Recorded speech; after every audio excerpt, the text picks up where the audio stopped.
Mistakenly peeks. Stayfong. He gets shot by the Phantom and he finally gets the one point.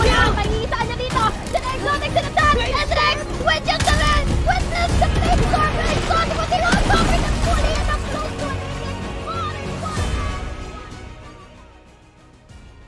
This tournament is brought to you by Predator Gaming, Intel, and PC Game Pass.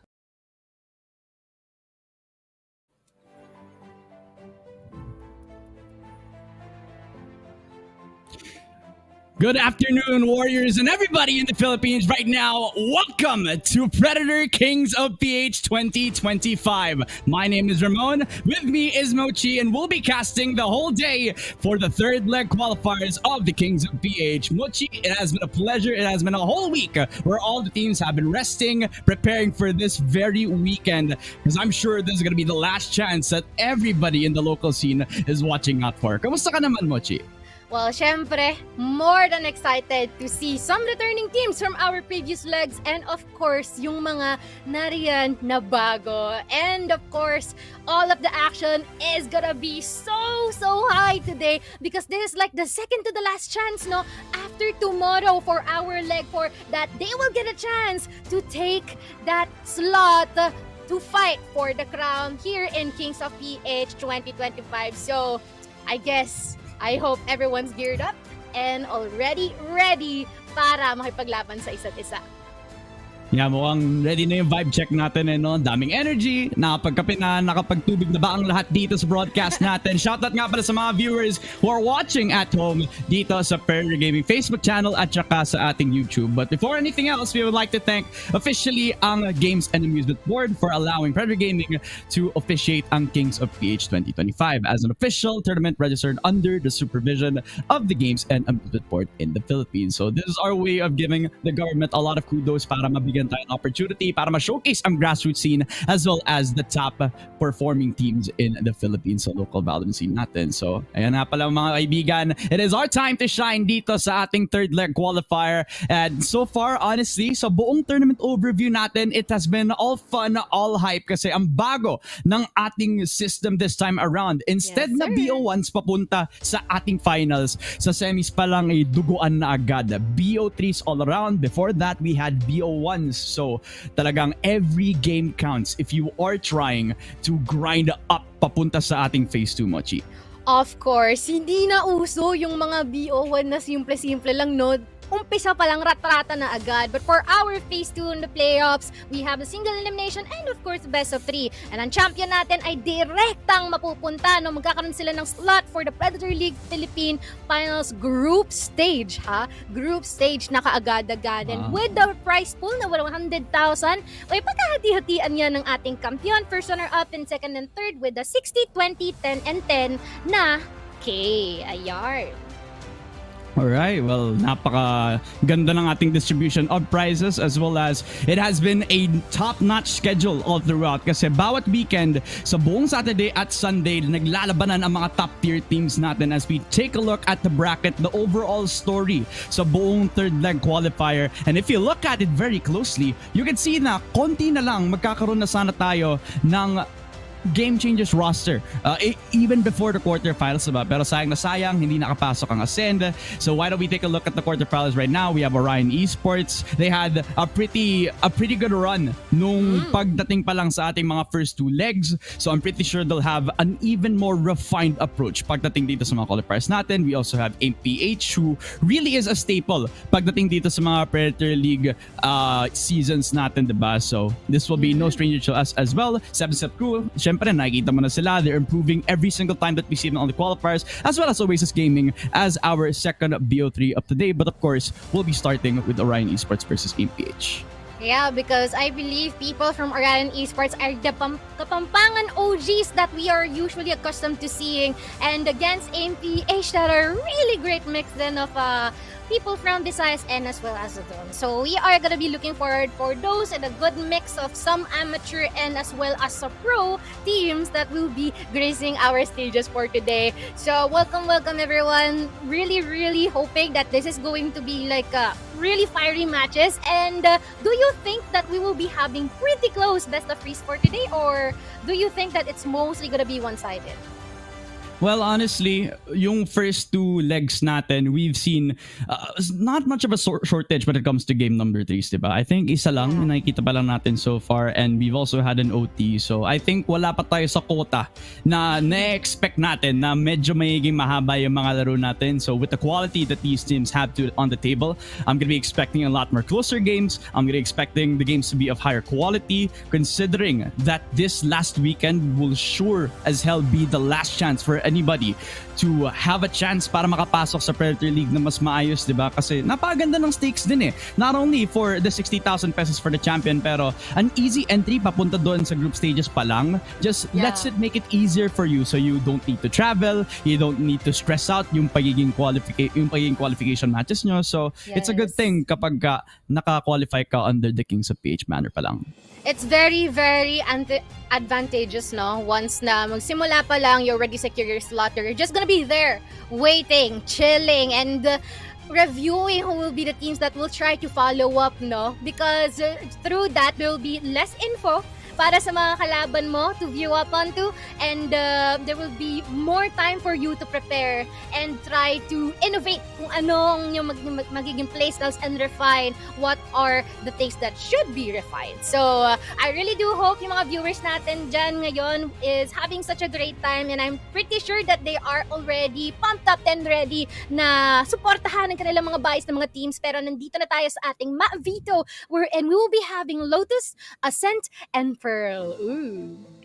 Napaka-jump pack na naman tayo dito, diba? 3-sided map. Sa una, napaka-grindy pagdating dun sa mapang yon. Ascent naman, a very familiar territory para sa parehong teams natin, especially for AMPH being one of their comfortable map picks noong PL last year pa lang. Tapos yung Pearl, this is gonna be one heck of a brawl kasi it is similarly structured compared to Ascent, pero yung extremities mas malayo, therefore giving a lot more of that security pagdating sa defender-sided natin. So it's gonna be a battle of wits, a test of skill sa pareho nating AMPH versus Orion Esports, diba? Both of these teams, even though bago yung org ng Orion Esports, they've been in this situation before. They've also been very familiar within the chambers of the Predator Esports calendar as well. So you can say the same for AMPH. They have been veterans in the scene before as well. So tingnan natin kung sino yung maglalamang dito kasi yung experience talagang napaka-rich in terms of that. As we're gonna have our predictions right now since hindi pa masyadong live, ngayon natin i-announce mga kaibigan. So I'm gonna say 2-0 in favor of Orion Esports.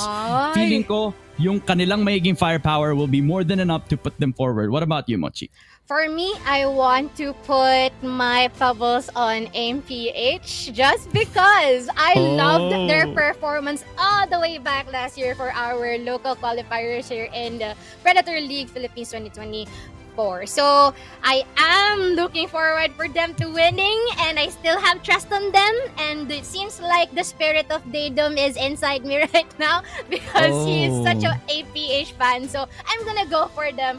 So yeah, shout out din kay Sato Cutie na naging nangangamusta. So let's check it out who will be winning for Orion or would it be AMPH. It's a good na opposites tayo ngayon, Ramona. Kaya nga magkalaban tayo ngayon at magkalaban din ang dalawa sa pinakamalakas on the Tier 2 scene right now as we're heading on into agent selection. It will be that map of Lotus, grindy. We're gonna be expecting defaults and possibly aggressive rubble control pagdating sa dalawang sides natin. As Vice is a very popular pick, so both sides are gonna be picking that Sentinel up. Malakas pagdating sa pag-stop ng Neon pushes or ng kahit sinong may dash. So that will be good stall utility. However, take note na na-nerf nga pala si Vice this patch. A few seconds up the sheer wall will kind of provide a bit more of that security when it comes to the aggressive duelists all around. But I'm sure that a lot of teams will be adapted to that at this point of the patch. While we also have a difference in duelists as well. Sato Cutie, we already know what we can expect from him. Very consistent, very comfortable pagdating dito sa mga dash agents, diba? At nakita natin yung laro ni Migs, diba? Si Migs ang napakainit sa server kanina. If I remember correctly, nag-ace pa nga siya. Yeah, which is really crazy on that Neon pick as well. I'm not sure if that's an ace or a 4K, pero all we know is that he demolished the whole lobby during that round here in the same area that we are right now in Lotus. So this is going to be a really fiery match. Most importantly, primed and ready na kumbaga nakapag-warm up na itong mga players natin simula ng maga pa siguro. So yes, and hopefully everyone is being hydrated right now kasi sobrang init ng panahon, guys, Hindi biro yan. Ingat-ingat always.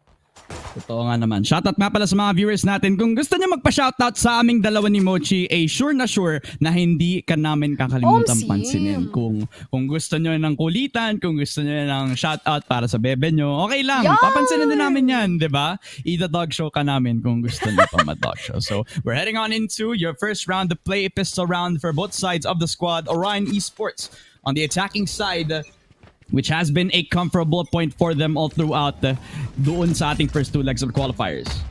Sim, nakaprep na rin na maganda itong MPH ngayon. Sinimulan with a really good lantern there.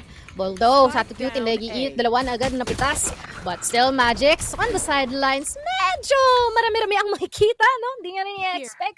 Quite in an awkward position, but still, Nokiru, seems like their recent integration here will try to fight against Kael, unfortunately, falling apart amidst the process. That's the risky thing about having a flank pagkatapos ng initial engagement, diba? Si Dos at saka si Sevi, muntikan pa nga magkakitaan na smoke on down from the main position, try to see if he can fish out the Omen, and with them, we're gonna try to exchange bullets this time around. Dos has to run about this. I don't think may TP pa siya. Paranoia out as well to try to win out the 1v1, and he is successful. That is a perfect investment into winning out the Omen versus 1. And that's a 1-0 so far for Orion Esports. A good calm push out in towards the seaside push. Pre, Nakita mo yung yung aura ni Sebi doon? Ay, sorry. ni Dos. May paano pa siya, may patutok pa siya. Pwedeng pwedeng ilagay sa highlights yun Solid. TikTok clip tapos i-post kami sa @PredatorPH. Ay, wow. May patag pala, no? Pero, wow. Seems like out-utiled sila. I mean, to be blatant, out-utiled, especially during our duels, individual duels, if I may say. Parang di nga sila nagkita or nagkaroon ng any chaotic occurrences during that round. But right now, seems like this is pretty much a quick push here from Migs, which has been very, very beneficial for Orion so far. Although, it seems like AIM will try to keep themselves together since they have the advantage more. Now, the pistols lang ang hawak nila. In the position of Magix and Goody, they have to wait for the flank to come in palang. That's where the full effect of this 4-man flank is gonna come through. As DOS risk time to actually pull out yung paranoia dito, as it's 3 kills in the blink of an eye for Orion. Migs has to save the day this time around, gets the kill over to the Knockaroo as Sevi makes it a 1v1. Bucky versus Sheriff, but a one-tap from all the way there. Ang init ni Migs all throughout the day. This time, it's no different. Picks up the Bulldog, and it's a 2-0 para sa Orion to start with. Pre, anong ginawa ni Migs doon? Second round pa lang, pero ganun na siya maglaro. Nakakatakot, no? Tapos neon pick pa. Parang wala ka ng choice, kundi hayaan mo na lang siyang magliwaliw dyan kung saan mang parte ng loto siya mapupunta. But that is indeed a strong display of prowess here from Orion so far. Indeed. Kaya nga eh. Migs always the standout, always the star to watch out for. Siya pa nga yung parang unang pumasok dun sa A-site nung yung iba chilling pa lang dun sa main decision, diba? True lang. Pero yun nga lang, seems like the buys will be benefiting Goody and Satucuti. Although Migs, subukan niya pa rin pumalag with the Bucky despite of having 33 HP left. Dahil nila makikita dito. And it seems like I will be taking the piece of the pie here for this round. Most importantly, with all of the complete loadouts that they have. Despite the fact that there are some early disturbances at A, seems like they really acted quickly, no? And diverted their attention to B, which really caught Orion off guard. Yeah, just an easy done, almost flawless pagdating dun. So they keep most of their guns in check, and I believe they did risk up another buy, considering that Sevi only has 50 credits so far. So minimal damage pupunta sa economy nila. They're gonna be happy taking all of their guns into the next coming round as well. Satucuti only one with the ult orb in hand. We'll have the Blade Storm to actually support with Migs. Nakapag-open up ng site. Satucuti on top of the situation though. Updrafted and dash back in towards the site. 4v5. Sevi has to be calm about this. Has to let the door close para mas madali at mas matindi yung defense nila on the way to the A site. They know that Orion is coming. Oh, the tap! That's quite a really strong swing here against Satucuti. Definitely removing one of their vital players here from main PH. Although Sevi, hindi ata ang tinitignan lugar. Lorling Thunder actually not really connecting onto anyone. But Nokiru, such a ballsy pick as well. But the trades are just gonna be present. Thus, unexpected by Goody. And now it all boils down to Magix, who will try to contest against the 3 remaining members, although I feel like it's going to be pretty difficult to do so, and Kael will be more than ready in taking him down. Ryan Esports showing up with a splash this time around, getting 3 picks in towards this first half so far, looking good. And how consistent they've been performing. And they've been pushing the A side for a lot of these rounds now. And minimal times of them rotating papunta dun sa A. Just showing that the initial push is definitely more than enough for them. And I think a lot of that contributes in how Migs and TapTap have been coordinating as a duo. You see the early flashes that TapTap's been putting doon pa lang sa may rubble. It's been difficult for MPH to take some space because of that. So it's either they push on back into Baby Door or they push back in towards the A site, which kind of forces them to be a bit more passive and let Orion Esports take the space. And I feel like dito na rin papasok yung pang-gatekeep ng space natin dito, especially in the earlier spaces here at A site. But Kael is on really tip-top shape during those duels. Despite the fact that there are some efforts of flanking here from AMPH, unfortunately they haven't been able to coordinate that well. And instead, Kyle's been able to segregate them individually, which is wonderful. And all the more advantage here for Orion as well, trying to make their way into C site. Despite of the abilities here from Nokiro, seems like it's gonna be nullified or gonna be rendered useless because they have a lot more time to work with. And they're just making their way here in C site. I think they're hesitating since they don't know where the mollies are going to be. Has an idea that something is still lurking inside of the site. However, there's nothing to worry about. The Nakiru showing up to become a threat in towards the site itself as Migs. He's feeling it. He's feeling a bit too much. As he kills off only one, Sevi.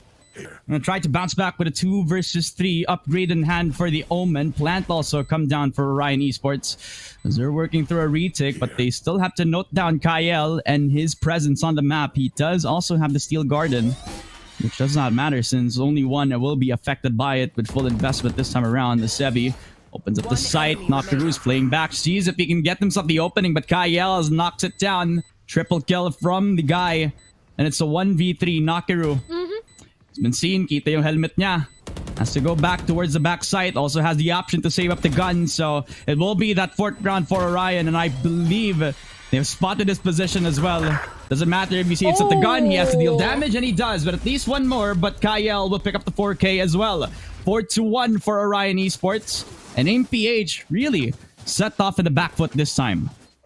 Indeed. I mean, I really applaud their intuition into trying to play off these types of plans as we are seeing right now here in the highlights. But once again, I feel like it's really important to keep in mind to not let them get the space here that can give them the avenue to shift to B and A site. Because if so, that would just have them be forced to look at more spaces and with the possibility of them overthinking as well. So as much as possible, they really want to keep them away or lessen the space that they're taking here from Orion. But so far, it seems like Kael, Megs, the whole squad is definitely feeling it. Most importantly, the utility usage here from Taf has been top tier so far.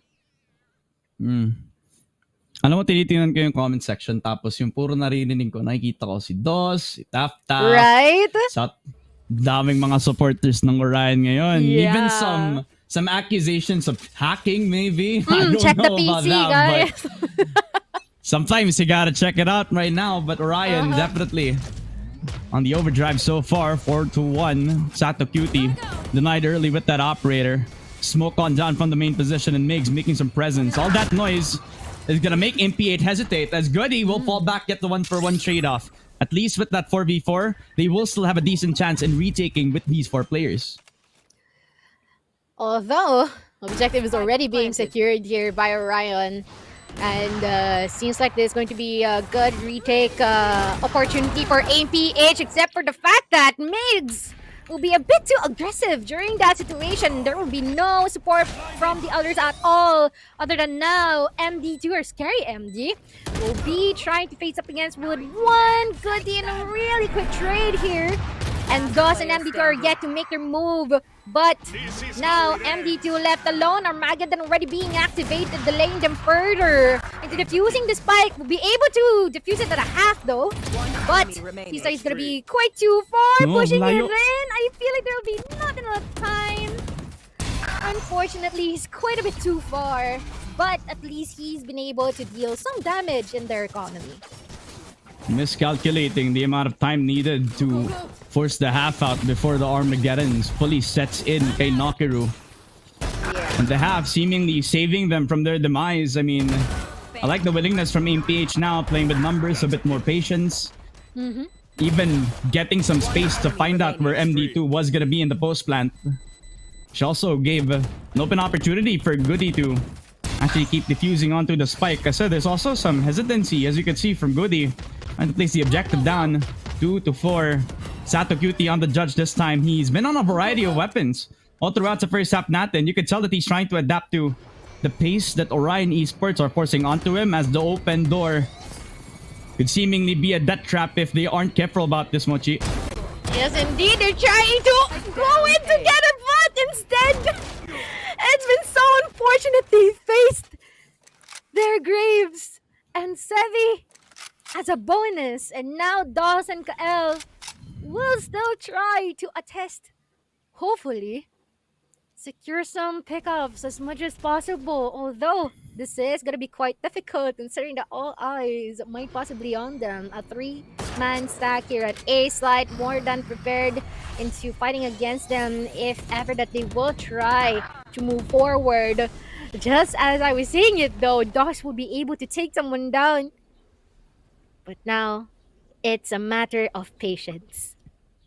Comfortable silence, at least for AMPH right now, as the guns ring on true. Information all across the A main side as Satacuti pushes with the paranoia. Magic's killing off DOS as well. 1v3 for Kyle. Clutch Master in his own eyes. But to everybody else, this is just a 1v3 now. As the spike not even within his hands. Not even at the perfect position as well. As every entrance is also guarded by AMPH so far with 5 seconds. That also rings true to the third round of AMPH right now. Their discipline on point, the adaptation for Satacuti, the judge cutting up the numbers. And with that hesitation from Kyle, it will cost him his life. Sevi will pick up the third round win for AMPH, trailing closer and closer sa Orion Esports. Yeah. I mean, seems like they're starting to get a feel of what they are supposed to do, which has been a really good adjustment, no? As much as possible, yun nga, they have to deny the space, especially here in the A area, wherein they can freely navigate to B if ever the A site isn't gonna work out for them. And right now, it will lessen their options and where they should commit, and definitely giving AIM a better head start, but whoa! Such an on-point shot here from Satacuti against TapTap.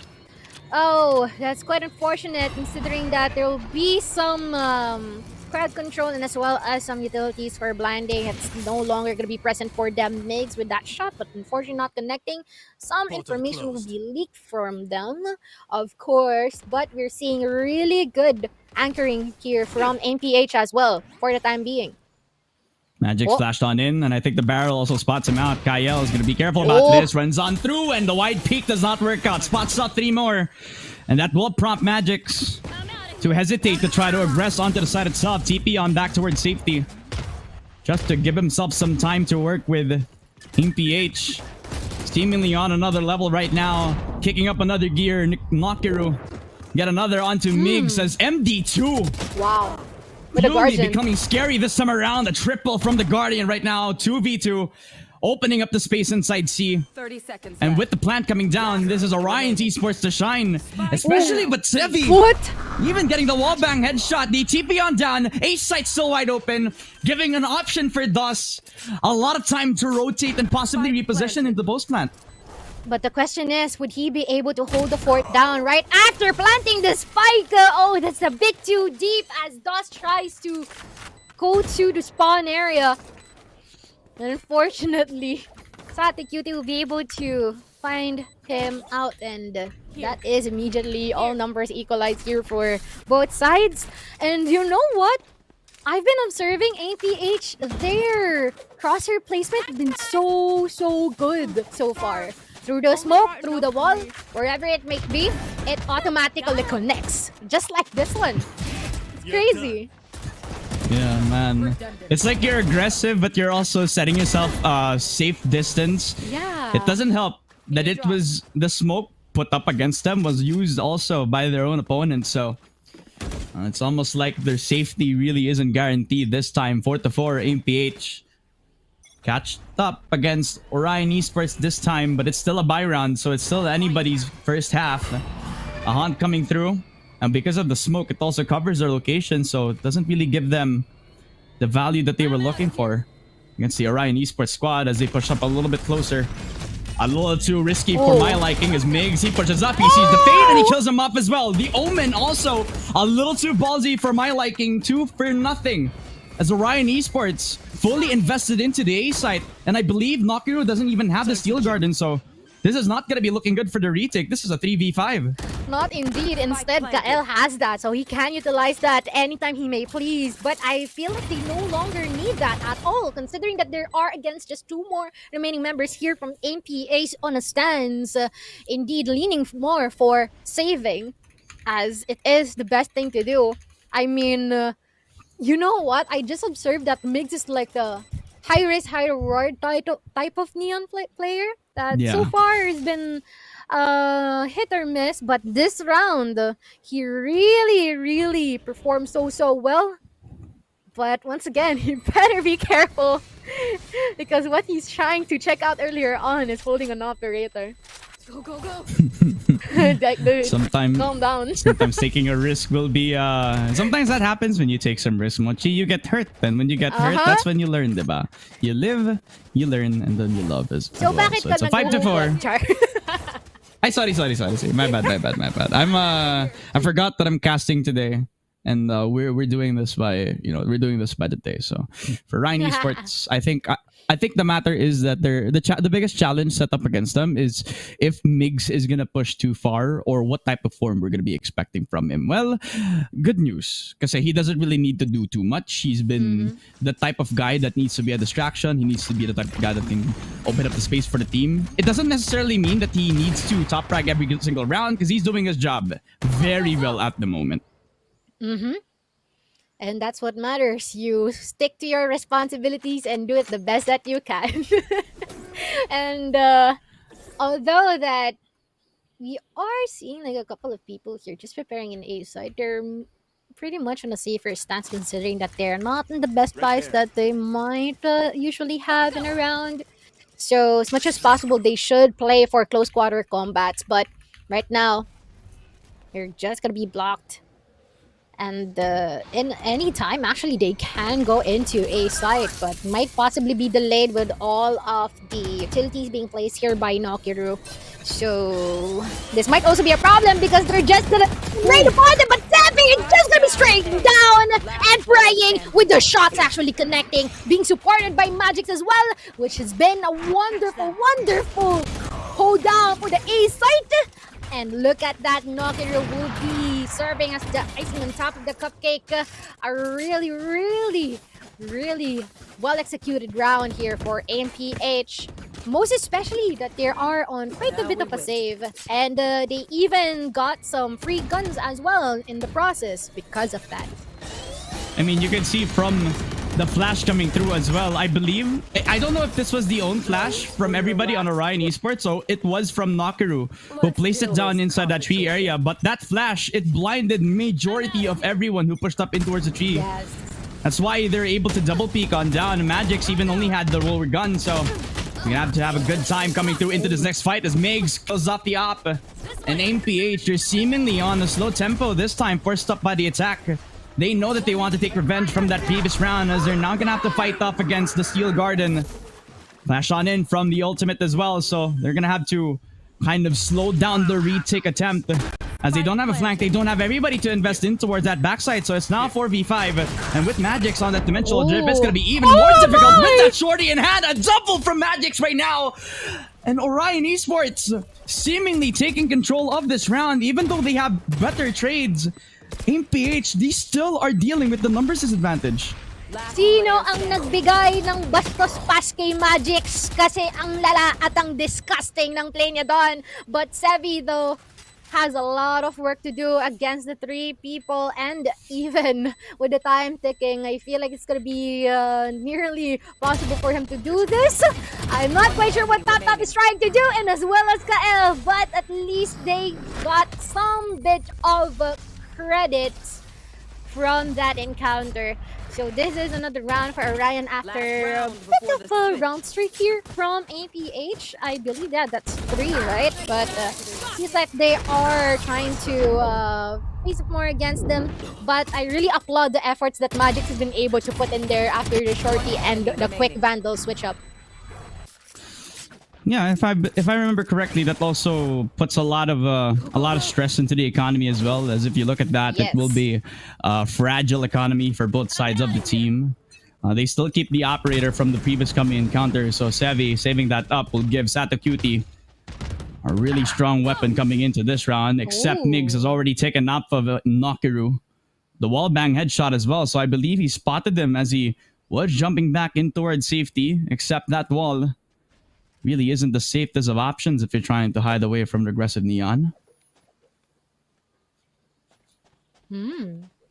You know what? I really like how Migs has been adjusting so far as well. If earlier he's really, really carefree in terms of pushing, but right now he's trying to stay a bit more closer with his teammates. And now with the Rolling Thunder being placed here on C site, not going to be landing on anyone though, which is a good news here for APH. But the bullets will be landing onto Sevi. Quick trade here from Goody though. Nightfall already active here is placed by Goody. And they are yet to march into the side with a lot of utilities, a lot of obstacles for them. They're being fed not with food, but with all of the damage being thrown at them by Orion Esports. But instead, that is a really solid round, a good half for both sides with a bit of advantage for Orion as well. Unfortunate for Magic as he was on the receiving end of the deadliest combo of the double innie that we have seen all throughout the Predator Kings of PH right now. Tap and MD2 comboing their utility together. The Armageddon on Halls plus the Aftershock pushing in on that backside defense. He had nowhere else to run. And he's a Yoru as well, so I believe he didn't have a gate crash to work with. He already uses Dimensional Drift from the sick round that we saw from him as well. So no escape given to one of the mainstays of AMPH so far. It's a 5-7. An aggressive push off again from Orion Esports as they're going to be swapping sides with AMPH. Bit of a split up on the way towards the mid side as well, as MD2 will get a one tap, possibly a second if he wants to actually feel a little bit more greedy against Nakaru. Locating target. But that is really, really tough here. As well from Tap, all pistols on deck. Although there's no trades for AMPH so far, which is quite unfortunate because they're scattered around the map. But they are set to make their move here in C site. And they better be well prepared because there's a lot of people that might contest them later on. 50 seconds on the clock, just waiting for any sites here. They're too deep. Sevi and Goody looking into getting some frags before they even put the spike down. There's gonna be some presence sense here by Kael, even the blind being used and utilized. Migs in a really quick response, but unfortunately, they're just gonna be demolished before they even secure the objective. And that's like the best way to approach a double push out into the Hall's position. You kind of want to go the other direction and see if you can kill off the isolated player. Because there's only at least one player trying to hold up that waterfall spot. I believe Sato Cutie was also thinking twice about being one of those Hall's players as well, putting a triple setup. Before they even commence with the post plant, right? But does not work out. That hesitation costing the lives of MPH. It's an 8-5 for Orion Esports as Nigs, Marshall in hand. You don't usually expect this from an aggressive Neon player, as DOS starts off strong again onto Nakaru. This will force out that rubble control from the defense as everybody else from MPH putting all the notes in their heads that A site's not the best push to go for. A 4v5 very early on, and well, they're gonna be happy with not fighting off Kael in this youth till the Sato Cutie will get the 1-for-1. And a spray on from DOS will make sure that it will be a clean 3v3 so far. On point yung mga shots din natin dito from Sato Cutie. Even getting some damage against Taff, although he's just gonna be backing out a little bit from that situation. And there might be a risk for AMPH being sandwiched considering that MD2 is right on their tail. But I am wondering if Sevi is definitely playing the C side because there's nowhere inside in there. But unfortunately, Goody with the spike will be gunned down. And Sato Cutie is in a really bad position. The sandwich is currently happening and Sevi is quite far from reality. Is he going to be expecting a clutch this time? I don't think so. A long-range tap from Kael, seemingly becoming a guardian over towards that A main site, as it's going to be a 9-5 for Orion Esports. Tamang vibe check lang tayo. mga kaibigan. Kasi now, you kind of go through those first 2 rounds in the second half. You already expect that it's going to be a steamroll into the first 2 for whoever wins that pistol round. Might I say, though, it was a good adaptation for MPH, diba? Just trying to see if he can secure the flank all the way from the other side of the map. And you could tell that he was that close, right? But mahirap nga lang is that Orion Esports were the ones who were securing the space that time around, as Magic's early gate crash back in towards that T-spawn position, kind of laying down Sato Cutie in a way that you could actually expect them to flank, but they're deciding against it this time. And it's going to be a Razor Vine stopping them within their conquest in towards that main position, as I believe Orion Esports are banking on the idea of Migs and this Bucky. Flash on in from tap, maybe a concussed to fully secure it. As they're going to start it now, push on in. But he also gets flashed himself, so that will kind of stop them within their tracks. Yep. And although with all of the adjustment, this just gonna keep them safe so far with a bit of information from either sides. Some blockage with the dark covers were gonna be utilized at A site. And we are yet to witness if there are gonna be some early pickups. Nokiru might actually be in a really good position here, triggering B site, trying to tip Orion Esports off guard. C site now entirely available for them, and now the objective is secured. It's a matter of time before we even know if they will be able to keep their defense up here on the attacking. And if Orion can do the necessary adjustments and positioning, or even all the utilities they have in order to offer a perfect retake. Bit of a challenge considering the guns that they still have, but now that Migs is inside of the side, maybe he can open up the window, but that's 2-for-1s coming through for APH. Their buy round looking in check, and possibly similar, but does spray on down, solo on HP, but Goody is still alive. A 1v3 now for Kyle, but he doesn't have a gun. He doesn't have any friends to play around in this C-site retake, so he will give up the round and possibly save up one of these Vandals if he does actually have the space window. So 6-9, and I think that's just a Bulldog, so not really the best case scenario for Orion Esports, but for MPH, that's going to be one hell of a resurgence if they play off of that. A 5-9 from the previous round, possibly trailing up again to Orion Esports, which I gotta be honest, that's also been the story from this first half, no? Orion Esports making the surprised push, but now MPH just seemingly off of their confidence, making sure that they can be able to bounce back as much as possible. This is also like a really interesting dynamic for Orion Esports as well. I believe we have already been able to observe this type of behavior from them when they are fighting up against Homeless in the Lotus map too, wherein they thrive on the defense side. And for some reason, Migs perform exemplary well rather than being on the attacking, because I'm not quite sure. Actually, for some reason, his aggression's been being fully utilized on the defense. Now just going to try to secure a lurk, an attempt, especially with the sheer wall. Placed a little bit too far from the usual spot, as it's a crouch peek from Magic's. And he disappears in towards the seaside push, as it's going to be a 4v5, 4v4 actually, now that I realize it's Sato Cutie. Spotted, killed off on that main position. Nocturo even finding tap with the lurk onto the B side as well. So they really are playing them around like a fiddle. All sides of the map already dealing some damage on the defense, as it's a 2v4 and with that operator. And MD2 in a 1v4 this time. It's not going to be looking good, especially with the spray control from Magic's as well. A triple kill, a 7th round. The Cebuanos making a bit of a comeback in the making, 2 rounds in a row. I mean, they're starting to find the holes in Orion's defense. And as much as possible, they're making the most into exploiting those. Most especially here on the C site, they feel like there should be some adjustments for Orion, keeping C site and check there. You can already see Tap and Migs on there already, and might even pull off a really aggressive angle, being supported with a flash. There it is, the concuss as well. Unfortunately not connecting. That's just a really quick disengagement here for APH, but they're still gonna go at it. they're not gonna stop anytime soon. Tap though will be receiving tons of damage from Nakiru, which is really, really unfortunate. But look at that.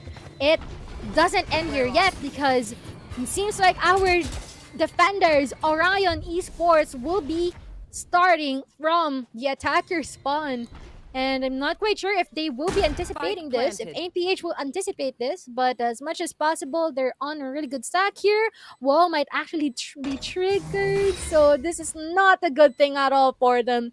And it seems like they've already got enough information. The discipline is wonderful here for APH so far. No one is engaging as much as possible, and they're just blocking them, delaying them further and further, and preventing them from defusing the spike. And with these, the narrow spaces are just being occupied and being looked up upon by Nakiru and the rest of the squad. And now, it seems like this is a round for APH as well. Kyle has no hope into the round.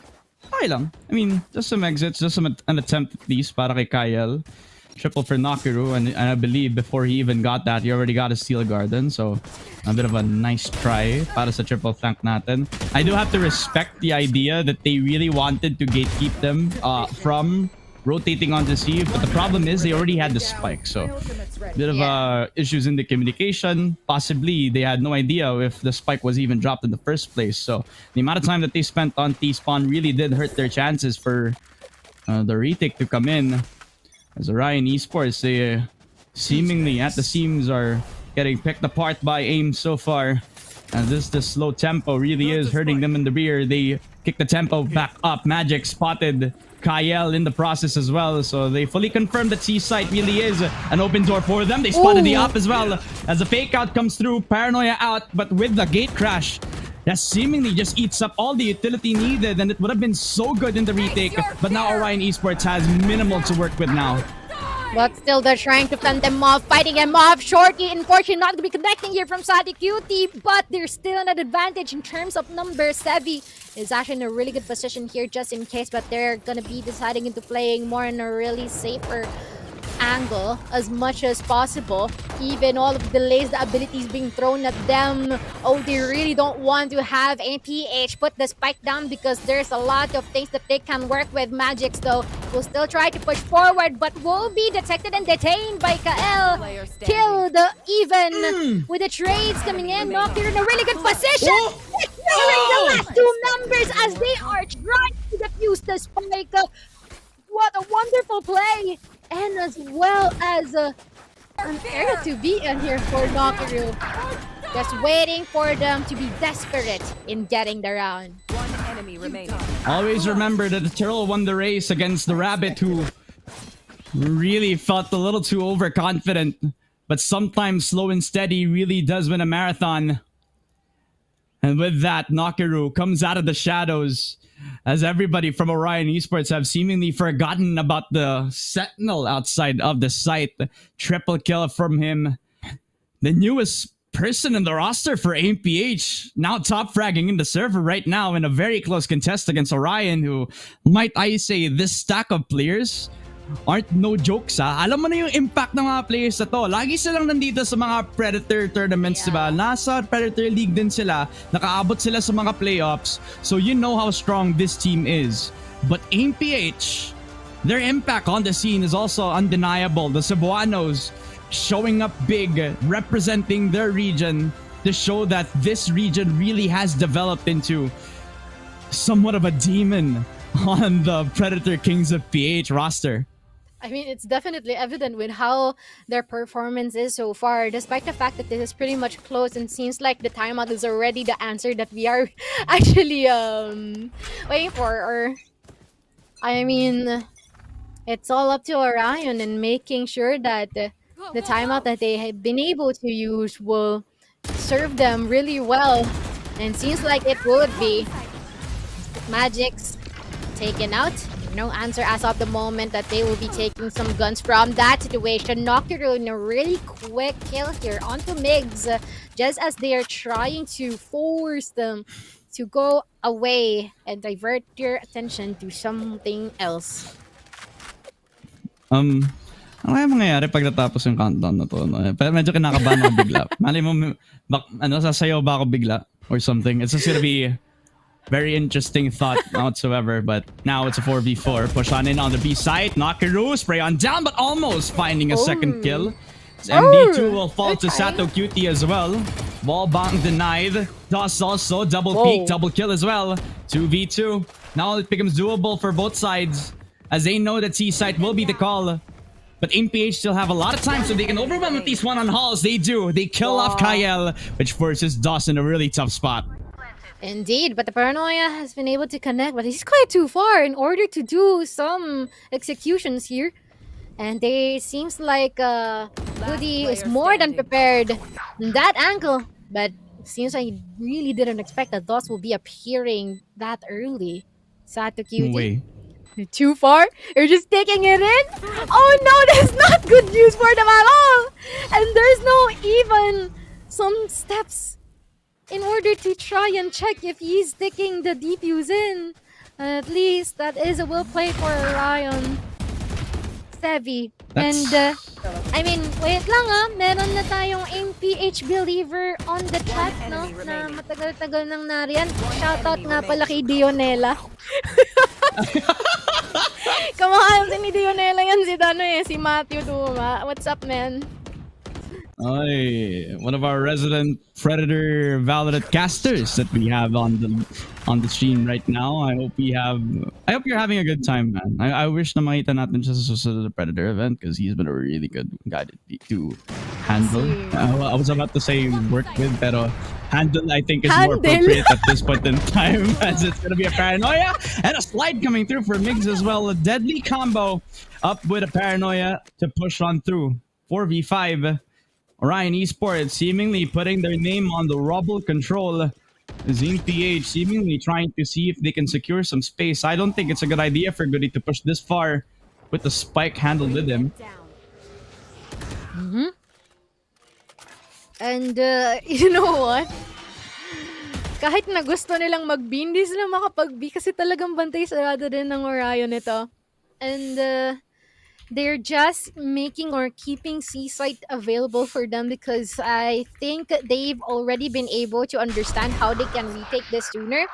And this serves as a spot for vulnerability for MPH. But 30 seconds left. Magix might actually anticipate Migs. That operator shot has been everything for them in deciding whether they will be committing to C-site or not, and they will. And they've been able to do so. But once again, they really gotta be careful. Magic's in a really good position here. Even use the Paranoia. No, just a TP. But he's not looking in the best angle at all. And instead, there's gonna be great pump with Steel Garden. MPH Nagaru left alone here. And even in a really awkward spot, what the hell? Just tried to bestow judgment onto him. Orion, the 2-round advantage. And even an operator. And you thought you were going to see part 2 of the clutch from Knocker, right? Unfortunately, that Steel Garden was somewhat in the best timing possible.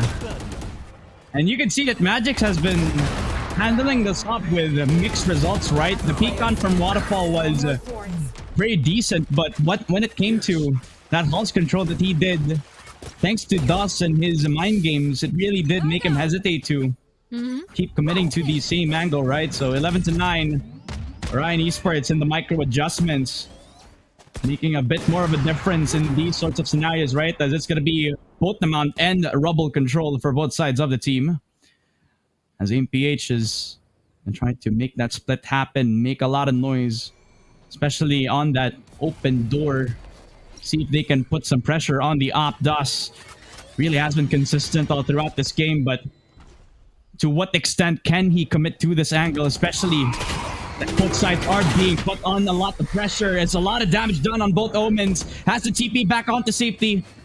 And because both Omens are low, actually, both of the supporting players are low, they have to be careful of who wants to push on first. As if that's Steel Garden, it will make it easier for AIM to secure some space.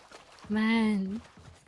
It seems like the same thing is happening again and again. History kept repeating itself. It is their series of commitments here on the seaside, but the question is whether they will be able to hold this side down. The defense for APH is definitely crumbling, and right after them putting the spike onto C, there's just 2 more people remaining and 1 critically wounded. Kael securing Savvy with the last one with 24 HP taken out by Kael, and that is the match point secured here by Orion.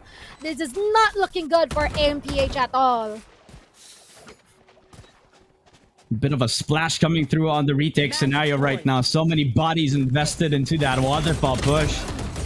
And a lot of energy injected back into Migs as he does adjust quickly onto the waterfall push. Kael seemingly gaining back his confidence from that Halls push in time. Even using elevation to his own advantage as well. Making this match point for Orion. Only 1 more defensive round will secure themselves this first game. As this time it will be split up push in time for Orion Esports as they spot out P1 Paranoia as well as that fault line. This combo of utility is not working out against AMPH. This time it will be Orion. And with the last 2 frags, it will become that reality. Everything is crumbling here for AMPH. Stuck on what is there left to do. The spike is not within their reach, and Magic is gonna be eliminated by Dust. Nokiru just holding and clutching the Vandal close to himself. The mad disrespect from Migs, and all of them just closing up upon an empty knife kill. Imbis na mga kapampangan, naging taga-tondo sila, bigla pinaranas kay Nokiru, and it is the first map being secured by Orion Esports. And I mean, not gonna lie, it's been pretty much close, but it's just them being able to stand on top. I mean, what a way to end it right there, you know? A saved up Rolling Thunder and then 3 people coming up to you for the knife kill. If that doesn't tell you the state of the game that we were in for the past 4 rounds now, then I think you're a little too late on the stream, because it really was a blowout coming through on the second half for Orion Esports, right? I mean, finding a bit more tranquility right after the timeout given to them by AMPH. I think it really did seem a lot more in place para sa defensive side ng Orion so far. I mean, it was close before, it wasn't. You thought that AMPH had a fight with them, and you gotta give a lot of respect as well to not only their mainstays, but as well as to the newcomer that is Nokiru, showing a lot more than what was expected of him. Top fragging in the server, clutching up when they need to, and Magic's also.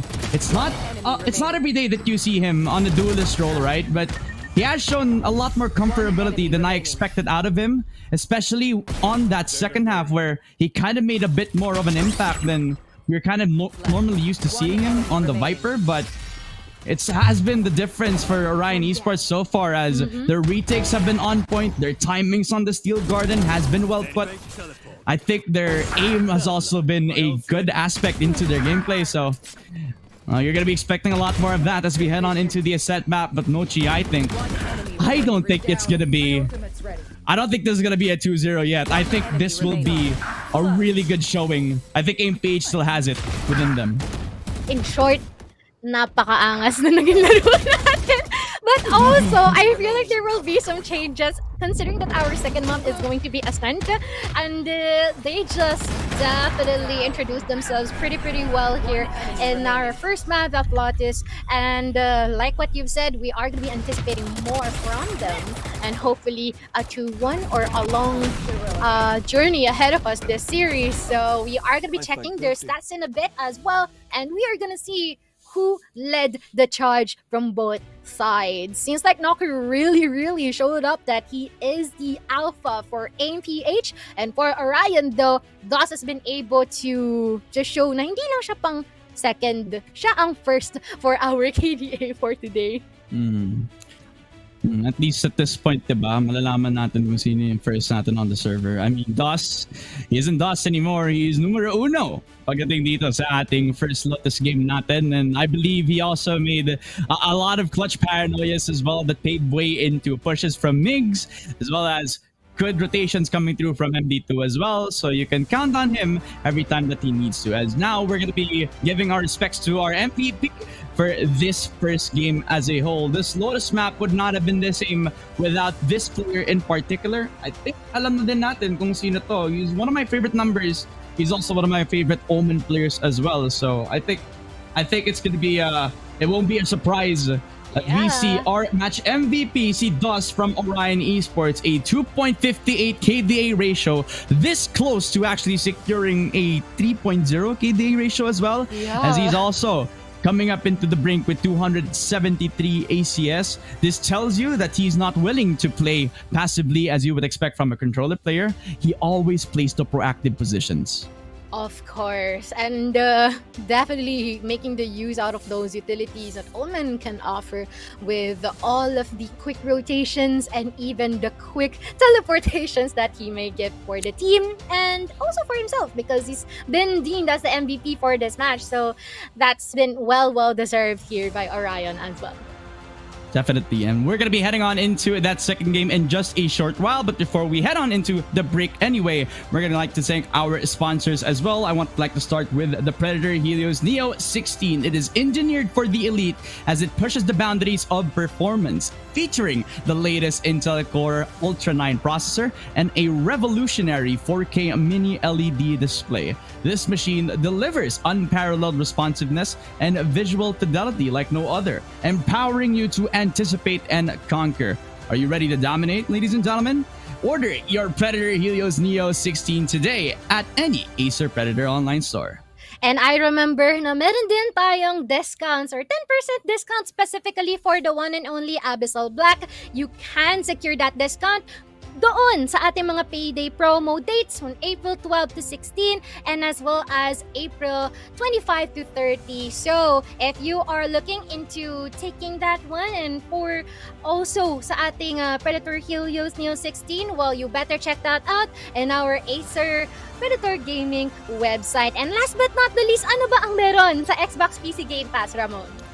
Well, gusto ko lang ma-remind sa'yo, kung bibili ka din naman ng Helios Neo 16, makakakuha ka na din ng sarili mong PC Game Pass. Kasama na yun, guys, may libre na kayong PC Game Pass na 1 month pre-installed as well. So, ito ay designed para sa mga PC players natin where you can play high-quality PC games, including new games on day 1. Ibig sabihin na kapag ka-affiliated ito by the PC Game Pass, edi mapaplay mo na siya pagka-release on the day 1. You can get an EA Play membership that you can play Battlefield games, you can play any sort of shooters, any sort of EA Play affiliated games na hindi mo makakuha anywhere else as well. At kapag ka na-unlock mo din ang PC Game Pass mo, tas naglalaro ka rin ng Valorant o kaya League of Legends, well, maraming mga benefits na pwede mo makuha if you do have it affiliated with you as well. So check out yung PC Game Pass, mga kaibigan, especially if you purchase any Acer Predator notebook. Kaya ang aming mga shoutouts at eto na din, natapos ang ating first game of the first best of 3 of today. Pero hindi pa tapos ang laban, mga kaibigan. Naka 1-0 na ang Orion Esports. Will PH bounce back? We will fight back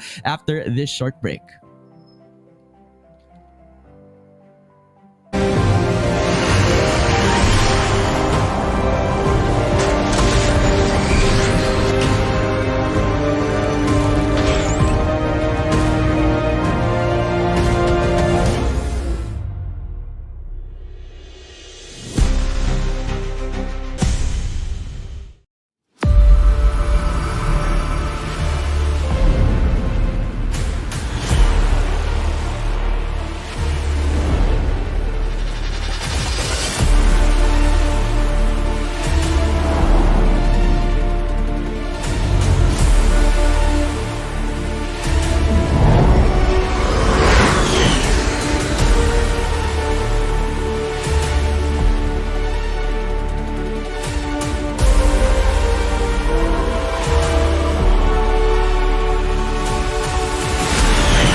Welcome back po mga tropa sa Predator Kings of PH. This is the third leg qualifier at sana ay nakapag-almusal na kayo. Medyo late na ng almusal nga pala no? Naghapunan, nakapag-snack, nakapag-kape, possibly maybe a little too late to the call as well. Pero nevertheless, welcome back. This is gonna be still yung first best of 3 natin of the day. Papasok tayo sa ating second game which is gonna be that Ascent map. Kung namimiss nyo yung Ascent, huwag kayong mag-alala. Kami rin, na-miss din namin ito.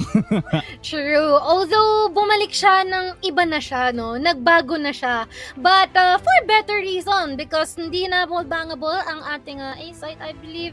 And, fortunately, hindi na natin makikita yung mga usual Odin plays na gustong-gusto at kinatutuwa natin. But, this is all the more reason for our players to find out other ways to make these matches more entertaining and as well as workable para sa kanila.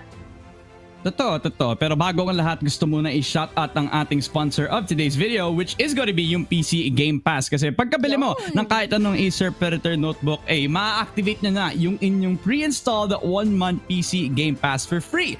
The PC Game Pass is designed for PC players. So, pwede kayo maglaro ng kahit anong high-quality AAA PC games. Pwede kayo maglaro ng mga bagong games sa bagong release lang on their day 1. So, imagine mo kapag lumabas yung, let's say, Split Fiction pagdating sa kanilang first day release, malalaro nyo agad. So imagine that. What type of subscription can give you the best games on a very low price? Especially na libre siya kapag ka bumili ka ng Acer Predator Notebook. Kaya itong mga benefits na to ay yan lang kapag ka nakabili ka ng Acer Predator Notebook. So that's the PC Game Pass, which is one of our sponsors for today's tournament.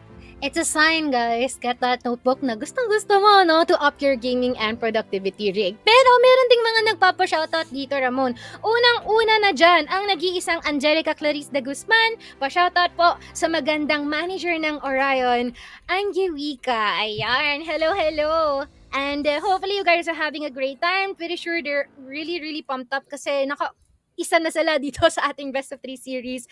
And also, pa-shoutout po yung friend kong si Johnner. Tinatanong niya kung kumain na daw ba yung mochi. Di nga nagko-comment sa live. Pero shoutout. Thank you din Dadum. Ayan. Bakit? Hindi pala siya pupunta sa stream? I love. Okay. Nanonood siya, pero silent viewer siya lagi. Lagi siya nanonood. Lurker siya. Okay lang yan. We like our lurkers.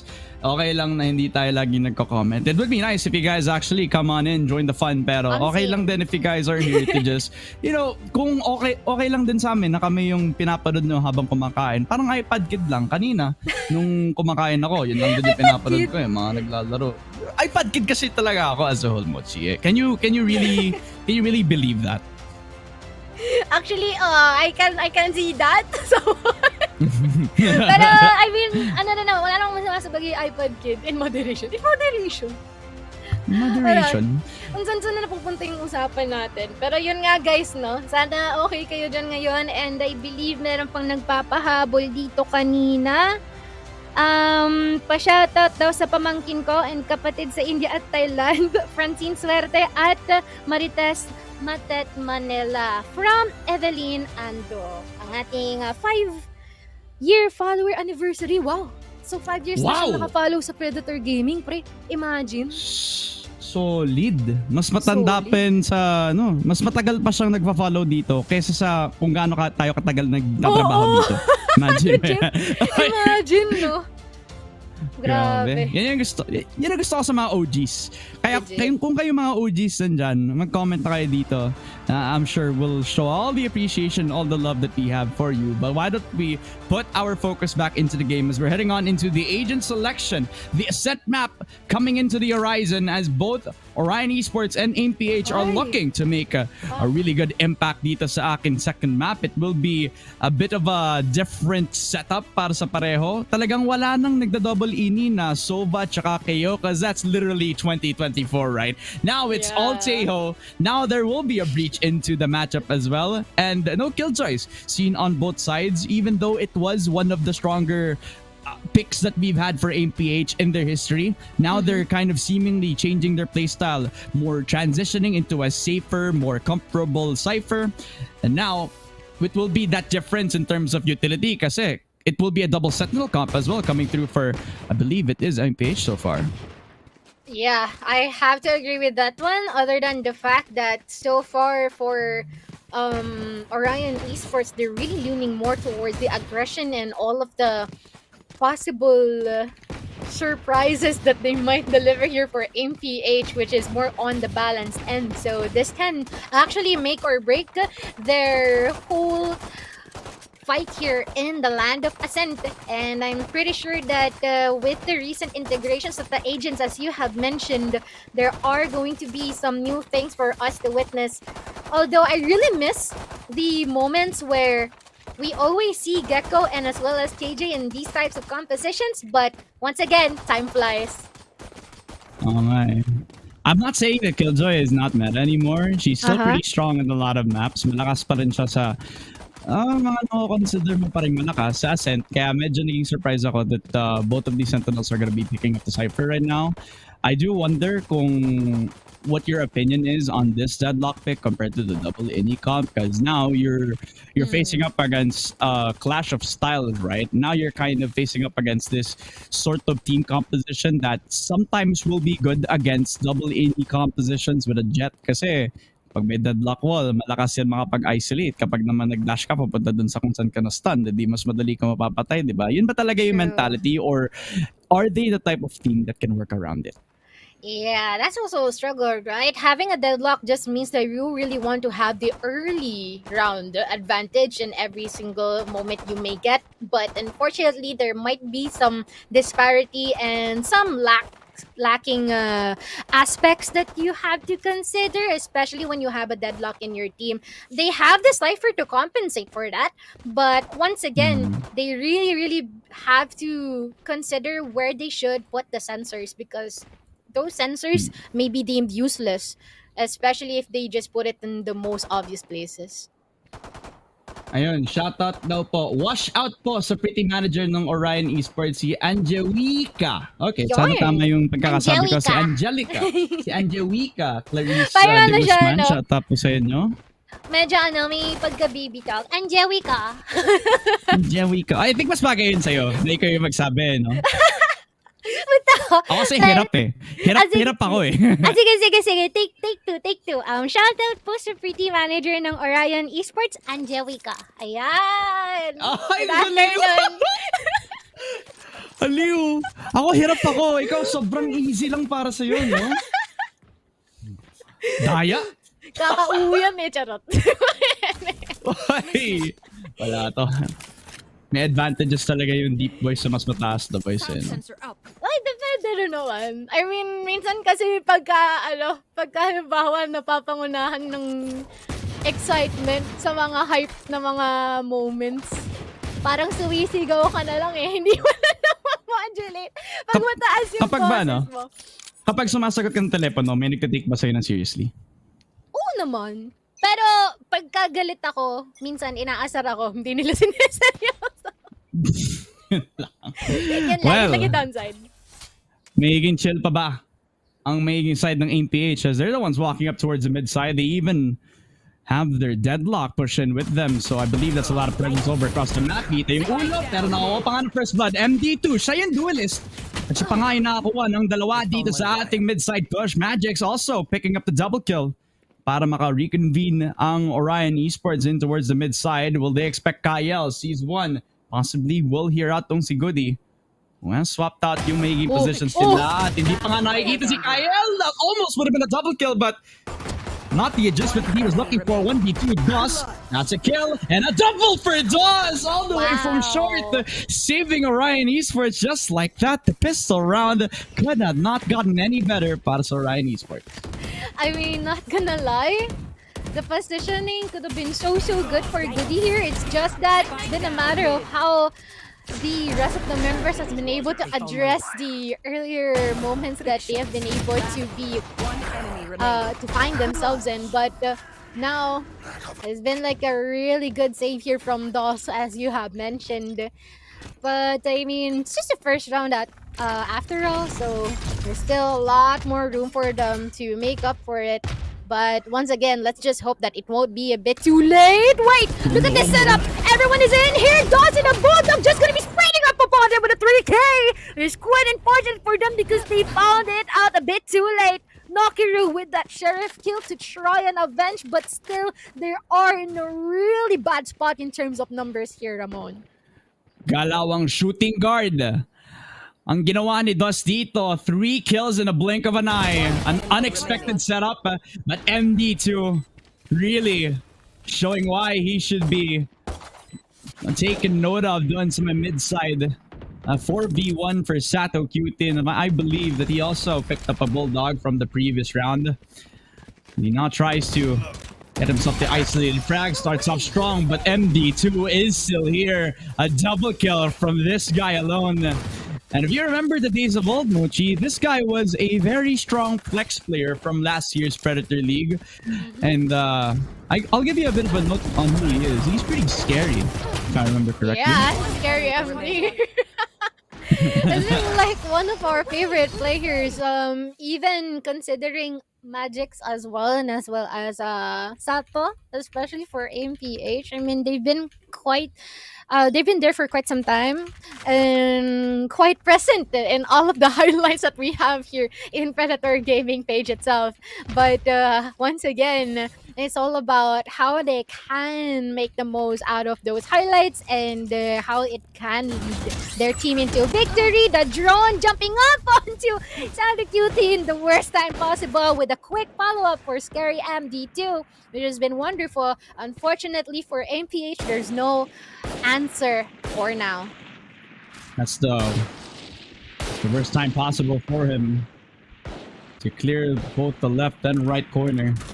Flicked on back onto the right side just because he thought that there was going to be a second person, but in the end, they're able to make good use of one of the second vandals that they have dito, as they now make their presence known. Nakiru, that's an early grab net as well, but it's not going to be enough to deter the push shot. They already triggered one of the traps as well, so this makes it an easier attempt for Ryan Esports. They're already in towards the site. Top one. Nakiru not able to adjust the shot as well, Mochi. Yeah, what's pretty good here is there's a quick follow-up here for Goody and as well as Sevi, and now it's just Migs all alone here at the boat site, and he might actually drown with the presence of the last two remaining members here from main PH, and will try to fend them off, but unfortunately is not going to be the case.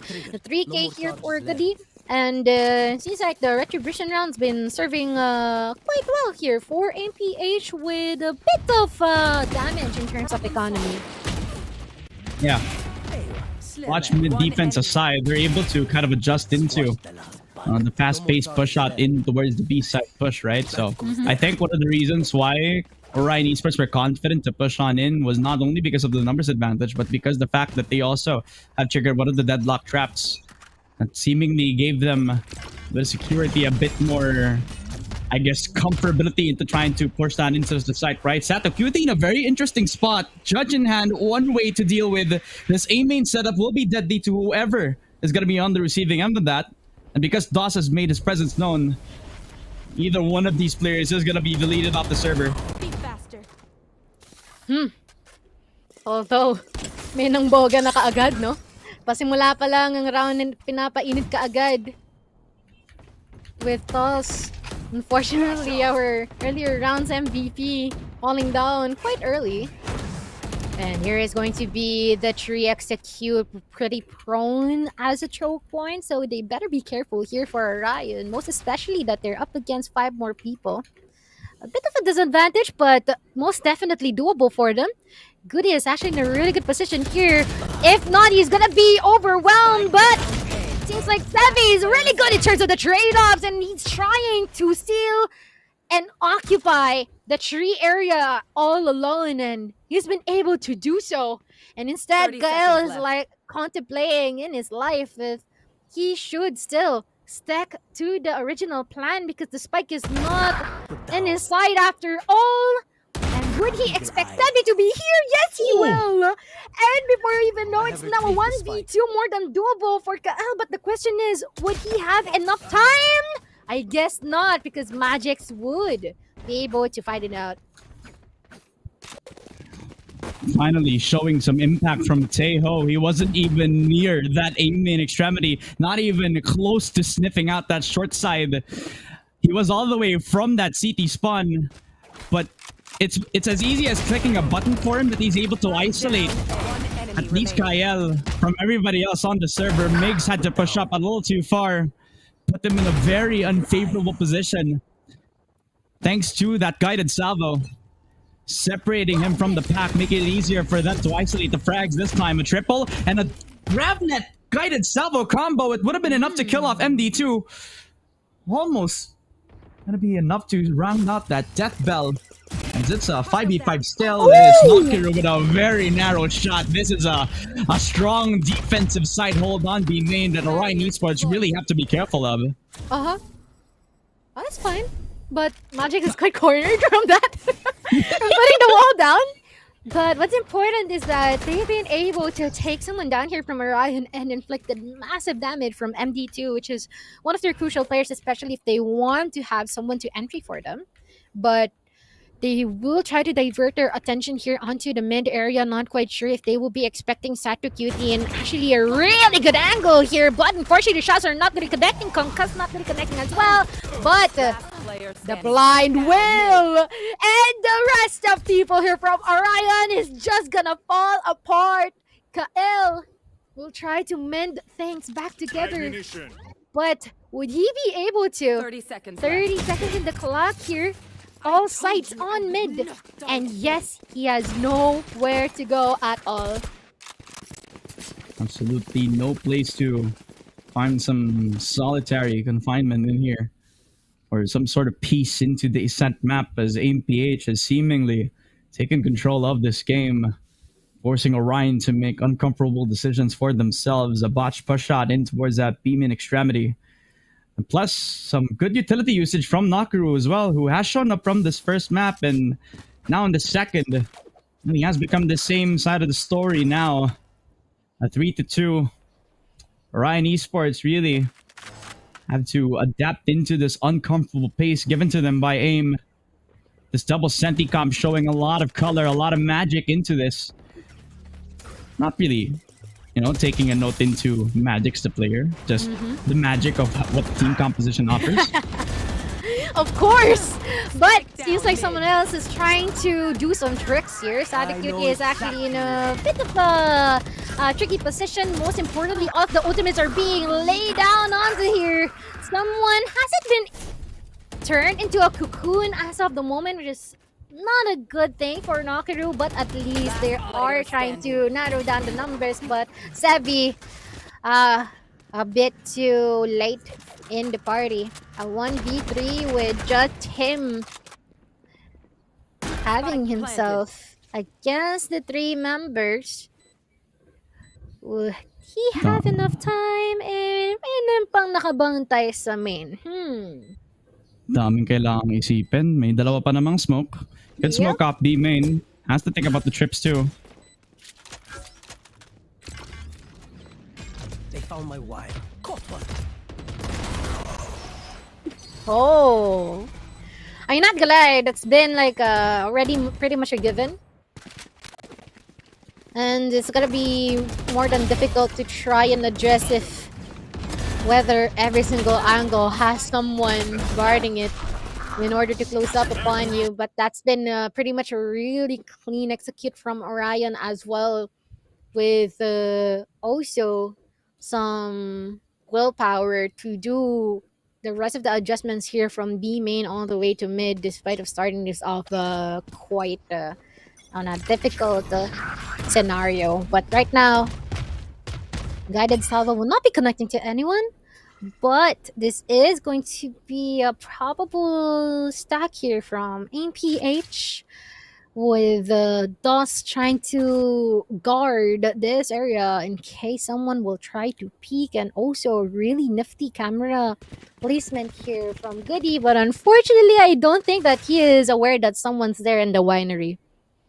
You see a bit of adjustments from the Sentinel setup as well. Now they put more focus into the mid side. You see a trip onto A short. You see one more on Pizza as well. But Sato Cutie, the shot on towards Kael will be that difference maker. They have the option to flank if they do have a lot of time to do so now, as PH are seemingly gaining a lot of their focus. Nakaru, a nice wall to actually deter the push. Now they know that the position is confirmed. Dash on in. MD2 will also get affected by the grab method because nobody is on CT. Nobody to actually take off each other. It will be a difficult spot for them. Armageddon also invested into trying to push them away from the main. They also rotated into the mid side as Sato Cutie. It's the shot that up will be one hell of a force to be reckoned with, as it's a triple kill for Sato. Nothing else to be done for Orion. Bro is hungry for kills. Oh my. And even Sebi trying to follow up on that, unfortunately being shot down by Migs. There's still a lot more people he has to consider. Most importantly, Sato Cutie with a 4K as well. I mean,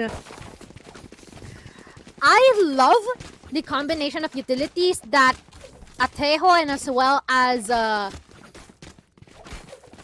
what do you call this? A Deadlock can offer, I just hope that they can fine-tune this more because there are some delays, but I can see why they chose the deadlock now. But once again, still has to be polished a bit more. Maybe a bit of time. Yeah. And sometime soon, they're going to have to adapt to the situation. So we're going to take the HUD a little bit off. Give a bit of a break so far. So stay tuned din mga kaibigan. Hindi naman mawawala yan. Babalik din yan once we're ready. But in any case, it will be that 4-3. And I think you've been used to this for a lot of broadcasts anyway. So, you know, a little patience coming through from the production side as we're back into that default onto the B main spot. It usually starts with the silent drone from Migs. Which is a bit of an interesting adjustment then. Usually we're used to seeing Migs be that solo duelist, but now he's in a bit of a supportive role. I don't know if that's going to be the best case scenario for them as Nakiru spots out multiple people trying to destroy the deadlock wall. GrabNet also going to be in his back pocket. Sataputi makes his presence as well as they're going to do a lot to try to counter both of these anchors on the site as well. Also have the option of dodging it entirely if they want to rotate to the mid side. And it's at a time where the Cypher Tripwire is also not present on that A-short extremity. And they really want to capitalize more on the utilities that Nokiru can offer here early in the defense side, because there might be some disadvantages, especially on the attacking. So they need to rack up as many rounds that they can right now. And the timing is wonderful here. And the lineup here from Nokiru, demolishing everybody in the process. What just happened there? Oh, Visayan Reckoning is real from AIM-PH. It all comes crashing down for Orion as they walked into the B main meat grinder. Smoke on in, even though it was on CT. They knew where the op was gonna be, but Sato Cutie, a blind shot, a Hail Mary in towards that B main side. And with the perfect lineup, it will be that double, triple spray down from Nakaru, the big guy, the newcomer from the site. Really is showing a strong point as MD2 wins out the op 1v1 duel. They know that they're hungry for some wins. They aren't happy with what happened in the previous game, so now this will be a bit of a test against the mid-side players as this operator has already marked the challenge against the opposition. My, such a showstopper during that round. They haven't been able to fully recover from that yet, but on the brighter side of things, seems like Scary MD2 is just gonna be taking one off from MPH. Hopefully giving them the advantage. And look at the kill here from Tap as well. No utilities necessary at all. But Nakiru played in a really aggressive position. Someone gonna be spotted as well. Goody with a shot here from MD2 and a quick trade from Dust. And Sato Cutie and Sevi are yet to make their move in trying to offer retake, which is going to be quite difficult. Most importantly, that there are 4 more people here from Orion, and I don't even know if they have the necessary utilities to pull this off. Well, we'll find out. Nakaru does benefit from the recent patch on Deadlock. The GrabNet does refresh every 40 seconds, so now he has it back online, except he will be facing up against a quad push-up onto the main position as Migs hits that op shot. Remember, he is a duelist player, ladies and gentlemen, so he is no stranger to holding that big-ass gun. As it will be a 5-4 scoreline. Orion Esports somewhat making a bit of a boost to themselves. They still remember that they're still in the advantageous position, still 1-0 in our series right now. It's important for them to keep claiming these rounds slowly. As that confidence will matter in the long run. 5-4. Operators still in hand for Sato Cutie. So the fact that Orion Esports are playing around the idea of a mid-split dominating over that aim in extremity means that there will be a possibility for a pick. But seems like they will be a bit more passive than usual here in the mid area. It's quite the opposite at A site. But it seems like they're just going to be holding their specific angles here, waiting for whoever is going to be making the first move. Scary MD2. Seems like MPH has been affected by him with the operator that he has been able to use against Satu QT earlier on, and also been spotted at the side of stairs. And instead, he's not going to be seeing anyone. But they are well aware of where he is. And Satu QT will be able to pull the trigger much earlier. That's Nokuryu trying to do the same thing, helping the rest of the squad as well. And all the more reason for Kael to try and back down, but he won't be able to. Gonna be walking right into a trap here. A couple of people trying to contest against a couple of members here from main PH, but instead it seems like Tap, or rather Migs, is just gonna try to get an objective. Never mind! He's been blinded, and now he's seen the light. 6-4 now for AIM PH. Their defense, not the most passive of ones, but when they do get their gears going, it will be a very hard machine to pull the plug on. Sato QT winning this up 1v1 duel on mid yet again. This is somewhat of a head-to-head that we've been watching out for, because this is the second time that we've seen both of these Jet players have this sort of encounter on the mid side with the same weapon. And now both of them are equalized in terms of whoever has been killing them off. It doesn't help that AIM PH also is willing to take the fight to them despite the double sentinel composition for them. Ryan Esports now on the back foot, 4-6, despite being advantageous in the amount of games they won. They still have to catch up in this first half, possibly trying to get themselves this winning condition. MD2 has to be careful. Shoots out the shot and he will become stunned thanks to that wire. That is so true. It's good that they've been able to take it out though. But you should be wary of who is lurking in the shadows from the dark covers. Magic's gonna be there. But unfortunately, Tap and Kael will be more than prepared in addressing that. Goody at the spawn area, still waiting for whoever's gonna be crossing his sights. But Kael will just be saying hi, hello, and goodbye on to Sevi. And Nokiru, or rather Goody, will be left alone.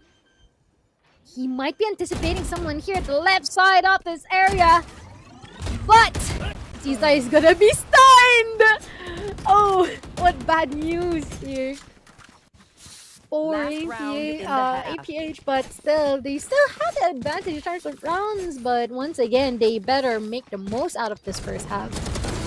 Yeah, I mean, you can tell that MPH really have been cooking in the kitchen with these setups, right? The sonic sensor, plus if that procs into it, you have a great position from the Omen, who is still in the proximity to respond to any short extremity push out as well. So a lot of layers into the defensive side for AIM, but Orion Esports seemingly better in the round management so far, as it's now 6-5. The last round of the first half regulation, seemingly trying to build up what sorts of mid-side pressure so far. A slow crawl into the mid-side as Migs also taken care of. Armageddon already taken off of the picture right after Migs dies in the hands of the double push out. There's MD2. A lurk out into B main, but what's waiting for them on behind is Sato QT. Paranoid out from the Omen as well, so he kills off Kael. No tree required to be speaked up as well. They're one step ahead in terms of positioning here, most especially Sato QT. And although that they might still put their efforts here onto A site, there is going to be a war waiting for them, most especially with the rest of the squad here still existing, living and on their best shape possible. For AMPH, someone's gonna be detected and seen. Hopefully the wallbang will be connecting, but I guess now with the concuss well prepared here by Tap, this is going to be their ball, their opportunity. The pushes though is not going to be well benefiting them, unfortunately. But Tap will still try to defend and not the shots connecting, and that could have been a whole different story. NPH sealing this with a 7-5 for our first half. So many to unpack in that round. The fake into the B site. Also, that mid push shot for AMPH. Already giving them the man count advantage early on. Mitigates Orion Esports' attempt at trying to bait out the rotation, but still AMPH had full info. Seemingly keeping themselves within arm's reach of this A site retake scenario.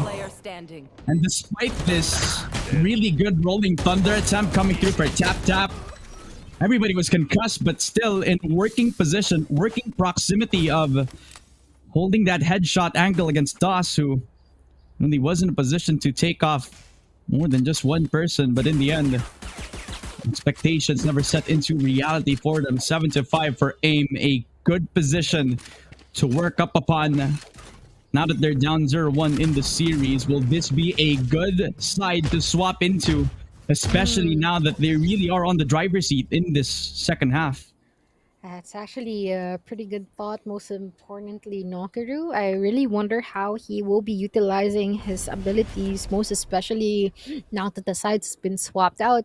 But we are seeing really close coordination here for Shadow Cutie and as well as Magix, but they are yet to make their move here in the mid area. Might actually be preparing for this execute, but Nokiru will get someone. Fortunately, immediately gonna be traded by MD2. Shadow Cutie a bit too deep here in his positioning, will be welcomed by a couple of members from Orion, and instead this is not going to be a good look on them. This current situation, they'll be facing difficulty, but they will still try to thrive. Magic's taking out Migs in the process, but there's still someone here at the market. Error shot not connecting. Still quite unfortunate for Tap, and instead MD2 30 seconds is left. just gonna be left here all alone. The last survivor who is still trying to fend them off regardless of the disadvantages. Magic sealing the deal with the 3K during that round. Had the best weapon for the job and also killed off the best player. But from Magix's well-placed reflexes, he was able to save off what could have been a really disastrous 1v3. MD2, sometimes you can't deny the impact that this guy has on the server, the flex player that we want to see. But in the end, AMPH on the mid-side push really has set the tone on their attacking half so far. And now it becomes an attempt for Orion Esports to become the guys who have to take up the space, be main push. Sato Cutie puts a lot of damage done onto, I believe it was MD2 this time, as AMPH running into the lines then of this Cypher utility. They have to be careful about this. Nothing to clear with it. Destroys off one tripwire, but Kyle, well, he's already made his presence. That's another trip, but they don't have the weaponry to actually deal with it. Another for MD2! What a collateral! And what a way to bounce back into this round, 2v4. Oh, but let's not cut this short because the rest of the members here from Orion Esports has been critically low in terms of HP. Not to mention that everyone's just holding their specific pistols and classics and some abilities to work with, but let us see how do they be able to make the most out of this one. Shots gonna be let out here by Good and Sevi. Every single one, wherever they look, it's just bodies falling down into the ground. And Kael, Cage trigger. how would he be able to address this? Actually, he is one of the members who's been bit too low in terms of HP early in this round, but he was still going to try to offer the execute. And unfortunately, Sebi will be more than prepared in facing him off. A 9-5 here for APH, and it seems like they're proving that they are well off here in Ascent. And a good pickup from the Phantom as well. Giving it to Sebi, who really has been a heavy hitter in towards this bonus round that would have been converted by Orion. So now they kind of have to slow down the tempo. No money for MD2 now. And it would have been a good case for him if he had enough to buy the operator, but because he doesn't have enough, he will decide to become an aggressive rifler into the mid side itself, as MPH will split themselves off into a 2-3. Mid side ignored. Played in a passive position for Sevi, as Ryan Esports still have that triple stack setup onto the A side itself. It's not the strongest setup for them in the mid side, so that's also a weakness that they could be looking out for, but because they don't have all the best guns in their pockets, they do have less risk when it comes to making these proactive decisions. Exactly. And look at the comment section. Sabi dito ni Jeric de Guzman, tap pag naka-X ka, magpapakalbo ako. It's time! Okay. Tap. Screenshot. Screenshot baka po dapat pa may post chart. Pero as of the current time, they're not in a best position that they should be here in an ascent map as well. But it seems like Scary MD is trying to prove us wrong. And as much as possible, they want to inch further into equalizing the numbers here against APH. Most especially that a couple of their members are not handling the ideal loadouts that they might have. Sato Kyoti though will try to answer back against Migs as DOS tries to offer the trade here. Pretty quick stances and answers being thrown upon by both teams. Spike planted. And the advantage here on the defense hopefully serves them well. Unfortunately, the trades are still coming in. V1. But a 1v1. The tripwire present here at the tree area. Goody is going to be more than prepared with the camera being utilized in the process. Hopefully, catching Kael off guard. And of course, he does. A 10-5 and it's been pretty decisive for APH so far. And Goody to step it up, who really has been a quiet one all throughout the server in the first 2 games that we've had. But when he needs to, he steps it up. He shows up in the moment, using the best camera in that scenario, knowing where his position or where his opponent's position was going to be coming from to give him confidence on the wide peak. Somewhat of an eventful split up for everybody across the board on MPH right now, almost giving up the round as they push up in towards the mid side. MD2 jumping up and down, trying to see if he can get one. He does. Not a cutie. Turns out the gunfight. Get Goody. A double kill for him. The spray doesn't work out. And Migs also lost in the sauce. Already falling apart at the seams, Mochi.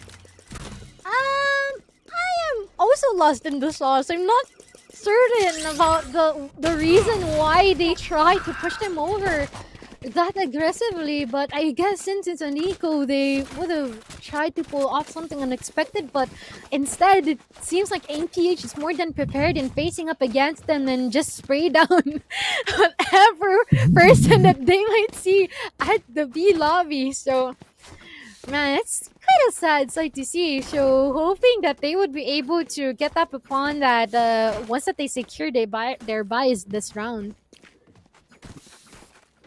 Yeah, hopefully, right? Sometimes time is what heals all wounds, as a lot of romantic movies would say. But I don't want to romanticize the moment where both teams really have been showing their best and their worst, because seemingly that is like the nature of what pro play is displaying. Diba? Sometimes you don't see the 100% of the best player in the world.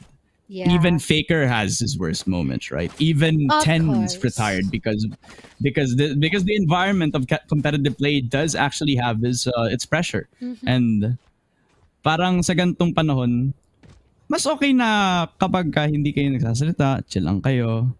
Minsan nga kapag nakikita mo yung mga streams ng mga pro players, kapag namamatay sila, pinapatay nila agad yung volume ng Valorant kasi mas nakakapag-recover sila mas mabilis. Yes. Diba?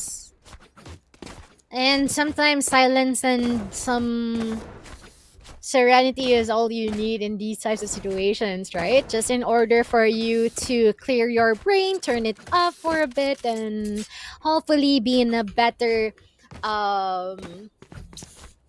maybe mindset, if I may say, or overall feel for yourself as time goes by. But once again, this time out, hopefully it is going to work well for Orion Esports. Most importantly, that I remember them fighting for a lot of our Predator gaming tournaments, and they might be wishing that this is going to be their time, but the same thing goes for APH, other than the fact that they reached playoffs during Predator League. So they're gonna be fighting for very different reasons, if I may say, but with the same goal of winning.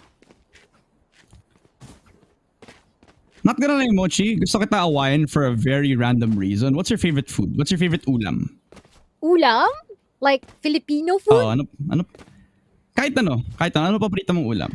Right now, I'm craving some munggo. May munggo kasi sa baba. Mung. Yeah, Oh with my chicharon on top, dude. That's solid. I don't know if you're 40 years old or... Yo, why are you? What's the matter of liking Munggo, man? Or you not eating Munggo at all? Like, dude, it's good. No, I don't like Munggo. I don't like Munggo. Sorry. No! Okay, so what if I told you that I like chicken adobo? Why not? I mean, pretty valid. Like, is it with gata? Is it dry? Like, yung more on onion and It's- garlic? Or yung may sarsa? May sabaw tapos sabaw. manilamnam yung masabaw na chicken adobo. Is it you, more on- ano mas masarap? Ano sige, Is go it ahead. more on the sour type or the sweet type? I like the sweet type better. Oh, actually. yeah, that's good. Okay. It's like humba, right? That's really good. Ay, hindi, ayoko ng humba. Ay, ayoko Pero gusto ko din. yung chicken adobo na matamis. Ayoko ng humba, actually. Sometimes when it's too sweet, I don't like it. You know? Nakakaumay. Diba? Pero, ano sa tingin mo mas masarap? Munggo o chicken adobo? Chicken adobo, yeah. Depende siguro. Depende sa sitwasyon. Like, if you want something comforting, go for munggo. Pero, if you want something for on a daily, you have adobo, I guess. I wouldn't go for munggo for comfort, honestly. Wait, really ba? I mean, Oh. yung iba kasi, depende sa luto din ng munggo. Yung iba, merong ano tawag dito? May pasotang ko na ina-add dun sa munggo. Tapos yun nga, maraming chicharon na maanghang. Pero, I don't like that. man, I'm pretty sure the people there in down the comments should relate or may relate to me. Pero baka yung iba relate din sa'yo. Total naman patagal ng patagal, marami tayong mga inobasyon, not only in VALORANT and their playstyles, but also in food. So, samahan niyo muna kami in a really quick podcast as we ensure that our players are performing and are in a really great environment for fighting each other off para naman no hassles on their end. Oh, syempre. Kita mo yung lower thirds na to? Ibig sabihin, nag-aayos muna tayo dito, mga kaibigan. So, give us a little bit of time to actually work out all the kinks, all the things that we have on the broadcast right now. So, hopefully, maging maayos siya pagka ready na kami na makapag-deliver ng best namin dito sa Kings of PH nga, no? So, kanting usap muna tayo, but before we head on into those topics, why don't we shout out yung ating mga sponsors for today's broadcast. I would like to start with the Predator Helios Neo 16. It is engineered for the elite as it pushes the boundaries of performance, featuring the latest Intel Core Ultra 9 processor and a revolutionary 4K mini LED display. This machine delivers unparalleled responsiveness and visual fidelity, empowering you to anticipate and conquer. So ready na ba kayo mag-dominate? Order your Predator Helios Neo 16 today at the Acer Predator Store.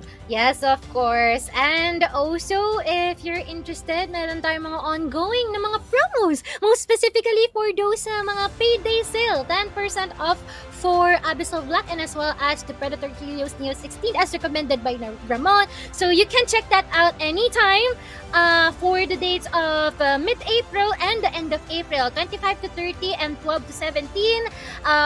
We'll put out an erratum kung maliman ako.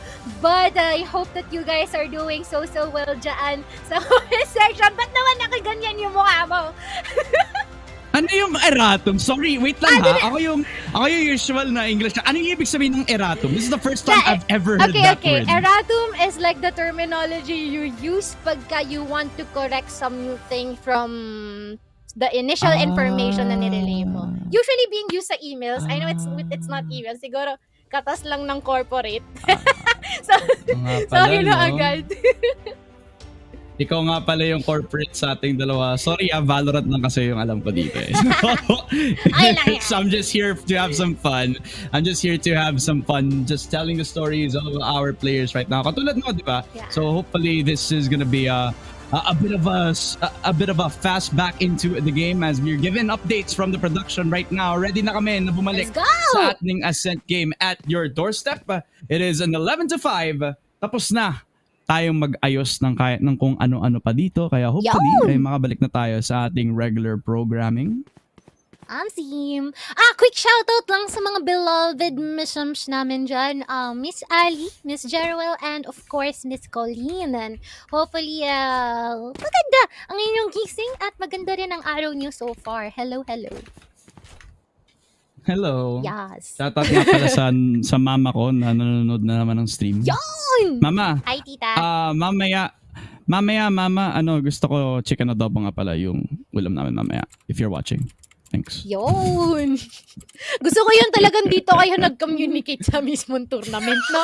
Na-broadcast pa talaga. Hindi lang tumawag sa phone Pero, ayun, cute na nakita lang nagsusupport. Of course, mother ko din nandito, no? Hello kay Mama Lauren. Yan. Hello. And of course, I'm pretty sure yung mga players natin, mga sumusuport din ng mga parents sa mga yan. Shoutout po sa inyo sa walang sawang suporta sa inyong mga anak, lalong-lalo na usually stigmatized ang esports pero unti-unti na siyang natatanggap dito sa Pilipinas.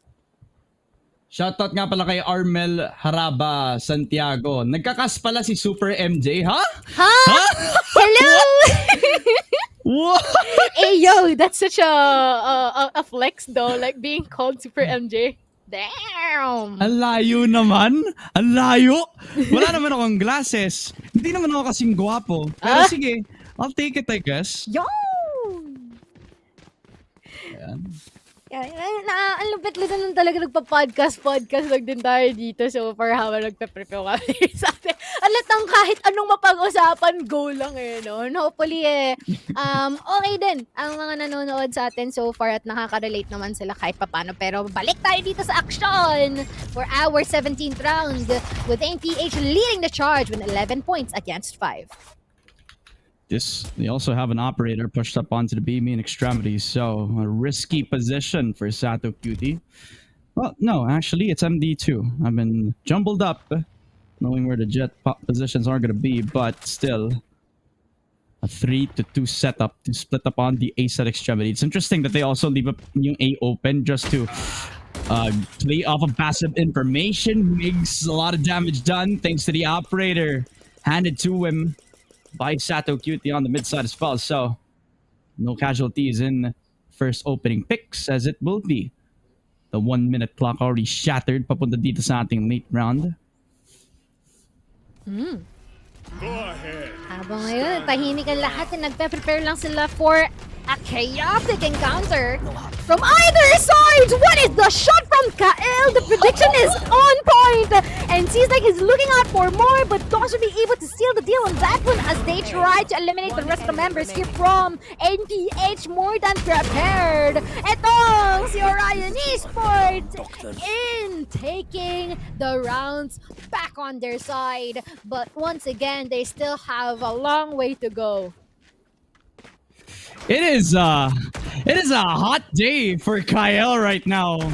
I mean, it's not every day that you know where the jet dash is gonna end up.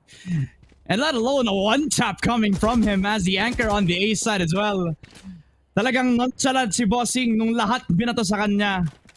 Pero binato ulit pabalik. Laban dito kay Sato Cutie on the attacking side. 11-6 so far. MD2 starting with the operator doon sa may mid-bottom position. Sevi seemingly calling upon his info, his impact with the smoke coming down, but it will be MD2 keeping his momentum going. That first shot from the op will bring a lot more danger into the lives of AMPH sa mid-round push. May nagkakitaan din dito. Sa B main area natin, possibly putting down the drone just in case to be prepared and pushing in further. What a wonderful shot here from Crazy MD against Goody. And there will be no answers as of the moment. Sato Cutie will just be preparing himself just in case that they will decide to push further into B lobby. But never mind. They've already got what they wanted and they will keep themselves onto the more advantageous side. Boss and Savvy in that encounter. He's not looking at the right position. But instead, just two more people from AMPH. They're losing their grip here, Ramon. Just more than that as well. 30 seconds left. They kind of forgot where the spike is as well. So a bit of a struggle. And no smoke to be found as well. So if they want to cross in towards the mid side to shave off a lot of time, then that's not the option. Blessed upon to AMPH so far as Ryan Esports seems with more chances to give. Left. More chances to receive into this possible 11-7. Nakaru Gravnet in hand, a desperate attempt at trying to dodge away from any utility thrown at him. Sato Cutie with one. Spotted na agad tong si Nakaru, but it returned. Will be that 2 versus 4, and they will all save up their guns into the next round. They keep the up. They keep a lot of utilities for both sides of the squad, so I'm expecting that Goes there. the players on AMPH will come at this with an aggressive attempt, and with this stack of players against MD2, that will be more likely to happen. Yun nga, PE. Parang for some reason, after the tech pause, that's been like a really good reset here for Orion Esports, and by Ench, they're moving closer here with an 11-point advantage that we have for APH, but they will be forced to Oh my back God. out. Everyone's gonna be concussed by all the utilities, but Migs is still gonna be on top with a couple of kills from him. Magix though will try to equalize the numbers. Still a 2v3 in favor here for Orion Esports as they try to commit into B side in the process. No more bullets here for 3MD, but Magix with the 4K! Just popping off non-stop, looking into possibly securing this ace on his end. And we're seeing this drone here. There's gonna be sighting our last remaining member from Orion, Kael, on that operator. I'm not quite sure if that is the best weapon to actually use, but the ace will be taken by Magix. Pinakitaan ng tricks. And such a wonderful play. All for APH with a match point on the side. The Chris Angel of AMPH right now made everyone from Orion Esports disappear. And in a blink of an eye, Magic's able to kill off 4 people in a matter of seconds on towards that CT position. And once he found out the last player, he hunted for him, shooting him from behind. 12-7, match point coming through. AMPH only needing 1 round to force out game number 3. And this time, it is the worst case scenario for Orion. They knew that they had them against the wall. But now they're seemingly more dangerous than ever. AMPH, the Messiah hope of the bracket so far, is about to make an impact in towards the semifinals as Sato Cutie seemingly wary about the possibility of a crossfire. So they eliminate one of the angles. They push on in towards Migs, who really gave up that market position. But thanks to that concuss, it gives up the double kill. Migs popping off for the defense and stepping up where he needs to. My camera But is let's not cut this short. There might still be some hope here. The guided salvo being utilized to free some space here at the generator area. Unfortunately, Kael will be more than prepared for that interaction. And instead, Goody might possibly gonna be cornered. And it is going to be another addition for the lifeline of Orion Esports as they try to soar for the stars and hopefully pull this up to an overtime. Oh, it's possible, Mochi. Anything is possible in the Kings of PH. Anything, especially for Orion Esports right now. Claiming off so many rounds off of the long timeout. And it's almost as if the morale is back from the defensive side. Even though they are at the knife's edge against the players on AMPH. All the energy coming back alive for them. Sato Cutie pushes on in, tries to force out the stinger in hand. MD2 dodges away from death as well. A 4v5 getting away from murder. Sato Cutie will also walk into Tap Tap. 3v4 and seemingly the beat side giving up towards the attacking side. Man, I'm really looking forward for someone becoming a butterfly here with the Deadlock ultimate, but unfortunately it's not connecting at all, and instead it's not actually bearing them the advantage that they should be getting. Once again, that is the struggle of having a Deadlock on attacking, but look at DOS trying to execute every single one with a follow through here from Tap Tap and the team. At 3K secured by him as well. Kung yung nagsabi dyan na magpapakalbo siya pag naka-AC tap-tap, kabahan ka na, boss. Nako po, konting-konti na lang. And with each round, it's becoming more and more likely dito pa lang sa ating defensive side. You have an ult coming through from Tap Tap. You also have the Armageddon in the back pocket of Migs right here. becoming deadly weapons when it comes to that retake scenario. Maybe not even in the retake. Maybe they could actually be the ones pushing themselves, but in this case, it's not going to be that. It's not going to be the passive position. Sato Cutie will be challenged with that operator into the mid side from MD2. So, a lot of smokes on down. A short also not going to be a factor here, as MD2 has to be careful. That silent drone is the one thing that he has to run away from just to dismiss some info. Now, what a shot from MD2 right now. Dodges away in towards CT. Has to be careful, but he is not careful. He is the danger, and he is dealing it towards MPH. Bro is going berserk right now. Ito na ba yung sinasabi nilang plot armor? Because they're trying to get the rounds all equalized. Kung kanina meron 5 o 6 tayong differential. It seems like they're trying to finally understand how NPH actually play, and with even the overwhelming abilities being thrown at NPH, regardless of the fact that there are already just 3 more people remaining, there is going to be that risk for NPH. But still, the operator though, ooh, that's not gonna look good here for Scary MD. But with the few phantom shots being let out by Magix, that would be a good step further in securing the last round, possibly. Golden Thunder and Migs in a prime position. Spots out one. Oh, wait, perfect headshot onto Sevi too. They have no time. 1v4. They don't even have the spike as well. So Goody is gonna have to get back this round over to the side of Orion.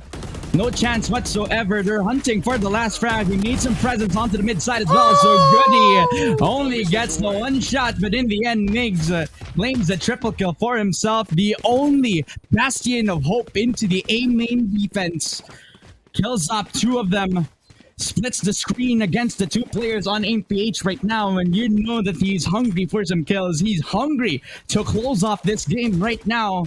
But APH, you could feel the desperation. You could feel that they're trying to exhaust every possible option. That A short push, it's not working out for them anymore. But then again, it's APH we're talking about, and sometimes knocking the same door down will work out for them.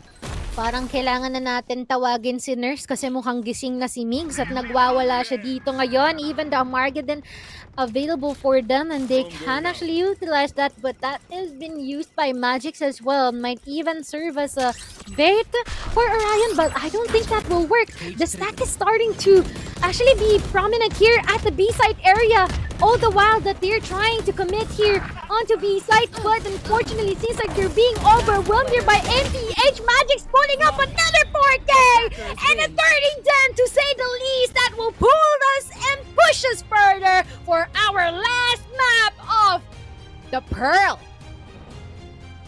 A beautiful recovery coming through for AMPH, seemingly losing control of this Ascent game, but in the end, again, we've been talking about this team who has been comfortable in taking the same positions over and over again.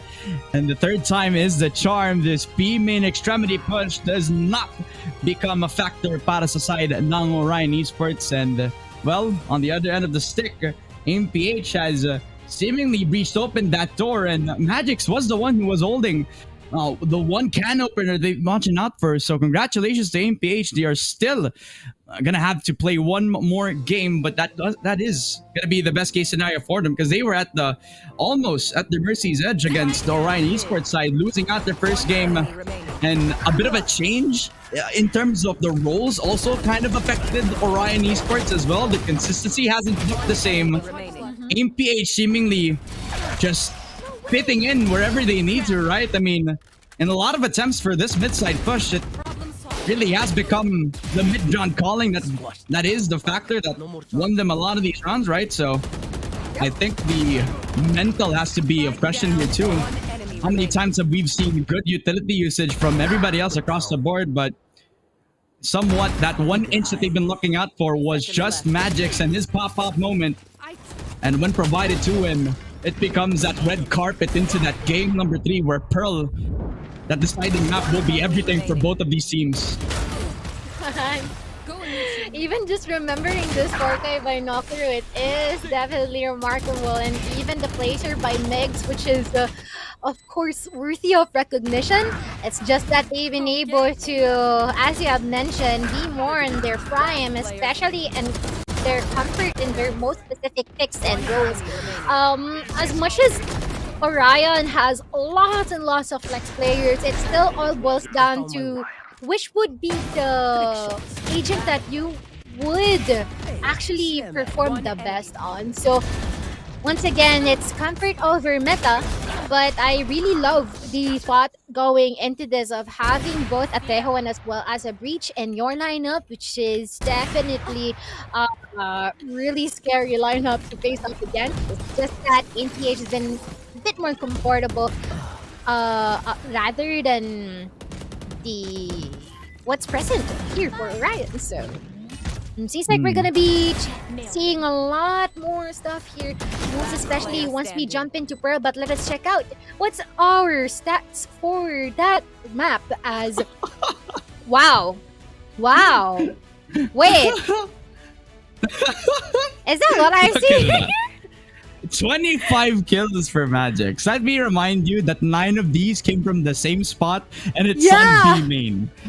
Oh my goodness. This guy is just gonna be a scary person to deal with pagdating sa Pearl game natin. Pero sa Ascent pa lang, ay nag-init ang Magician para sa AMPH right now.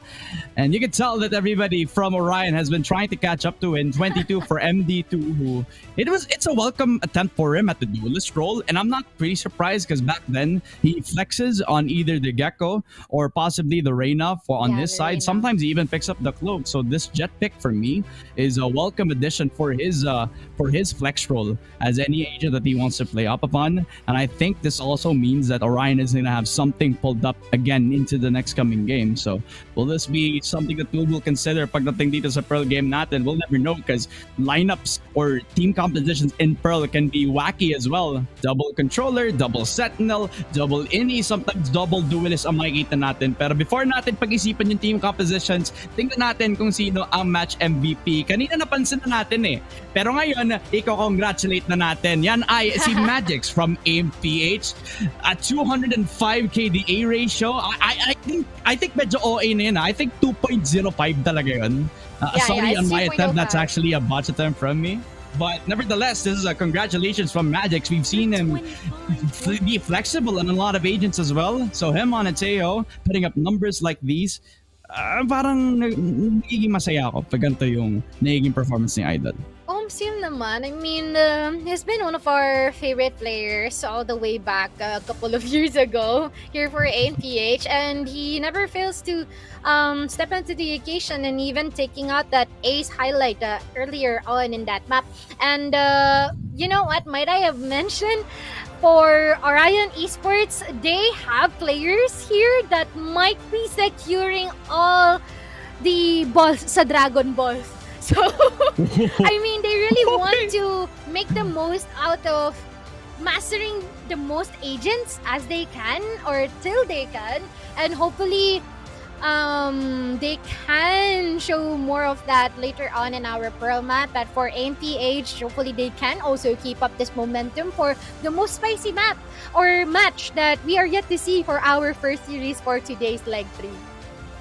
I'm sure it's going to be one heck of a fight pagdating sa Pearl map natin. But before we head on into a short break, let me remind everybody kung ano yung ating magiging sponsors for today. Yan ay ang PC Game Pass. If you purchase any Acer Predator notebook, makakapag-activate ka ng pre-installed na 1-month PC Game Pass. Isipin nyo, may laptop ka na nga, may PC Game Pass ka pa. Makakalaro ka ng high-quality AAA PC games all across the board, including yung mga bagong games na nakapag-release on day 1. At saka yung iba pang mga membership na benefits katulad ng EA Play membership, katulad ng Riot Game benefits kapag naglalaro ka ng Valorant, League of Legends, TFT as well, at kahit ano pang discounts and deals and so much more. Lahat ng yan ay pakatapos makabili ka ng Acer Predator notebook, but we would like to thank yung PC Game Pass for sponsoring today's tournament. Yes, of course. And if you want a recommendation, we have the Predator Helios Neo 16 today at the Acer Predator Online, because this one and only notebook pushes the boundaries of performance, featuring an Ultra 9 Intel processor, and in addition, yung LED display natin the over to top. So if you want to use this for productivity and for your gaming, since mali mo, may mga aspiring content creators dyan or streamers, well, this can be your ball. So better check this out dahil ito ay engineered for the elite. So if you're ready to dominate, once again, check out ang ating official Acer Predator Gaming website. And alita ko, meron tayong payday sale dyan, Ramon. Oo nga may payday sale tayo. Meron kang makakaroon ng up to 10% off dito sa ating mga payday sales on April 12 to 16 at saka sa April 25 to 30 as well. So, if you want to get yourself the Predator Helios Neo 16, the best time is around these time frames as well. Isipin mo yung napakahabang code na yan, Abyssal Black yung color, mataas yung magiging discount from I believe 87,000 or 94,999 pala. Ayun. Magiging 87,999 na lang. So, makukuha mo yan kapag bumili ka ng Helios Neo 16 sa ating mga payday sales na meron tayo ngayon. May 5 days on one, may 5 days sa isa pa. Yeah, 7K discount din yun, no? And once again, April 12 to 16 and as well as April 25 to 30. Literal na swelduhan yan, guys. Yep. And I think this is also a good time for us to take a short break, Mochi. Kuha ka na ng tubig, kuha ka na ng kape, kahit anong kailangan mo dahil this game is gonna have all the energy that you need. Ang nga ba si Ramon, kasama ko si Mochi. We'll be right back with the Predator Kings of PH 2025.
of the one and only Orion Esports and as well as AMPH. The Kapampangan and the Cebuanos definitely sharing what they can offer here sa ating hapagkainan as they are now into a 1-1.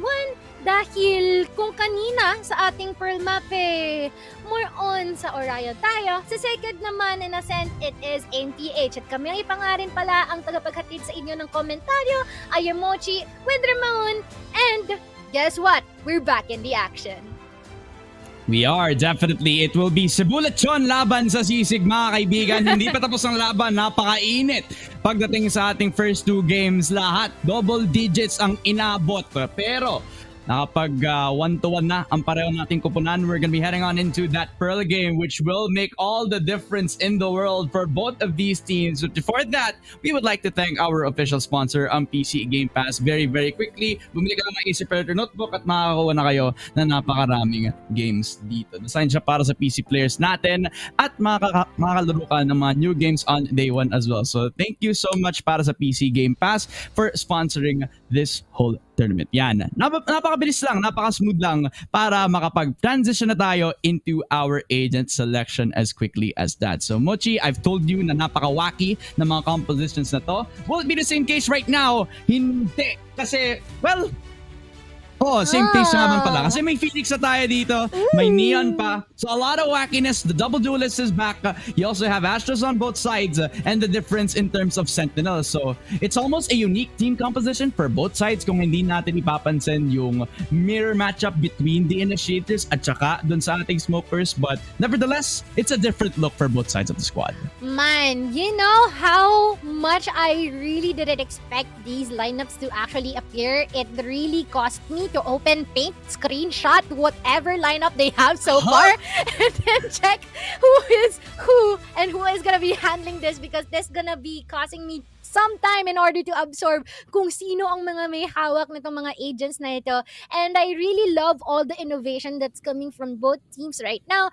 I really like the appearance of Asoba, which is very interesting for me. So I am more on hoping of having a Yoru, but guess what? We don't have that right now. Oo nga wala tayong makikitang Sovano movement na makikita dito true. sa laban natin on this Pearl game. I miss Sovano. And if I remember correctly, natalo siya, no? Nung naglaro sila dito. So maybe makikita natin sila soon. Tama ba? Si Sovano ba nasa Chronicles? Kung nasa Chronicles siya, di makikita nga natin sila sa Phase 2, di ba? Yeah, I can double check that later on. Don't worry. Ang ibig sabihin, hindi kung nanalo sila, hindi natin sila makikita ngayon at bukas. That sucks, man. But it's okay. Anyways, it's a time to shine for all the teams here na hindi pa nakakapaglaro. We're heading back into that Pearl map decider para sa pera natin kupunan as they push on in towards that aiming extremity. The smoke also dividing both of their attention para sa ating parehong teams. Man. Actually, napaisip din ako, part siya ng Chronicles mo. My goldfish brain could never, but it seems like our members here from AMPH are just priming themselves up here, and as well as the wall placement, which is wonderful here for Nokiru, just in case someone tries to offer a far flank from A side to B. But right now, it seems like they can entry B side anytime they may want. Other than the fact that Kael would also be taking Nokiru down, which is more than enough information for Orion to navigate all the way through B and prepare for a massive retake.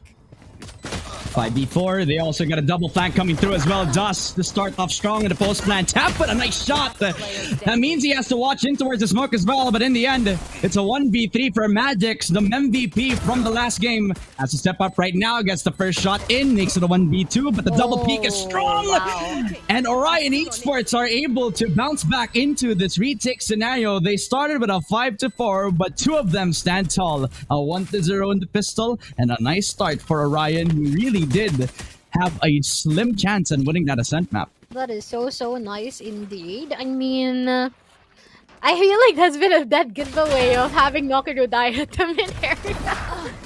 You can see them trying to start running and opting for a sprint here onto B site the moment na masecure nila si Nokiru. So, yeah, it's just a matter of adjustment here for MPH where hindi nila nagawa masyado because Orion is so quick to move after gathering that info. But It is going to be a really interesting take. Force buy? Force buy, pulling in, pushing in. Unfortunately, not gonna be securing anyone in the process here for Migs and Scary MDQ.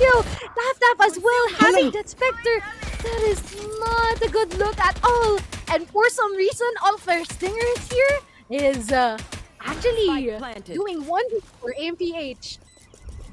Just from the pistol round, they already knew that it's always a double peek into A main because of the smoke given to them from that point in time. What an adjustment for AMPH right now. The Stingers being the best case scenario and a rundown from Sato QT towards DOS. What an adjustment, a flawless round, a stinger buy for everybody across the board. This is AMPH at their finest. Just the call to actually get a 5-man stinger buy for everybody across the board, and knowing from the pistol round that the half of the players on AMPH is banking on the idea that they are going to fully investing that defense on that side of the map. That's just big brain from the attack right now. Yeah, that's so true. I mean, if anyone isn't quite aware of who is stronger in terms of the pistol rounds, it should be AMPH. They lost the first round. And what did they do? Go for a force buy with all of the stingers on deck here. And it works so well for them. Even yung history nila, they're super good in pistol rounds. Sobrang taas ng win rate nila doon. But there has been, I mean, siguro, times has changed. Part 2. And seems like they made the most out of that second round itself. But now, this is gonna be a bit too much for Orion to take just in case. Most especially that they only have pistols, and this is going to be the bonus round for AMPH, and A site is more than free for them to take in here. Orion might even opt for a retake, but it's just a matter of time before they even secure the objective, and as well as the space necessary for them to opt for an execute. Need the two split up into the retake scenario, but a really nice molly just separates the pack as it's going to be a 2-for-2. An entry into the site as Orion Esports trying to regain control, but in the end, a 1-for-good. He spots out one, cannot get the 4K. It's DOS with a right click. A classic to make the best use of this retake scenario. And what a way to start off this game by exchanging the eco round scenarios for both sides. Orion stealing a round against AIM after a very eventful stinger rush from the second round, but because of the smokes, because of the space given to them, they're able to trade off each other in the best possible scenario. And Tap with picking up the stinger, just able to shave off most of the pack. That is beautifully well done from the initiator of Orion. The dynamic of the rounds we have so far is so interesting to me, because for some reason, the ones who have like the worst guns tend to win. But it is a 2-1 after all. Orion in a really good position right now. And they are yet to make their move here with just the drone trying to scour for additional information at the entrance of A site. Everything seems to be chill, and the coast seems to be clear for now. There's peace and tranquility in the Pearl map as well, especially since we're literally 2,000 miles below surface level. As Knockery True. looking to be the one to actually take off the Discovery Channel from this Predator Kings of PH broadcast right now, as he's the one to actually get himself the first pick off. But Tap will turn the tables on him, dash on in, updraft in hand as well. A bit of a difficulty from DOS to hold up the site with just the Outlaw, so he's calling for the troops to come by. Hunter's Fury also from the heavens tries to get himself the scan, but nobody is getting pinged off from the location into the 4 versus 5. They're kind of getting some struggles into trying to plant down the spike, with Mig trying to get him off the flank, and he gets himself a double kill. That's a 1v4 for Sato QT, and what a shot from Migs! He comes in with the swing and knocks off Sato QT off his high horse. It's a 3-1. AMPH slowing down where they really need to accelerate. Eto na naman tayo sa galawan ni Migs on that neon. And this is possibly a bit of a bad news for AMPH if they won't be able to add some cold compress, no, sa pasa or bruises na natanggap nila from Mig so far, so of course they better be prepared, and it seems like this is gonna be giving them some time to think, since this is a Nico round after all. But as much as possible, they want to deal some damage on the economy here from Orion. Spotted thanks to the alarm bot, Sapacuti. He's a Ooh. little too isolated from the fight, so it will be an easy isolation from Kael. 4v5, the Ecos. Definitely not in the best condition for the AMP8 squad. Normally known for their pistols, but not in this case right now.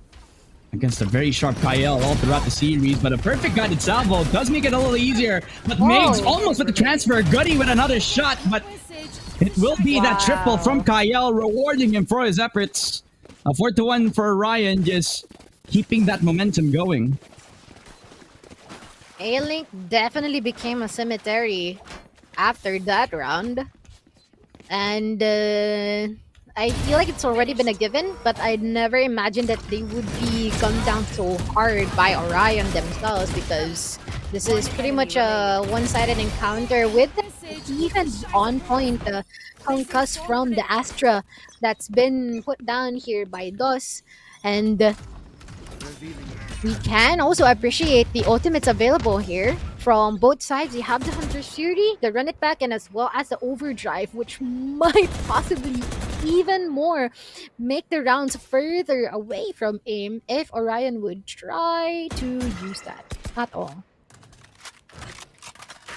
Double push up in towards the beam in extremity now. Sevi has to at least expect this. Think of it at the back of his head. His barrel is seemingly spotted, but the headshots are perfectly clear. Sevi just popped off when he didn't need to, but in the end, the impact controller player just dunked on him with the headshots. Kael spotting out the lurker, just weeding them out of the shadows. A 3v4, making the most out of a very bad situation. Sato Cutie now joining up with the fray. Kael with the perfect flank opportunity. And this is not going to be looking good for AIM. They need to think about the flank coming through from Kael. Dude, I thought that they've seen Sevi during that, but look at this. It seems like they want to inflict the same damage onto them as well.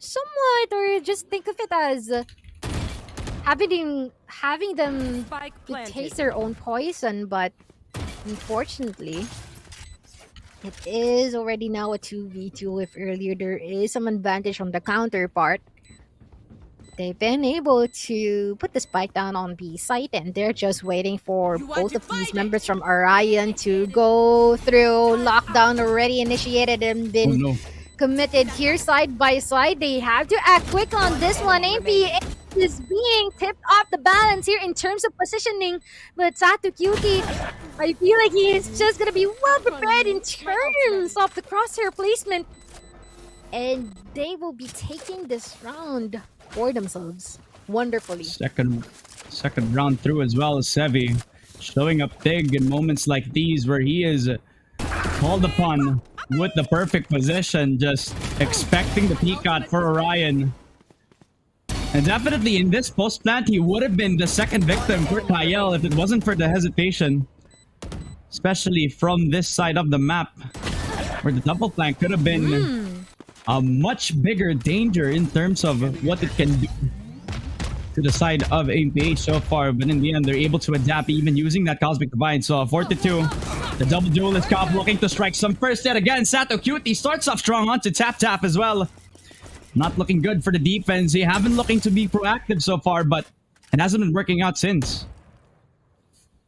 And no answers from MPH as of the current time, although there is already some information being shown from both sides. Run It Back already being activated, the blind as well, catching Sato Cutie off guard. He has no vision at all after that one, and look at that, they even took Goody off. And with that, all advantage more for Orion Esports, and look at the anchor, definitely on point, but it seems like the timing is not gonna be on DOS' side, and instead, this is all the more reason for APH to navigate to B site. Oh my 30 gosh. seconds left. The Grim Reaper of B main. So many times has Sevi caught an off timing against Orion. And this round is no different. They force out the 3v3 retake scenario where Kyle finally punishes Sevi. But with the ulti coming through for Knocker, this does buy some time into APH's reposition in time. Migs, another attempt at the flank. He does lose out on the fight. And with MD2, his presence has been noted. This does give Orion a bit more of that breathing space, but APH adapting to the situation. The push on into Kyle, the 1v1 against Nakaru. It's Sentinel versus Sentinel. And whoever is going to be more patient will win out the gunfight in time. Nakaru does not have enough time to rotate back onto Heaven and to stick onto Kyle. He does fake it out! The pro that wins out the 1v1! And with the triple kill, this puts him up to the 5th round win. Kyle, the OG, will show up why he is to be feared on the server. Bro is so prepared and quick to adapt in that situation that he found himself in against Nagaru, and look at that. That's so satisfying, not gonna lie. I mean, having the pulling off that half defuse, swinging, securing the kill, and just proceeding to your natural programming of defusing the spike has been, well, perfectly executed here by Kael earlier on, but now it is gonna be quite of a different stance here from Orion. But other than that, after securing the orb for the run it back, I assume they're just gonna be backing out. But in the process, Kael will be securing out magics and possibly another. This might possibly be another case of, I don't know, is this an audition? We don't want that. Just slowly walking into their crosshairs, no? It's just a theme that we've been seeing from them. As Nakaru finds an off timing onto Kyle. Arc throws out, but he has to run away because he got relay bolted. Even using the overdrive, Migs trying to hunt him down and runs and guns him. Nakaru doesn't have long for this roll. Das whips out the shot, but he does not have a dash at all against Sevi. In a 2v3, he's winning so many of these B main lurks that now Orion Esports have to be fully prepared for this. A white peak from Sevi! Fully surprising Migs. He does not have the overdrive, cannot sprint towards it, but now he's found out into a 1v2 clutch scenario. Has to be wary about the flash. But since his position is passive, you have to find him out. They do spot him out. Has to clear him off. The jumping shot and MD2 will take care of business. It is that 6-2 scoreline for Orion. Fully trusting in the process, even though that A main extremity has been a predictable force into the first opening half. It's still working out for them because every time it gives MD2 the ult orb, it still gives them that breathing space on the mid side as well.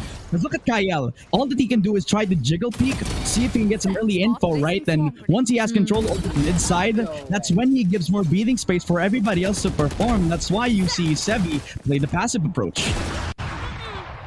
You're definitely being disoriented, but it seems like they've been able to find themselves the balance after that one. Just wonderful. And might I add that this map has been chosen by Orion themselves, right? So I feel like they're pretty confident with their performance here in Pearl.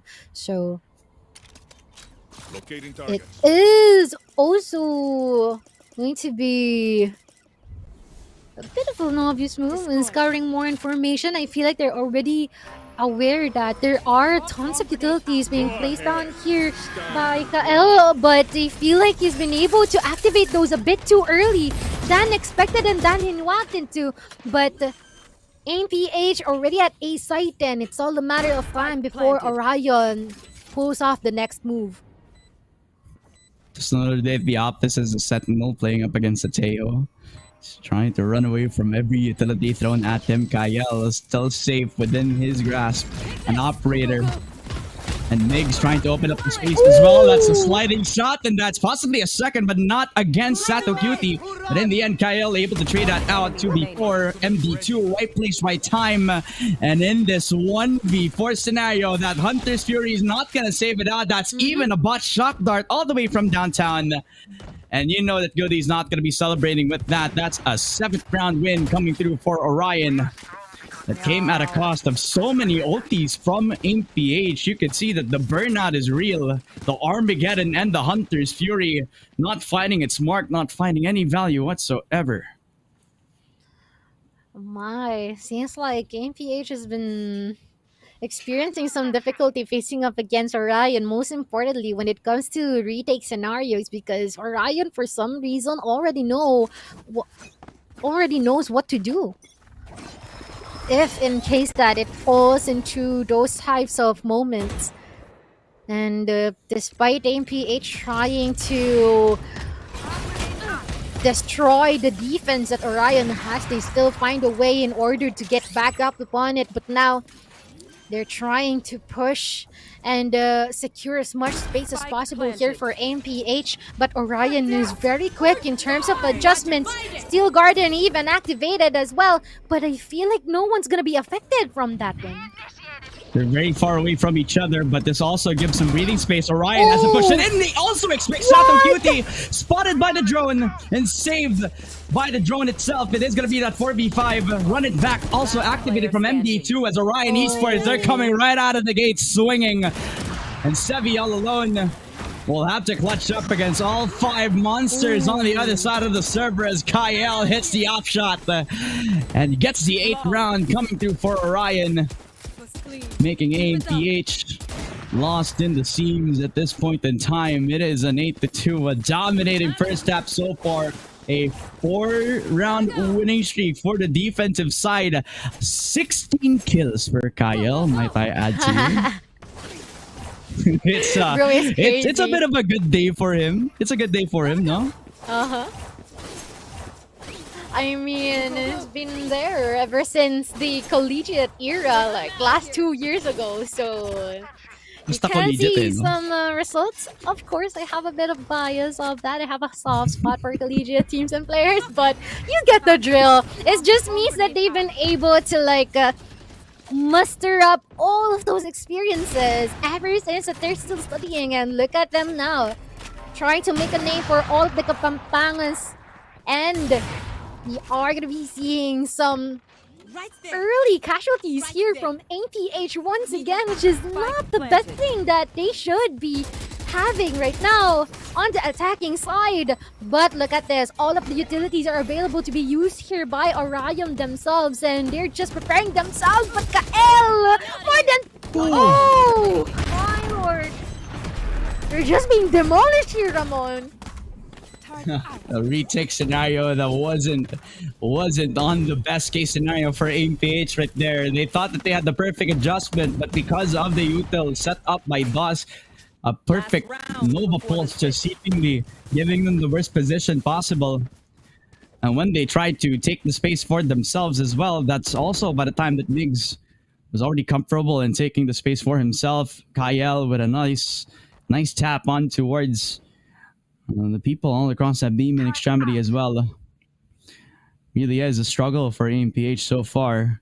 Haven't had a footing ever since the opening picks, as they will have to find a way to recenter, refocus once we head on into that second half. And now, before we go into that, will be that last round of the first half. It will be mixed with the dash and the Hunter's Fury combo. They are not letting them set foot in the A main extremity, as they now have AMPH by the throat. It is Orion Esports dominating within this first half. I'm not talking about the scoreline. They literally are dominating all throughout this main extremity. Stop and Migs, what is that? Right in front of our mainit na kape and pandesal sa tag-araw? That's so crazy. But look at this. I feel like it's not gonna be ending yet, because they're just gonna be preparing themselves for whoever is gonna try and get that spike. But 50 seconds of the clock, still a lot more time to actually offer and execute. The judges bus being thrown here by Migs in order to scare them off. And even a plan B of having Kael as their lurker here, or their flanker, just in case. But I guess they no longer gonna be needing that as they try to make some moves against Sevi. And Kael seals the deal, ending this such a dominating first half of a 10-2 in favor of yours truly, Orion.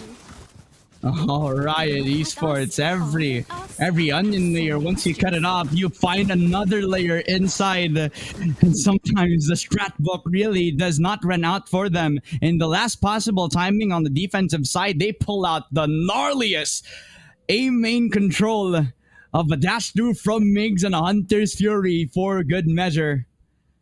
Just getting 3 picks in a blink of an eye, just making sure that AMPH will not have any sort of opening back into this game. 10-2. Somewhat of a stomp in towards that first half, but you know, in Valorant, you never say never. We've seen 3-11 comebacks happen on the Icebox map or Fnatic on Lock-In. We've seen amazing... malay mo mangyari, di ba?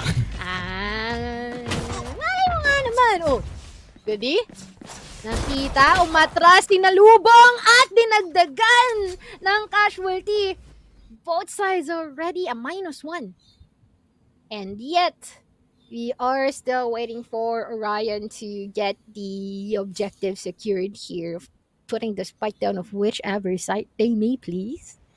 Magix might be in a really tricky position if ever the team would be able to take those down. Most importantly, out on his face, he would be able to though. But there's a lot of people on site now. But that's more than enough information for APH to try and track them down. But it seems like Magix will be taken out by Mix before they even approach B site. It's not going to be the best and optimal retake scenario though. Sato QT so late to the call, and they had to wait for Sevi and Nakiro. They even know where he's going to be coming from, so that's a perfect one tap from Migs. And a 1v2 with Kyle winning the shot entirely. A double for Kyle. And they also noted everybody's position from the push as well, so it's not a problem for Orion Esports. It's almost like they came into the office well prepared too, so it's an 11-2. It's gonna be that forced buy inevitably for AIM, as we saw that from their second round shenanigans. Pero malay mo, diba? Malay mo 11-2 comeback to, Mochi. Wala akong sinasabi na mangyayari yun. Ang sinasabi ko, posible siya. Posible. Pero totoo naman, no? We're not robbing the team of all the possibilities that they can even pull off here in then our third map of the best of 3 series. Oh, that's a bit of a painful shot here given by Magix onto Migs, but at least there is going to be some trades here from APH, or a trade-off specifically. But once again, it seems like they'll be stopping on their tracks as they might be close to each other. Sadly, the smoke placement is quite unfortunate for him. These are the moments that you can use the utility, not in favor for your team, but rather than the opposition. But look at that. Every single person falling down here in the hands of ND2, and as well as DOS. And instead, with even sealing the deal off with the shock dart kill on Goody. The shock dart doesn't kill him, the molly will. So you pick your poison, Mochi. Really, this has been a different luck on the side of APH right now. Somewhat of a different approach from what we were expecting from that Ascent game. They were more decisive, they were a little bit sharper on the prowl, but now Orion showing a different beast in their setups. Kyle has only been killed 4 times this game. Let that sink in. I actually wonder how APH will get back up upon in this current situation that they are in. But it seems like they're already being raised upon the wrath being given here by Orion. And instead, there's just 3 more people remaining here for APH, and they are even yet to try and fight back against them. But I feel like there would be no avenue for them to do so. But look at that. Some trades off here from Sebi and Nakaryu. And the rest of the squad, still additional lifeline for them. And it seems like they're still breathing after all, after the damages that they've been taking time and time again in this match. Breaking the 8th round winning streak coming through. At least some sort of breathing room for the APH squad. Has a decent aim in hold, really. Has given the info for the rotation to happen. Goody full confidence into holding up that aiming cross, as well as Sevi saying ring around the rosy against Migs, who was trying to find him within his entry. Dodging away from the possibility as Migs does not expect the double peek on down. The judge doesn't work out for him. His Magic's fully prepared for the fact that will be that 2-for-1. Goody headshot in, but does not expect the double peek on time. 2 versus 1. And it's all up to Dust to end this game right here, right now. And it will be him. He is him. Dust with a triple kill. And it will be Orion taking this first semifinals, moving on to the last game for today. Bro, wait lang, nagulat ako dun sa ginawa nito. So, the whole time nakaganto lang ako. Sabi ko, grabe naman yung performance ni Dosto in the last few moments of that round. I mean, ganun sila kagigil na tapusin na yung laban. Especially best of 3 yung umabot pa ng third map. And as much as possible, they really want to show off that, you know what? Amin na ito. Ending off and sealing the deal with a 13-3, if I am correct. And even having a clip farm for Orion because it just shows how much comfort and as well as familiarity they have in the map of Pearl. Definitely, man. I mean, you could tell the adaptation was real for them. Every time that AIM-PH tried to do something wacky, maybe the exception was that second round. They thought that they had their number. But in the end, it has always been how well they're able to isolate these frags. Kyle, and a lot of these situations where he's being thrown different players on AIM-PH, he's been winning out 90% of his duels. And it doesn't help that Orion Esports also are well prepared for all the rotation that has been given to them by AIM. And how many times have they pushed up this aiming extremity, right? Always with an answer, always with something different on the table. It's always going to be that double push. It's always going to be someone with a triple. In the end, Orion Esports just showing that Pearl map definitely is one of their haven maps entirely. And I'm talking about it being one of their comforts because really, it's more than comfortable for them by the end of this third game.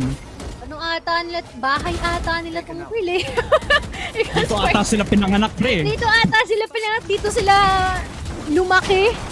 No, because of how they act here in Pearl, as if this is their turf, their territory, and despite of whatever side that they will be on, they are eager to excel. And here are our statistics during the Pearl map, the whole duration of that one, and it is evident that Kael has been on his prime, the whole performance here in Pearl, and was deemed so strong against AIM-PH, which is a valiant effort, but still, it is obvious who stood strong. I think it also speaks for the strength of this roster, who really has a lot of experience playing together, even in their KDM days, right? Even in the collegiate days of Kyle, even in those moments where they need to bundle up as a team. Ay, shoutout nga pala kay Sir Mid Matters, one of our OGs in the local scene. Remember when he used to be one of the best Astras in the local scene? Yes, talagang of course. naipakita din ni Sevi at saka ni Dos yung naging influence ni Mid Matters dito sa ating naging game, as it's a 13-3 para sa Orion Esports. A well-performed Pearl game that I know that everybody in the Predator Kings of PH will take notice at baka maban pa nga against them. So, malay mo naman, di ba? Yes, indeed. And guess what, guys? That has been just the first series that we have for today in our leg 3. Una pa lang yun! But for some reason, para na siyang pong finals. But let us first check out who is our MVP for the Pearl map earlier on, who proved that he is the one above against all. And that is the one and only Kael from Orion Esports with a 3.50 KDA ratio and 326 ACS. Are we seeing this correctly?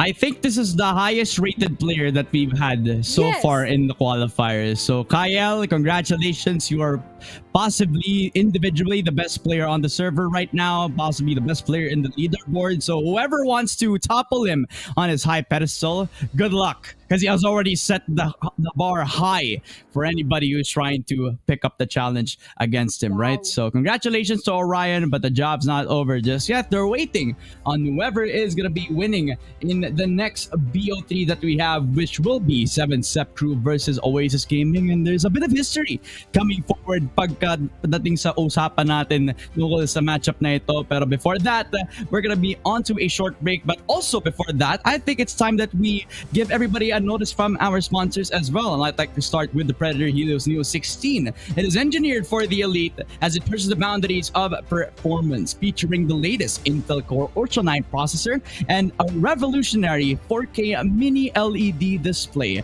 This machine delivers unparalleled responsiveness and visual fidelity, empowering you to anticipate and conquer. So, ladies and gentlemen, are you ready to dominate? Order your Predator Helios Neo 16 at any Acer Predator store online. And guess what, you guys? There is a possible 10% discount for our payday sale. Be sure to be on the lookout for April 12 to 16 and as well as April 25 to 30 for Abyssal Black. No? Makakatapyas lang naman kayo ng 7K petot from 94.999 pesos to 87.999. So, be sure to check out ang ating Acer website for further details para dyan. So, pag hinihintay nyo, it's about time to make those monies fly and upgrade your gaming and productivity rig na a good investment for the long run. At sakto, kung nakabili ka ng Predator Helios Neo 16, ay makakakuha ka na din ng iyong pre-installed 1-month PC Game Pass as well. Kung meron ka ng laptop, kailangan may malalaro ka, diba? So why not subscribe to the PC Game Pass as well? So every purchase of your Predator notebook as well, makakakuha na kayo ng PC Game Pass na 1 month ang duration niya. At kung hindi mo alam kung ano yung PC Game Pass, eh madali lang yan, kaibigan. Ito ay design para sa mga PC gamers katulad mo, katulad ko, na pwedeng makapaglaro ng kahit anong AAA titles na malalaro mo dito sa PC Game Pass. It includes all the new games on day one affiliated under the PC Game Pass, and you can get multiple benefits that you can have once you have the subscription, and especially if you have the Acer Predator Notebook, any that you have, syempre makakuha ka ng libreng PC Game Pass as well. Thank you so much to our sponsors for making the Kings of PH possible. But enough about the thanks, enough about the gratitude. I think it's time that we wrap up yung ating first BO3. When we return, it will be that second BO3 between 7-Step Crew and Oasis Gaming. My name is Ramon, and with me is Mochi. We'll be right back after a short break.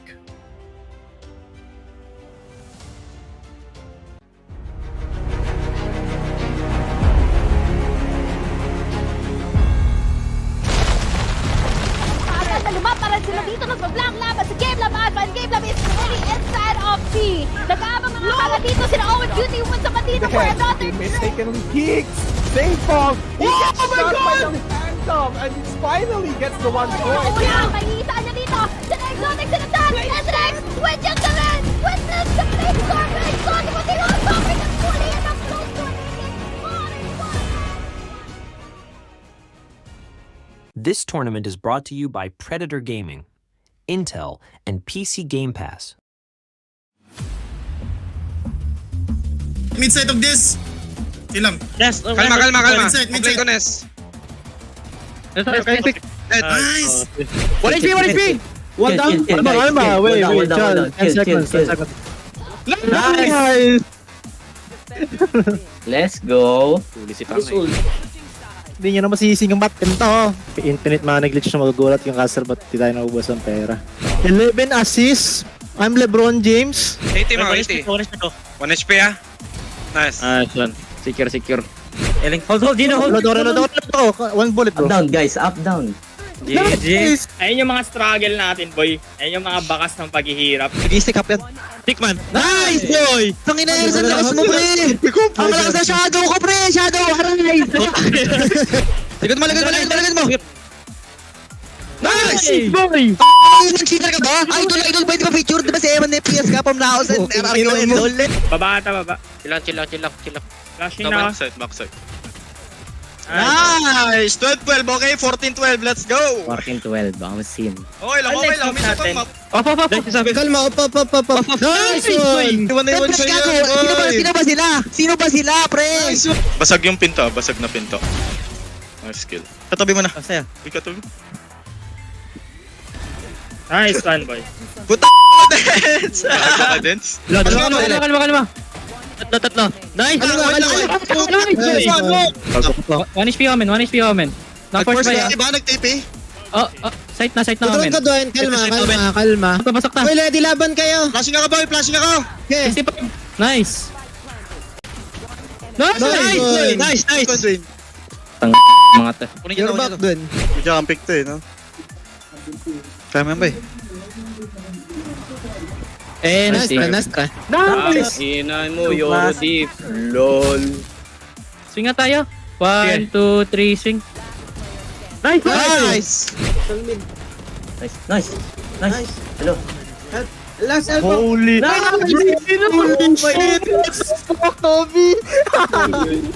Planting na dito, be ha. Iwanan natin yan, boy. Okay, retake natin. May molly ata dito, boy. Sira flash ray gun. Ako nga lang mag-isa dito. Nice, tapos mababaliw yan, boy. Nasa box! Sa yellow. Yellow pa, dalawa yellow. Isa lang. Flashing ako, doit. Box. Screen. Out ako. Si Ay, biniming. Boy, defuse niya, yung iba. Nice, boy! Grabe ka dun, boy! Teka muna, pre. Kunin yung gas. kasi sobrang lakas. Sabi. Isang lane. Watching Focus. after. Chill lang. Isang lane na. Lane box. Can you box? May isa pang backside ulit eh. Boy, yung city na, be. Press mo nga yung backside. Wala ko, be. Dito lang, boy. Default. Picking heaven. Ito, heaven pa isa. Oh, lang yun. New box, 65. Backside lang, backside. Ay, backside pa. Nice. 7 last. Nice one, boys. Swan Ersa. Okay lang yun. Uy, good luck, KRN. Leon Cliche Super. Hey, that's my love. Your love. Papalagit. Left side, ma'am. Flash pa. Side na, guys. Ready, Sandrich. Ito, sama. Stunning. Marami daw because city. Paril. Adjust ako Tanawa lang, tanawa na ban. Wala, na-smoke out ko. Link. One more, nice. Good run. Wala na shield. City out. Nice. What the hell, bra? What the hell, bra? Cypher long. Nel. Sided, long last. Tara, game. Tambakan na natin to. Buhay, boys. Kaya taas. A-link ka, A-link. Nice shot. Oh. Nice! Nice one. Fist bump. Ako pipitas. Kanina pa ako winawan. Tap neto. Magtago ka na. Talon ka kayo pala. Ayun o. What the hell? Nice! Let's go! Good shit. Uy, 1 HP na. 1 HP. Well, Nice! Baka may magalit na naman. Handa ka na sumigaw ko mo. 3, 2, 1, nice! Ooh! 3, 2, 1, nice! Sige, hawak ko left.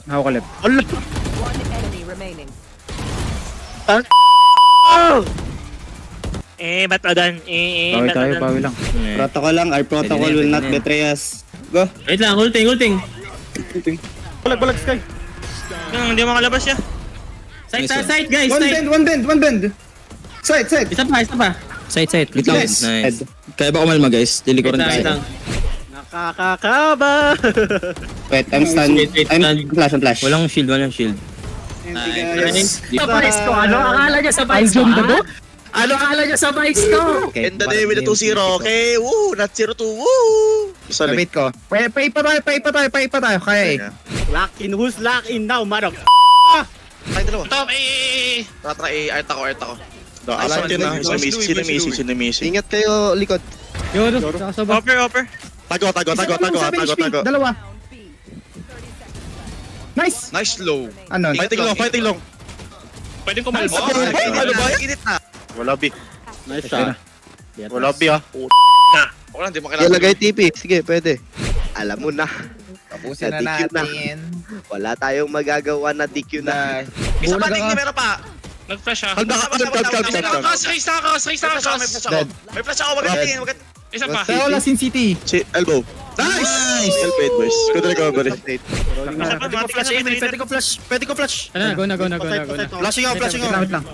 Saan ako? Patay niyo. Right side. Nice! Oh my God, Mr. Ario! Oh my Hello, God! FP na naman, FP Reels! Hello, MJ!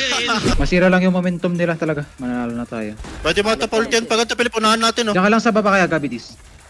Plan for aiming yan, Philip. Makatutok. Gago na rin sa inyo na naman, boy. Sayang. Wala, na-stun ako eh. 1 HP ko yung bridge shop. Alis ako sa baalis ako. Possible pa, Benz. O, diba? Hindi ako tira-drive pick, please. Patay mo! Max! Oo, yan, no? Oh my God! No time, GG! GG play! Sariling mundo po.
Welcome back mga kaibigan dito sa Predator Kings of PH third leg qualifier para makapasok sa Phase 2 kung saan kapag nanalo ka sa buong tournament na to ay may 60,000 pesos ka at an easy entry going into Predator League group stages as of today. Ako nga pala si Ramon, kasama ko si Mochi. We've been casting all throughout the day. The first best of 3 is done, but we're not done just yet mga kaibigan. We have a long way to go. We have a second BO3 cooked up for us today and it will be Oasis Gaming versus 7 Sep Crew. Two well-known teams in their own right, but we know who the Titan is in the server ngayon. Mochi, what are your thoughts on this? I mean, I cannot say that 7 Sep Crew are the underdogs. It's more like having a team and a good mixture of some youngsters and a pro or a veteran plus the OG Oasis team that we have been able to see and witness fight off last year during PL as well for the PH qualifiers and finals. So I feel like this is going to be really interesting. I remember them having quick history in one of the tournaments or off-season tournaments from B something, but 7 Sep Crew has lost against Oasis, and this might be their retribution series if we ever have one. That is true. That is true. This will be good history for both of these teams as we're well prepared for what is to come. As we're gonna take a look at the map Bito in just a short while. Talagang ang ganda na magiging laban natin for today's video. Finally, Oasis Gaming in the server as we're well prepared for what is to be a comeback making para sa parehong teams natin. We head up with a map Vito. It is Pearl Ascent and Icebox. Somewhat of a similar map Vito from kanina, except the chilly map that is Icebox will make its appearance known sa ating decider map. I think for 7 Sep, they already have a lot of experience playing the Pearl map, so it does not ring anything na parang sinasabi natin na kapag kakomportable ka sa isang map hindi mo siya ipapalaro sa opponent mo. Ngayon it's a case of them picking their own comfort map, habang ang Oasis, well, they've been in this scene for so long that Ascent really is known by every team whatsoever. So I kind of wonder if it's interesting then the Oasis themselves banned the Lotus map when historically it's been their best map since. So what are your thoughts on this? Seems like they're turning a new leaf, possibly, or trying to venture more into better heights here, as they really want to set themselves apart from the rest of the teams existing here in the PH local scene. Although, once again, as we are seeing here right in front of us, these are maps that, if before mid-control is necessary and a requirement, it's now already optional. And it's already up to them how they will be able to utilize this, most importantly with the recent and new integrations of having a Tejo in the team and, just exploring a lot of agent compositions in general. So this is gonna be something that we can predict, but also leaves room for some unknown. Yeah, well, I think it's going to be a banger as we come to this, as we will give our live predictions, ladies and gentlemen. I'm going to be picking Oasis, but this will be a 2-1 para sa akin. I think 7 Sep Crew have been practicing all throughout the leg qualifiers that I think they will have a bit of a challenge set up para sa Oasis Gaming. But I think Oasis, with the experience, with the resources, will have a pretty much a better time pagdating dito sa BO3. What about you, Mochi? I am quite a fast sucker for retribution or underdog stories, so I'm gonna go for 2-1 or 7 Sep Crew, because once again, as you have mentioned, there's been quite some history and some familiarity on how each other may play, and 7 Sep Crew has been grinding for quite some time already, even in our last legs that we have here for KOPH, so we're off into some growth here for 7 Sep Crew against Oasis. Yeah, and I think growth is always going to be a very big resource as well for both of these teams. Kaya malalaman natin who grows a little bit faster pagdating natin dito sa ating magiging first game. It will be that Pearl map. It will be that agent selection in just a short while. Will Oasis Gaming cook up something from the kitchen? It's been so long since we've seen them on the broadcast. As we now have our picks, we have Zeus back on his comfort pick, the Neon that everybody has been fearing out for ever since this agent has been buffed up from the previous patches. Now, seemingly in a more balanced spot. We have Marky on the flex role. Gonna be picking up yung magiging second duelist natin. Usually, you would expect them to be flexing either the second controller or the second initiator for the squad. But now, he's gonna be comfortable in becoming the second player who wants to be aggressive as well on the side of Oasis Gaming. So, this will be a tough task for 7-Step crew. It's an experienced roster that has been building a bunch of their synergy all throughout the year. And they've been waiting for the perfect moment to strike back. And now that they're present on the broadcast, this could be a really good showcase of what is to come for Oasis, especially now that we're starting the esports calendar in the Predator gaming scene. Yeah, I feel like this is gonna be quite of a stretch here for a 7-Step girl because they're lacking some mobility, most especially in terms of their entry. They only have a Yoru and hopefully like a pseudo duelist that is White Cat on the chamber pick as well.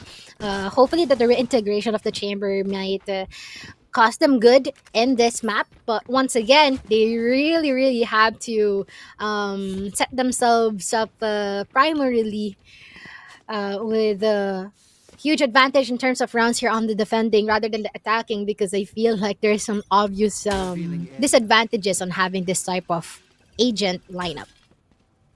So now back into this beam and extremity push coming through for Oasis. They will start on the attacking side as Zeus has already made noise, so that will be an option. The sheer wall already in place. And because of the fake out, that also will give him some time to work with. That's our first blood given up on the other side of the map. White Cat spotted on the mid cross. That leaves Tomix to actually respond to the fight. Borkum, a lot on his plate right now. Spotted, then Tesseract will shut him down. That's a 3 versus 5 early on, and 7-Step crew on the back foot this time until Tomix makes it at least a 3v4. Although there is going to be some damage being inflicted here for 7-Step crew if the numbers advantage is not even enough here for Oasis. But it seems like Zeus is in a really good position alongside the rest of the squad, just waiting for them to set the and go for the move. But Tomix, unfortunately, the rest of the squad are just going to be crammed up in the same location, making it much more easier for Oasis to dwindle down their numbers. And instead, it is going to be a decisive first round here for Oasis. A quick mid lurk to start with, then a very aggressive push over to B main to overwhelm them even further. Borkum seemingly sandwiched in between two players thanks to the TP on down from Marky. And the aggressive push shot from B main just makes it so much more difficult to react to the situation. A good adjustment from Oasis Gaming, just knowing about all B main possibilities this time as they start a 1-0. That is 4 rifles in hand para sa Oasis Gaming roster. The push out from Tomix has surprised Slatham, but remember, he only had a ghost to start with. Which is wonderful. Most especially an early pickoff, knowing that Oasis has all the advantage right now, supposedly. And we are even yet to see if there is going to be any plan of actions here for Tomix. Most importantly, once that he discovers that there's a lot of people here, but never mind, Zeus is not even looking at the right area to be in. But there is going to be the quick trade from Tomix as well. And instead, now, A site is already Oasis turf. And we are yet to witness if there is going to be some movements available here for 7-Step crew, if they would get the advantage at all, because they might be caught off guard here by Astro.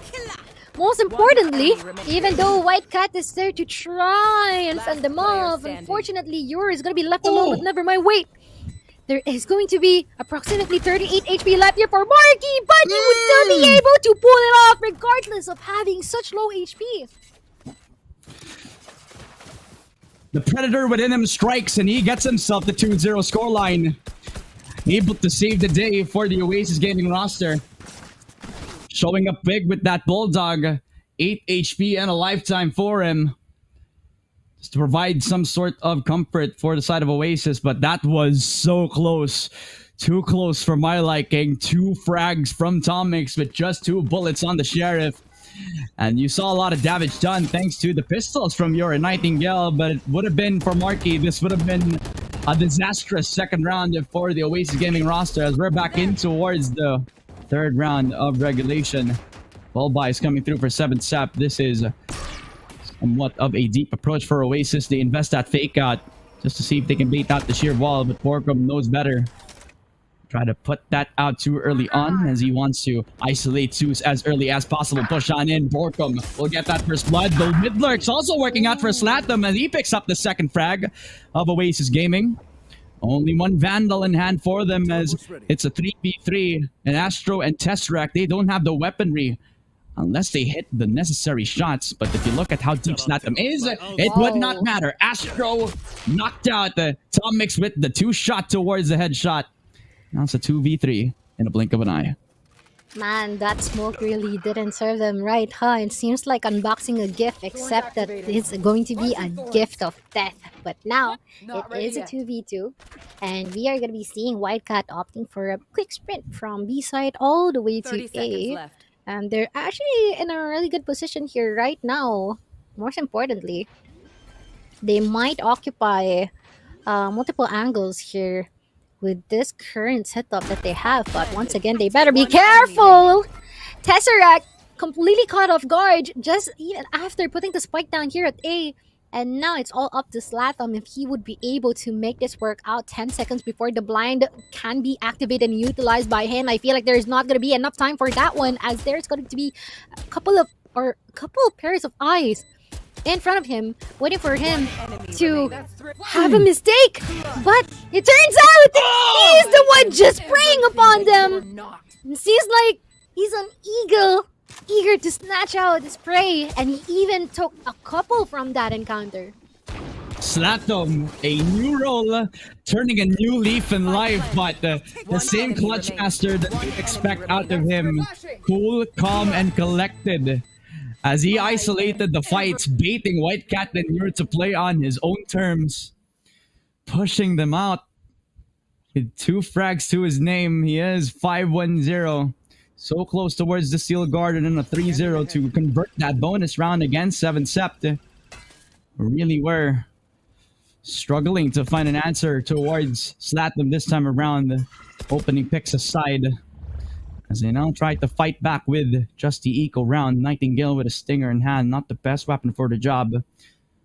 It's a 3-man push coming through to try to stop Slatham within his tracks, but that's only one good for Oasis Gaming. Whitecat able to at least alleviate some pressure off of this map. It's a 4v4 push on in. Marky wants to take this out of them as he pushes on in. A perfect concuss, but Whitecat still here, hitting the shots necessary with this headhunter. Yo. That is quite unfortunate here for 7 Step Crew, but at least they've been able to equalize the numbers here. Actually, they should be on the lookout for Tesseract as well. Most importantly, that he is in a really good position here from Plaza all the way into B.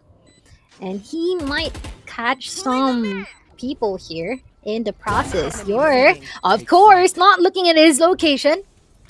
And Nightingale is doomed by Astro. And seems like they're more than prepared in that retake. Yeah, I mean, you could see that they were bundling up together to try to get themselves to the beam in extremity. It's a little too late to their cause, even though Whitecat has done some damage. He has been hitting these shots, these nutty headhunters. Always at the right place at the right time, but if it came down to timing, definitely have that in the best regard. That is a quick 4-0 so far to start with for Oasis in their attacking round. Now we'll go back towards the mid side. A double push possible in the cards for 7 Sept. As Whitecat and Tomix, they're tempting fate with this aggressive. Is going to be Zeus to start with. They also got a really nice relay bolt to try to catch out a straggler in towards the CT position, but in the end, they're going to give up the mid side, see if they can let Tomix play on his active approach, as he will get one shot from Zeus, knocking him down to where to get the B-link position. Borkum also pressured at the seams as well, dashed on through, and Zeus even keeps it up. That's a triple from the young gun, and in a blink of an eye, in a blink of a flash, they even get themselves the B side for free. They're having such a hard time catching up into Zeus' movement, most especially on that neon pick as well, and even the utilization is just to prime up to par against the opposition. But now, Nightingale will be able to gun him down just as I was saying that. And there's just a couple more people remaining here for 7-step crew. I'm wondering how they will be able to get back upon this one. Really good crotch pick here from Nightingale. But once again, seems like there seems to be not enough time for them to offer the defuse. If that is what they would want, Yor is just going to be staving off the Phantom that he is holding on to. Hugging it even. And that is going to be a quick round in favor for Oasis. Once again, and a 5-0, 5-round streak here, Ramon, on the attacking. And in these moments, you kind of want to take a look at the money situation and the decision for Nightingale to keep fighting off that CT pressure. Even though he was good for one, it would have been vital for him to keep the Phantom into the next coming round. But the efforts coming through for Zeus really ringing true to his name in the previous round. He has laid the red carpet for Oasis Gaming to entry on into the B site from both entrances of B main and mid. But now he paves the way for aggressive approaches coming through. Even Tesseract tempting himself to take the peak on, just gets punished by Nightingale, but that also gives him a little bit too much confidence to try to fight more people in towards the exit frag. So a timeout called. I believe this is 7-Step's timeout for them to regain their composure. I wonder though what type of conversation they're gonna have. They possibly are looking to try to counter Zeus whenever he tries to entry. And it doesn't help as well that Marky's been a little bit more unpredictable with how well he approaches his gate crashes. I mean, this dude's skills are top notch. You can't deny the amount of time that this guy has invested in his craft, as you know that he will be able to deliver in all fronts whenever he is demanded of a clutch, like he did in one of the previous rounds. Ang hapdi rin kasi, boss, no? Pulling off the timeout after a 5-0 win streak here from Oasis is gonna be quite tough, and a bit of a... You need a bit more effort in order to recover your mental, most especially that the young guns here, as much as they've been able to perform so well in our previous legs, they really need more time in order to reset. But now it is going to be Oasis trying to shift their attention here onto A site, as usual, or rather Yor should be really careful onto this one, but he's gonna be finding not just one, not just two, but 3 people here onto a lobby. And now they're just gonna be marching into a site which is readily available for them to take, and Nightingale is just gonna be onto art area, well prepared in case that he would be able to catch someone in the process, which he indeed will do so. And now Steel Guard already activated here, and also with the overdrive being utilized here by Zeus. White Cat with Tour de Force connecting it to couple, but after all the utilities being thrown onto here, it still boils down to the last remaining members here from Oasis. It seems like they are bound to cut their 5-round win streak, possibly, unless Marky clutches, which he won't be able to do so. Not the best form this time for Oasis, as they have shown in the 5 previous rounds they have won, but 7-Step crew able to readjust in time. You can see the attempt out for Nightingale in the best possible scenario as well, where the sheer wall buying a lot of time for him to cut off the best possible player, the guy holding the spike. So they couldn't plant the objective, they couldn't do anything right after the fact as well. So really, it goes to show that 7-Step still have a bit of bite left in them. We're back into that 1-5. The operator present in the hands of White Cat, who is the man of his presence right now.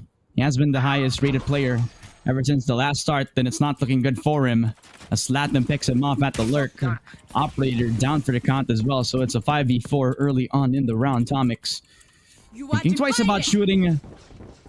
One clone given up by Marky, as now 8 possessions is known as Nightingale spots out one, but Marky's able to dodge away from the threat as well. Slatman with another lurking time, then Marky able to get himself a double kill as well, opening up the space for the side of Oasis, as it's Yor again in a 1v4 scenario. Oh no, this is not gonna be looking good here for Yor. I feel like this is quite of a familiar situation for us as well. I feel like he found himself in here earlier and even having that wall activated. But it seems like Oasis is just gonna be taking their time of day in order to just wait and make the most and play this safely. Because they're more than certain that they'll be able to take this round after all. And unfortunately, despite the first round win here for 7 Step Crew, it seems like it hasn't been able to last that long. And they are more than ready into getting more rounds on their end. You're kind of feeling the effect of good Valorant gameplay from Oasis Gaming. They have somewhat of a, I'd say, a textbook approach into what a good attacking default as well should look like. You rely on a patient player like Slatum, make his own timings, make his own presence across the map, while you also have 4 aimers coming on through towards one extremity to really become that reaching round. As Oasis Gaming are able to play off of Zeus's timing, and they're displaying really good talent all throughout. Towards these pushes. It's a 6-1 7 Sept. Playing a little slowly this time. You kind of feel for Whitecat. He did buy that operator from the previous round, so that investment did not work out in time. Yours spotted his knee. Caught on cam by Zeus, really trying to get himself at least an opening pick-off, but he is going to be running into the Vice utility if ever. Which is not looking good for him if he does. But it seems like someone's been welcomed here. Marky. And there's always going to be an answer back here from Astro. Although, once again, seems like all the utilities being primed up here and loaded at A site. Everyone's taking their share of damage, but Borcom has been able to even out the numbers, I believe. Never mind. Seems like Tesseract is just going to be left alone here with a Cosmic Divide right on his face.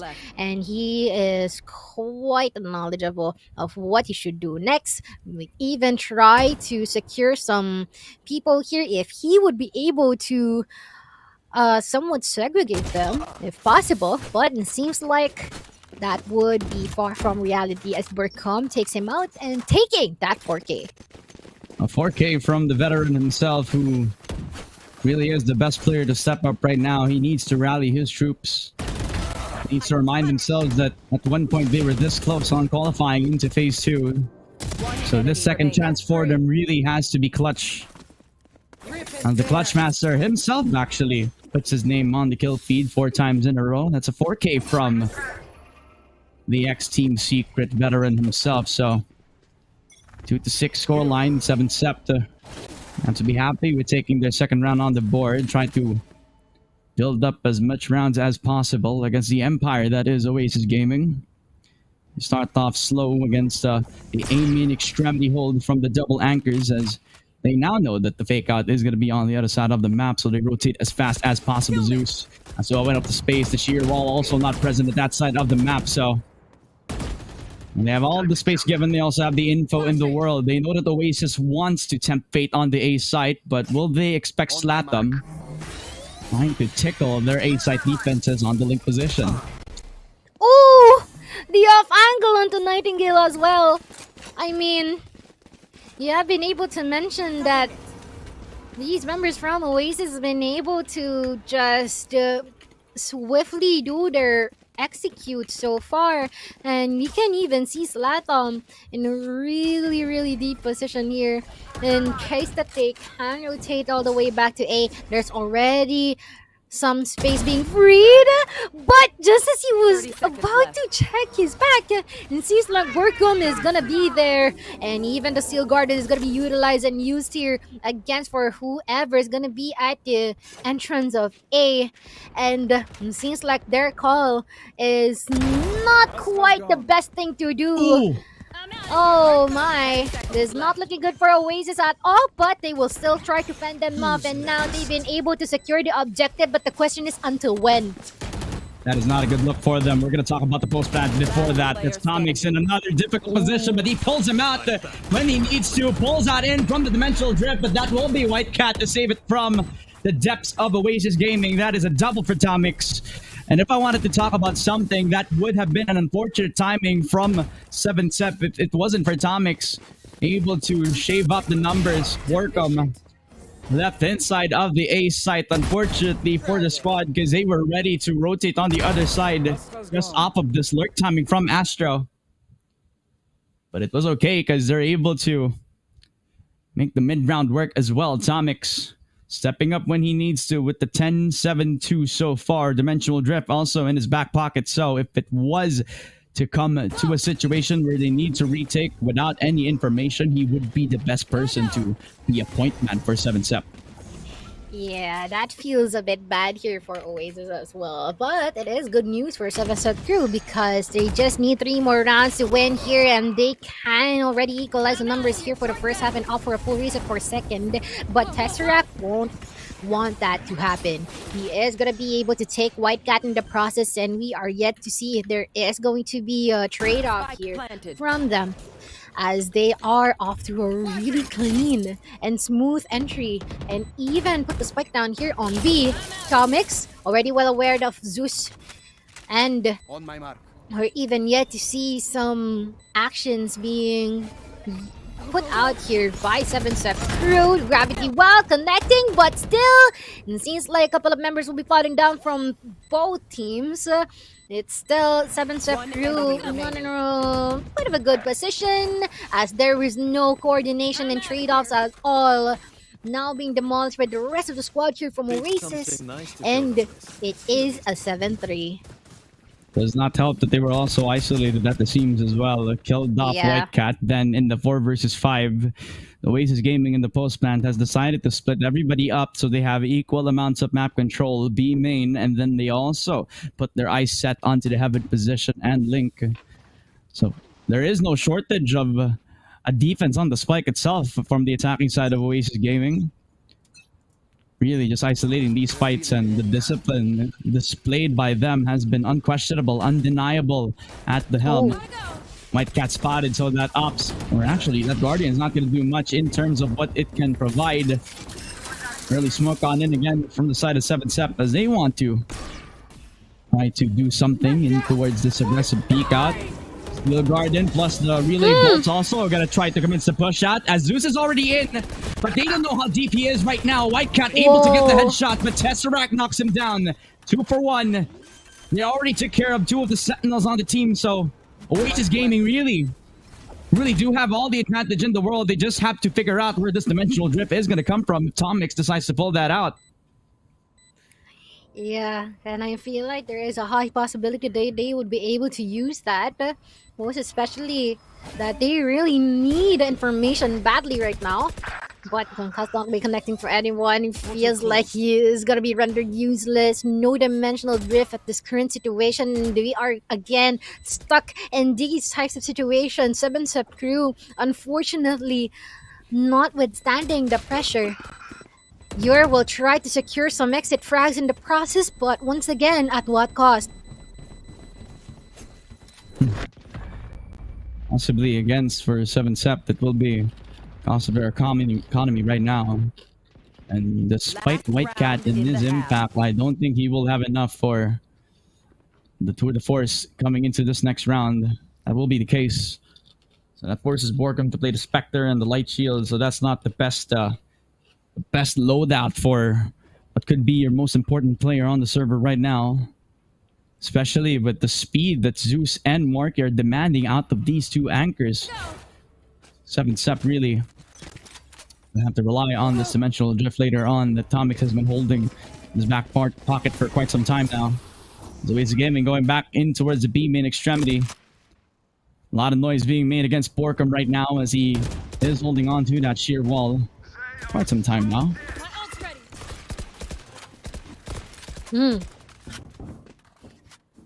But at the same time, seems like 7-Sep crew will try to take this passively, not leaking any information from them, even with divide being put down here by Oasis. So this might be some trouble for 7-Up crew. But look at the fake out. This is about time for them to off themselves here onto A site. But I am not quite sure if they are aware of White Cat's existence here at the A entrance. Finding out Marky. That is such a crispy shot from the Tour de Force. But once again, we are yet to see if they would be able to pull this off. A 2v4 overdrive already activated here for Zeus. And here looking into finding every single member remaining here for 7-Up crew. White Cat with a 3K. My dude just stepped up the best time possible. Yeah, definitely. The highest rated player on this server all throughout the leg qualifiers now makes his presence known with a tour de force and a headhunter to boot. He was stunned when he killed off Tesseract. Now that makes it even more impressive. Yeah. When you consider that fact as well, in that 4-8, he was the impact player that we've been looking out for 7-Up. Finally, he shows himself. But Oasis Gaming have put up a comparable first half so far in this 8-4. As now they swap sides, they go back in towards the defense, where arguably, because of this roster, they somewhat will plan a lot of aggressive pushes on the extremities. Now, like what you're seeing right now against the A main push. It will start with a flash. Marky gonna have to peek on down, but Yor expects it, and with that relay bolt, they're gonna try to double down on it. Unfortunately, though, it's a little bit too far. Oasis Gaming, they're knocked down in numbers, but Tesseract is still willing to take the fight to them, so maybe 7-Up expects this. That's why they're taking the passive approach. And at the same time, I feel like we're now into the nitty-gritty of Oasis Gaming being on the defensive side. I mean, it's pretty difficult to offer a defense here in the Pearl map, but they are still trying their best. And despite the fact that Astro and Slatum were already the last remaining survivors here for Oasis, they will try to come them off. They now regrouped, and it's all up to 7-Up crew in securing all the necessary angles where these two may come from once that they try to offer a retake. And not to mention, Nightingale is actually quite in a really far position now, anticipating some presence here at Plaza, but I feel like they will not pull off those types of ballsy moves at this current situation. Huwag natin kakalimutan, Mochi, na galing din sila sa B-main. So napakatagal ng retake na to. Yes, sir.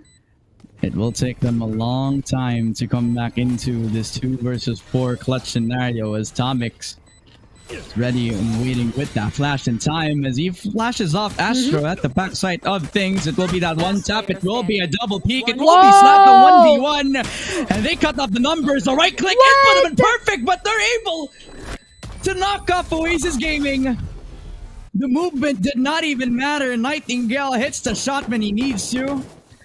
And it would have been disastrous for 7-Up if it wasn't for the Sova on the other side. That was a 2 versus 4, almost converted by the veteran org in the local scene.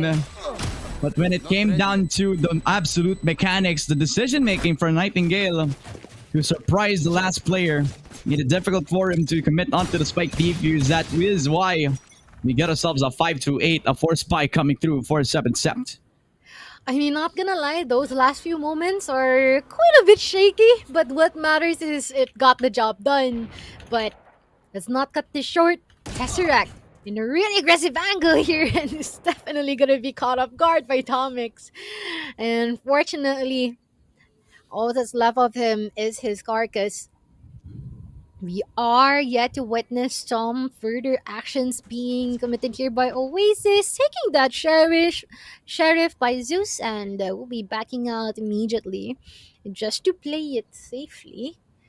And given that information, they might set their eyes here onto A site, wherein Zeus is the only person that resides in here. And this is all the more reason for them to narrow down their numbers further. Zeus being taken out by Tomix, and this is all the space they need in taking A site for their own. Nothing to give as well over to the Oasis roster, at least. No gun upgrades. And no wasted utility just for them to get themselves in towards the A side as well. So now it becomes a 5v3 where they're also expecting Marky to wait in the loving arms of that lane-link extremity. I don't know if the game plan for Oasis is to play for the exits, because that does kind of look like it is going to be the call for them. So this now opens up the conversation of what will be possible for the next coming rounds, right? So because of this, I'm going to be expecting like 3 people to come up on the aim extremity in the next coming rounds. Now they're pushing in towards the double shorty combo. This will be enough, possibly not. Slatum getting 1, you're getting a double kill with the spray transfer, but I guess that's enough damage to consider. 2 picks, keep an outlaw. That's not bad. I think Oasis is going to be happy with that, especially with your down. Okay, that's even more damage done. Yeah. I mean, everyone's out here for this gaming during that round. And seems like we're seeing some textbook executions here for 7-step crew as much as possible. They're taking this as simple as they can, which has been wonderful for them so far, most especially with the 3-round winning streak that they have here in the attacking.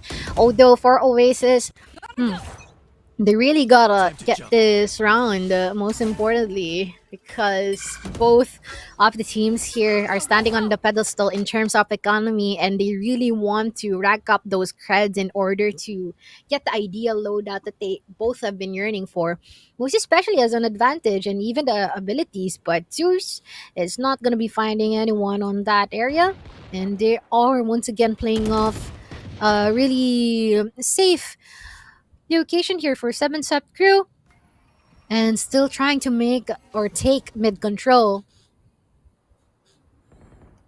So have to be careful about the Marky in towards that B mid extremity though. He's a little tucked into the corner. It does get himself that 1 shot, so Borkum down. 1 shot back in. He wants to go for more. TP also plays tough. He whips another shot, but not the other one. Way. What a shot from Marky! This guy activates at the best possible time. The mainstay for Oasis Gaming. And the return of investment is also of notice. Marky TP is back onto safety, but what a superstar performance from the Yoru player on Oasis. They push on in towards him. Whitecap with a double spray down, but that's not enough. It's a 1v3 for Yor, but he also gets flanked out by Zeus, another young gun. And now it's a 6-9. Oasis Gaming finally activating where they need to on the buy round they needed to. And it's becoming 7-step's challenge to try to catch up to them this time, especially with Marky, who, let's be honest, we've been looking out for this guy all throughout the Kings of PH. I mean, it seems like he's living up into his name, and as much as possible, he's making the most out of that outlaw as well. Like, this dude has been feeling it. Definitely a menace. A menace for 7-step crew, but still they're not gonna back down with an early pickoff here from Tomix. And there's not going to be any answer from Oasis as of yet. As much as possible, they want to play it slow because this is where they would be able to take control. But look at that. Tomix definitely tried to catch him off guard. This dude, he's feeling it. And as much as possible, he wants to narrow down the numbers that we have here from Oasis. Astro in a really aggressive position here. Not going to work out for him at all. Marky is just going to try to save this, regardless of the fact of being faced up against 4 more people. I don't even know if he will be able to use all the utilities in favor of him with the numbers in front of him. Look, when you face up in the 1v4 and you see that everybody has dodged away from the flash, you definitely know that you're not going to lose out that, or you're not going to win out that clutch, right? So, see, the mechanics are still on point for 7-step. You could still see that they're also composed in their decision making after an attempt at taking that main control. They're able to reconnect in towards B main as well, and because of their fear of what Marky could do, thanks to that previous B main extremity push out, you take their time this time around, as the adaptation is real for the 7-step crew roster as they now force Oasis Gaming on the eco round. And since they know that Zeus is this close to getting his overdrive into the next coming rounds. He is confident enough to take the only Vandal into the defensive side, which is a huge risk, might I tell you. What I really appreciate with 7-Step Crew so far is, as much as possible, they really want to approach this as simple and as clean as possible. They don't want to overcomplicate all their executes or even their pushes. The pickups are quite straightforward. Once they get one, they back out and try in another location once again. Although there is going to be some denial of space here present from Oasis, so they better be careful of that one. Some information being leaked, and they're not even gonna be expecting Zeus to be in that location! The dash in, the slide in is just gonna be prominent, and we're gonna be delivering 3 people up to heaven. And now, just 30 seconds left remaining here for 7-Step Crew. There's more than enough information present here with Marky pulling up to the dimensional drift and even the gravity while connecting on the tonics, and there's just one more person here, Astro, and a phenomenal kill. A couple of kills even on that Sheriff. Oasis seems like they're back. Since day one, showing why everybody should look out for this organization as they are picking them off one by one. A LeBron James performance for the young gun that is Zeus right now. Double digits for Oasis. And not waiting for 7-Step to take a step further in towards B at all. 15 kills for the guy. And now they're able to kind of bounce back into the game. Not letting 7-Step Crew even get themselves a step back into the server. Into the 7-10, they're able to find themselves a default timing now. Separating everybody from the pack, letting Atomic send his fake out to make the moves for him. Even though he's the only guy trying to make some noise over to B main right now. It is okay, because since he is the Yoru lurker that they've been looking out for so far. And I think 7-Step are trying to adjust to the positions from Oasis Gaming, because look at how fast the rotation has been. It is going to be that sliding one tap again from Zeus all the way from B main. Look at how sharp this guy is. Just every time I see him on the kill feed, I'm not surprised anymore, man. The dude is crazy. It seems like some anime protagonist energy right there from Zeus, but it seems like there will be some actions that's gonna be taken here by 7-Step Crew, and seems like the mind games is just gonna be prominent here. A Galaxy Brain move right there. And this gives them all the time in the world here, rotating onto B side. But once again, 20 seconds in the clock. They really gotta be quick on this one. Most importantly, that they might be delayed with all of the utilities being scattered in here. They've got the Thorns and a Star that might possibly be a Gravity Well waiting to happen. But now, they're putting the spike down, and even the Steel Garden to serve as their desert. They've been able to put out lots of dishes here for 7-Step Crew. And this is actually a course that they will not actually like. No, they're not gonna be the 5 course that they have been looking forward to after a long line outside the restaurant. As they have been served spoiled food on towards the side of 7-Step is really Astro. I'm looking out for this guy, one of the more experienced players on the roster. Not a comeback lately. We know that he's going to be putting up numbers when he needs to, and now with that double kill and with that Steel Garden provided by Slatum, who's also top fragging in the server right now, he's feeling it. They're all feeling it for the Oasis Gaming roster, despite some heroics from the side of 7-Step Crew this time around. So it's a tactical timeout. Definitely for the side of 7-Step, they need to think about this, refocus, see if they can find an opening this time. But I've been saying that for the past couple of broadcasts now. Is there a team here that actually times out just because they want to just think about something? So far, I feel like that is not the case at all, because they really want to calm their nerves even just a little bit here. I feel like this is going to be some amount of pressure that's being faced upon by 7-Step Crew so far. Especially that they're up against like a behemoth like Oasis, so it's definitely understandable. 7-11 in towards this next coming round, almost closer and closer towards match point. Oasis Gaming, the behemoth that we have been expecting out of them, has now waken up at the worst possible time at the expense of 7 Sept. It will be that push shot. And Marky has to expect out of this. It will be a perfect recon dart, but White Cat expects this so much. Tesseract not long for this roll anymore. That is 3 in a blink of an eye. And a triple push shot from Oasis does not work out in their favor. Definitely not in their style. Look at that. Seeing them calling a timeout before things even spiral. But now it's just all up to Astro and as well as Latom. I mean, I feel like we have already been able to see this before the 2v4 situation. They've been able to pull it off already before. It's just a matter of time, but still, I guess history is not going to be repeating itself, as that is going to be solely a round win here for 7 Sept crew.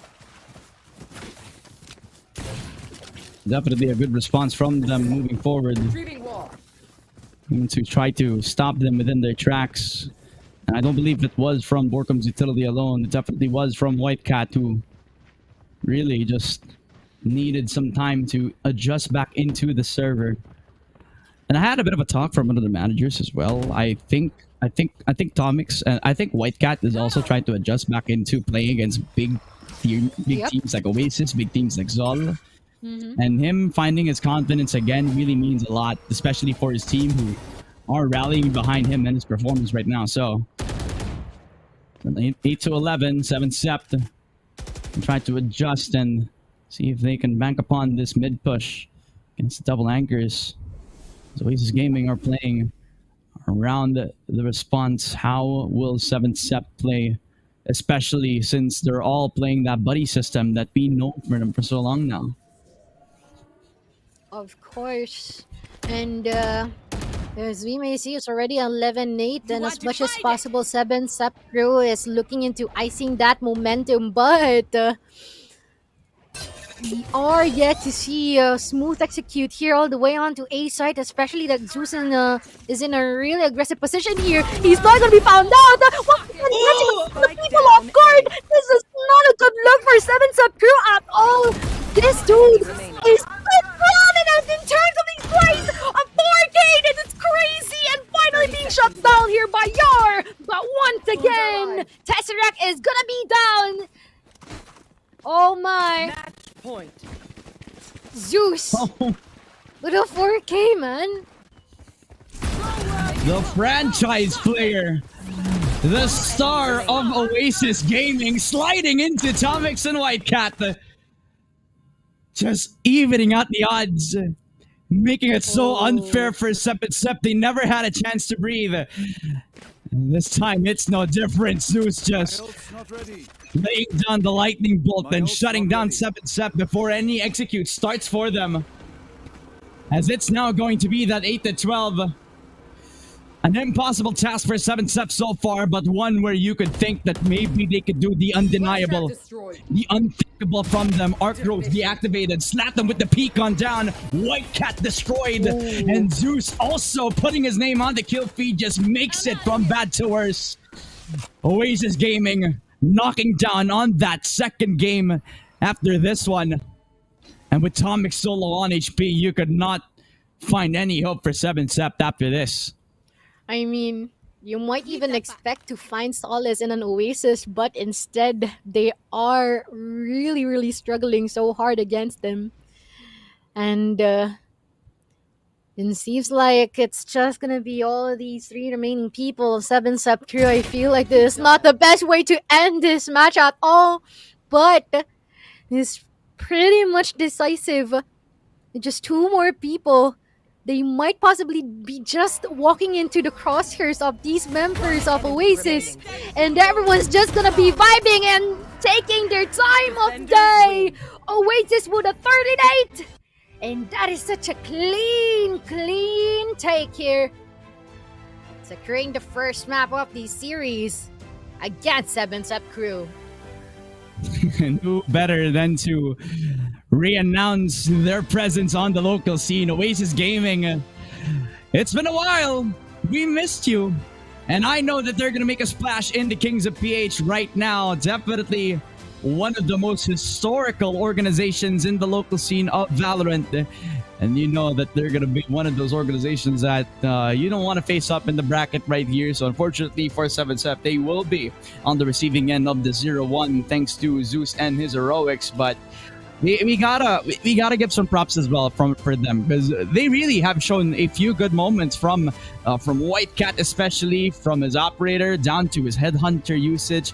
This guy really has been the standout for the squad. If you couple that up with how well, I believe it was Hamix who was also like carrying the space for the team as well. So you cannot discount this 7SEP crew and for how long this game has went on for, even though Oasis Gaming really handed it to them, right? I mean, with plays like these from individual performances from Slatham and Zeus, this duo that we've been kind of been waiting to flourish ever since this roster has started, right? I mean, you can't deny that everybody was waiting for Oasis to shine when they first started this roster out, but now I think this is the perfect time to say that this is the sweet spot for Oasis, and if they're able to continue with this, I am not going to be surprised if they're going to make a splash in the Predator scene right now. Man, before we even know it, everything's already done and dusted. I feel like this doesn't seem like the... You know, the numbers are such an understatement of what gone down during this map, and it's just a really crazy plays here that's being placed here by Oasis, and it seems like 7SEP crew is doing their best, like what you have mentioned, as trying and catch up with the numbers that is in advantages of Oasis here. But unfortunately, experience speaks more. And it's been evident that Zeus has been like pretty much one of the people, star of the show here alongside Marky, and the rest of the team definitely following through. So let us check out our statistics during that round, or rather that map, because there's a lot to unpack here. This is definitely one hell of a story to witness as well. I mean, at one point, Warcraft was also interested to join this Oasis roster if it wasn't for some prior commitments, some clash of styles, I guess. But for Oasis Gaming, it is a story for their redemption arc. At one point, they were one of the strongest teams in the local scene, also this close on getting into franchising as well. But now it is their story, the redemption arc, to see if they can get back on top of the mountain. As they now start with Zeus, 21-17 assists as well, with Slatham following him, 19 kills. But you can't deny the impact that 7SEP all throughout this leg alone. So it will be a tall task for them to come back into this. But I know that they have the capability. I know that this will be a good game moving forward for both sides. But Pearl comes into the way of the Oasis, and sometimes you just can't run away from it. Couldn't agree more. And just in a bit, we are going to be seeing who is indeed going to be the MVP, which might have been already obvious for the entirety of you. And it seems like that's going to be Zeus with a KD ratio of 147 as well as 283 ACS. I mean, just by having you face up against him with a slide and as well as a bullet through your skull, I don't even know how you would be able to survive that.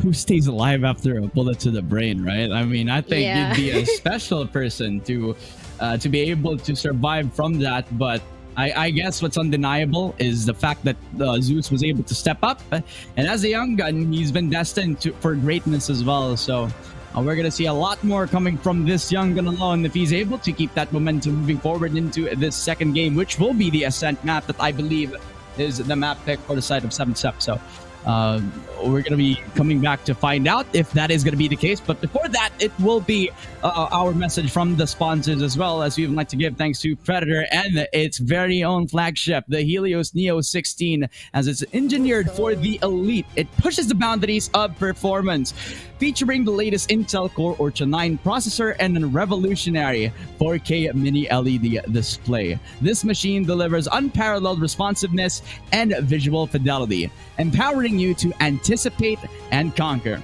Are you ready to dominate? Then order your Predator Helios Neo 16 today at the Acer Predator online store. And as a bonus, you guys would also get the chance to get 1 month long PC Game Pass brought to you by Xbox. And all you have to do is to secure whatever notebook you may want from Acer Predator, and you would get the chance to have an EA Play membership, Riot Games benefits, discounts, and deals, and more. So be sure to check out our Acer Predator store, because whatever notebook you get from them, automatically this is already included, and you would get access to AAA games ever since day one. It's already been there. So what are you waiting for? Be sure to check it out. Definitely. And don't forget as well, if payday is coming up for you, then we have good news from the Predator side. We have a huge discount of up to 10% off the Predator Heroes Neo 16 around the dates of April 15 to 20, as well as 25 over to 30 as well. No, 12 to 16, sorry. So it will be those dates in your screen right now. And a big example of this is this Abyssal Black, a model of the Helios Neo 16, where you can get it for up to a 7,000 pesos discount as well. So right now, it will be up for grabs around these dates entirely. So be sure to check them out over at your Acer Predator online stores nationwide, as well as everywhere across the world. So that is it for the first game of the Pearl map. And 7 Step crew will have to step up if they want to fight against the Oasis. So will that be the case? We'll find out after the short break. My name is Ramon. With me is Mochi. This has been the Predator Kings of PH. And we'll see you in just a short while.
And you're now back Tamang ngiti here. lang.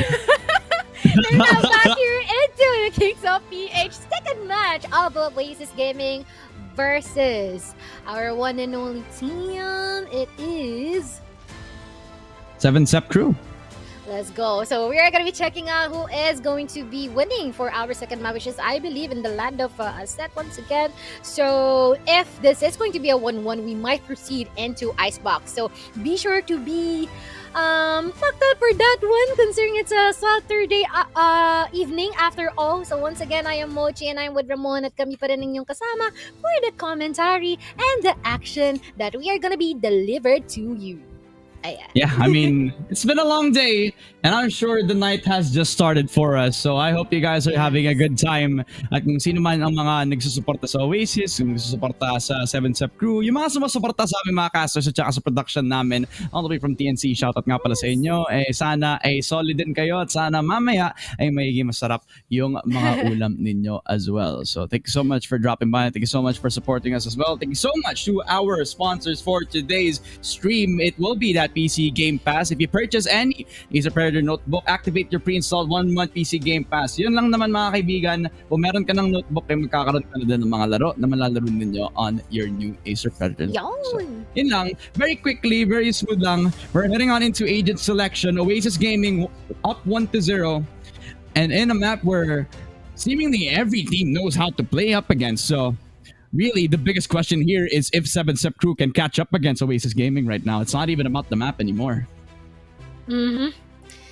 It's all about the prowess here, and they might be changing out the KO to Ashova here, specifically on the hands of Tesseract. But once again, it's about the experience after all, the comfort, and as well as how do they be able to withstand the pressure for 7-Sep crew. Most importantly, that there are some glimpses of hope that we have witnessed from the last map of Pearl, but the question is, how would they be able to adapt? Most importantly, that this is their map pick after all. Yep. And with this, we're going to transition, swim back into the Ascent map, as this will be a do-or-die situation for 7-Sep. Borkum and the rest of the squad have to refocus, right, to see if they can find some sort of a sweet spot into this game, because really, they haven't been looking out for that ever since that Pearl game started. Zeus has kicked up the tempo up a notch, another gear found into his gameplay. So maybe this will be part 2 in the making for him. I do wonder about the team composition yet again, because I only saw a glimpse of it.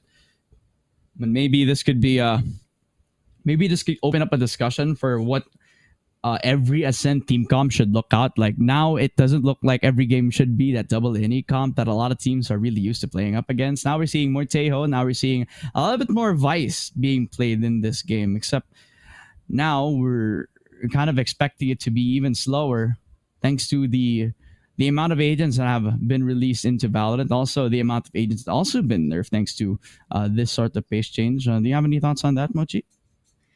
Well, I feel like with the current situation that we are at in, it is more important for 7-Sep to be more aggressive, because there are some ounces of hesitation from them rather than Oasis earlier on for our first map, if that is obvious. And hopefully they can get more a hold of themselves, in short, because there are some moments wherein the round should have been theirs, pero something goes wrong. Like, the intention is good, but the execution falls apart. So they better be a bit more wary of that, and most importantly, that they might add a bit more comfort here, since this is their map pick after all. But once again, it's a matter of how they would be able to keep up with the pace, like we have mentioned.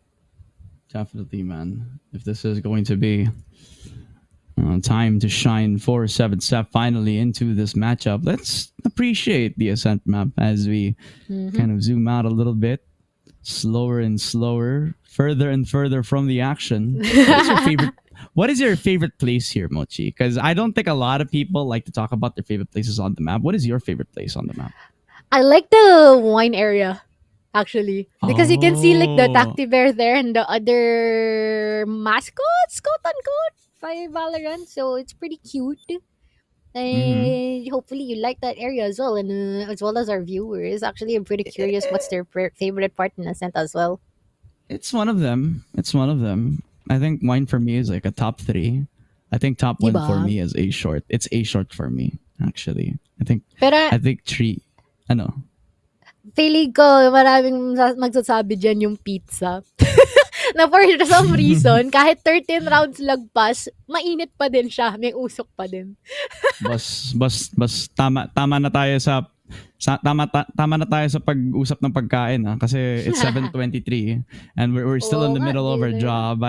Medyo mamaya pa tayo makakakain nito kasi medyo kailangan din natin mag-focus. Focus lang sa goal.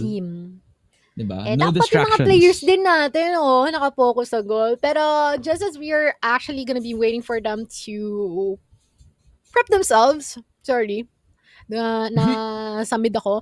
Pero I feel like there's gonna be a lot of time para sa 7-step crew na makapag-reset. Kasi I can already feel that they're being tensed, no? Mga tensionado. Imbes na tensionado na sila ngayon. So, Tensionado.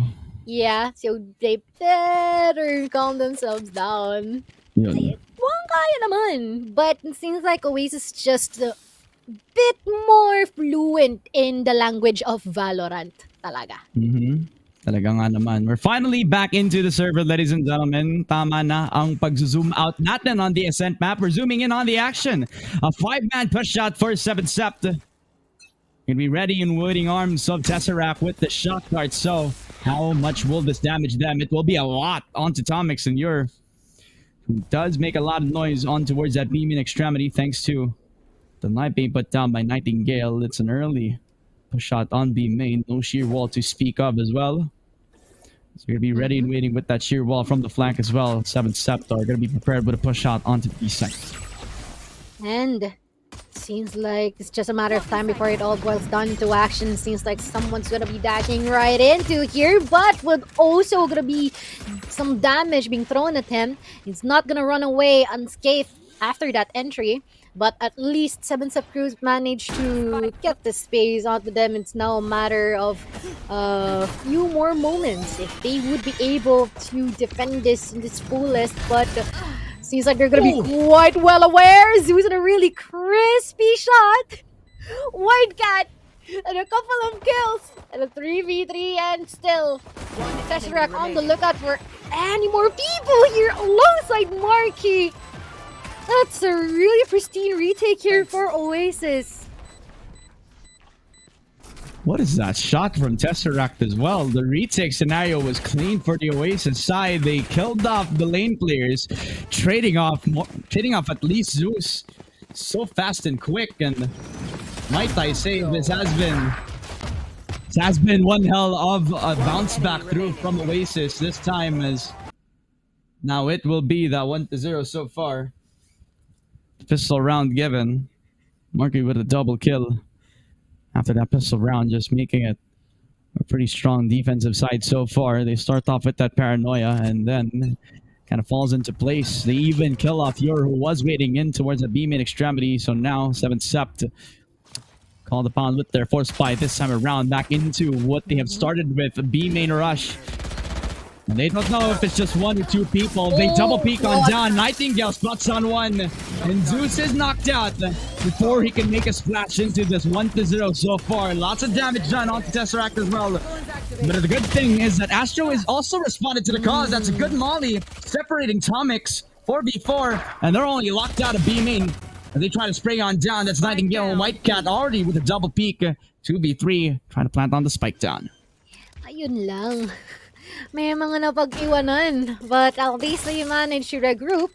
But there's gonna be some information being thrown out there that White Cat should be a bit more wary of. Most importantly, that Marky is already up onto his tracks, and as well as Latham. And it's now 2v2, numbers all equalized, and they are yet to make their move and set foot into the main B side. Some aggression from Nightingale, some shots coming in. The TP is not gonna be it here for Marky, possibly, never mind. Seems like I've been able to say that too quick, as Marky proves me wrong and even defuses the spike, taking that 2-0 scoreline for Oasis. Wonderfully done. Almost held my breath there as Marky, seemingly for the second time in a row, will save that anti-eco round for the Oasis roster. And it was clean before it wasn't, especially after they killed off Astro. This force supply really has set the tone for them. It was so close for Marky to die off of this. But it's a good thing that he was able to readjust the shot. The white peak also helping him within his cost. And remember, that was also the force supply coming through for 7 Sep. So not going to be happy with having to give up a third round possibly, unless they upset them with the eco round. Not waiting for a smoke any longer. They peek into the outlaw of Zeus. Tomix giving his life up just for nothing. Astro also trying to see if he can get himself another, but all that he has is some info that there is somebody lurking around the shadows. But Oasis in a really good anchoring position here. All angles are just being occupied by each and every single member here. Wonderfully done, as if they are a statue. But Zeus already on a 3K. I mean, I shouldn't be surprised at all. It's just Zeus being Zeus, but every single shot here from the outlaw so far has been deemed crispy, and he even afford was to seal the deal. Dude is definitely striking them with lightning. No fun intended. I know. I kind of expected that. And honestly, who wouldn't? Because look at these shots, man. Even predicting, perfectly placing the next guy on the chopping block, Borkum.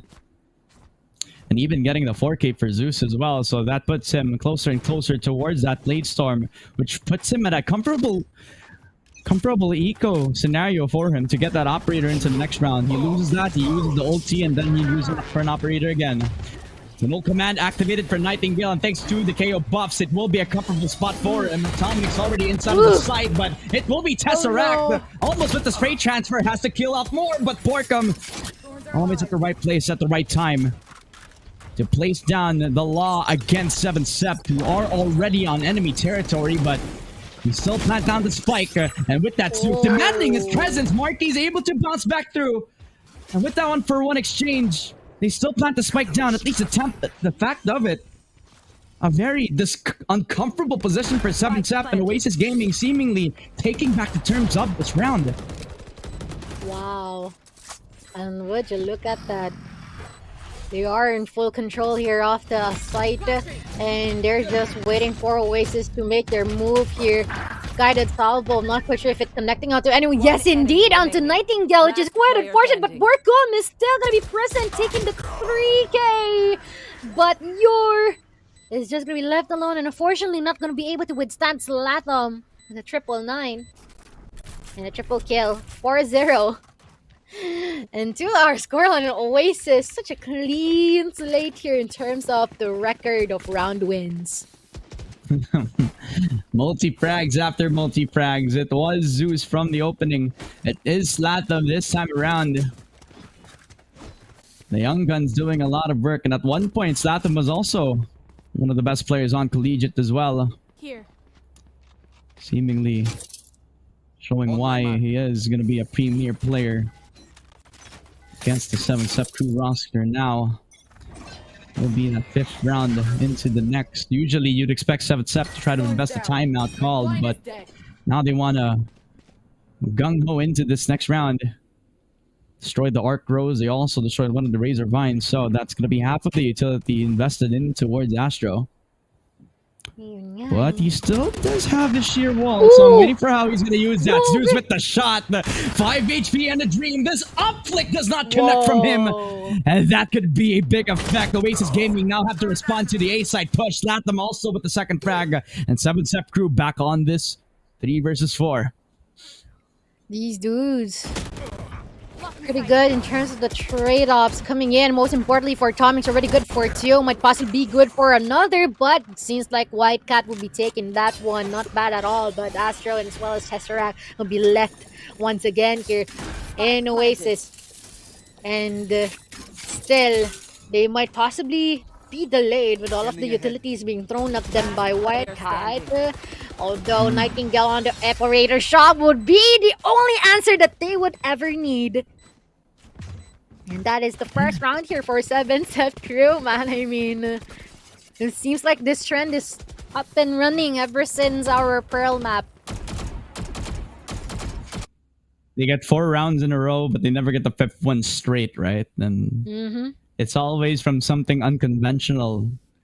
In the previous round, it was from White Cat and his headhunter alone, but now it's an operator from the KO of Nightingale, from the 7-Step crew roster. Usually expect that from Tomix, but now because he is the one helming the mark, it will be something of note this time around. It's a 4-1 scoreline. It's Tomix very low on HP. He does get himself the kill over the Tesseract, which does become a bit of a problem for Oasis. It is demanding of his presence this time around. Tomix, a double kill. Even entering on as slowly as possible. This will be Oasis Gaming already responding in time.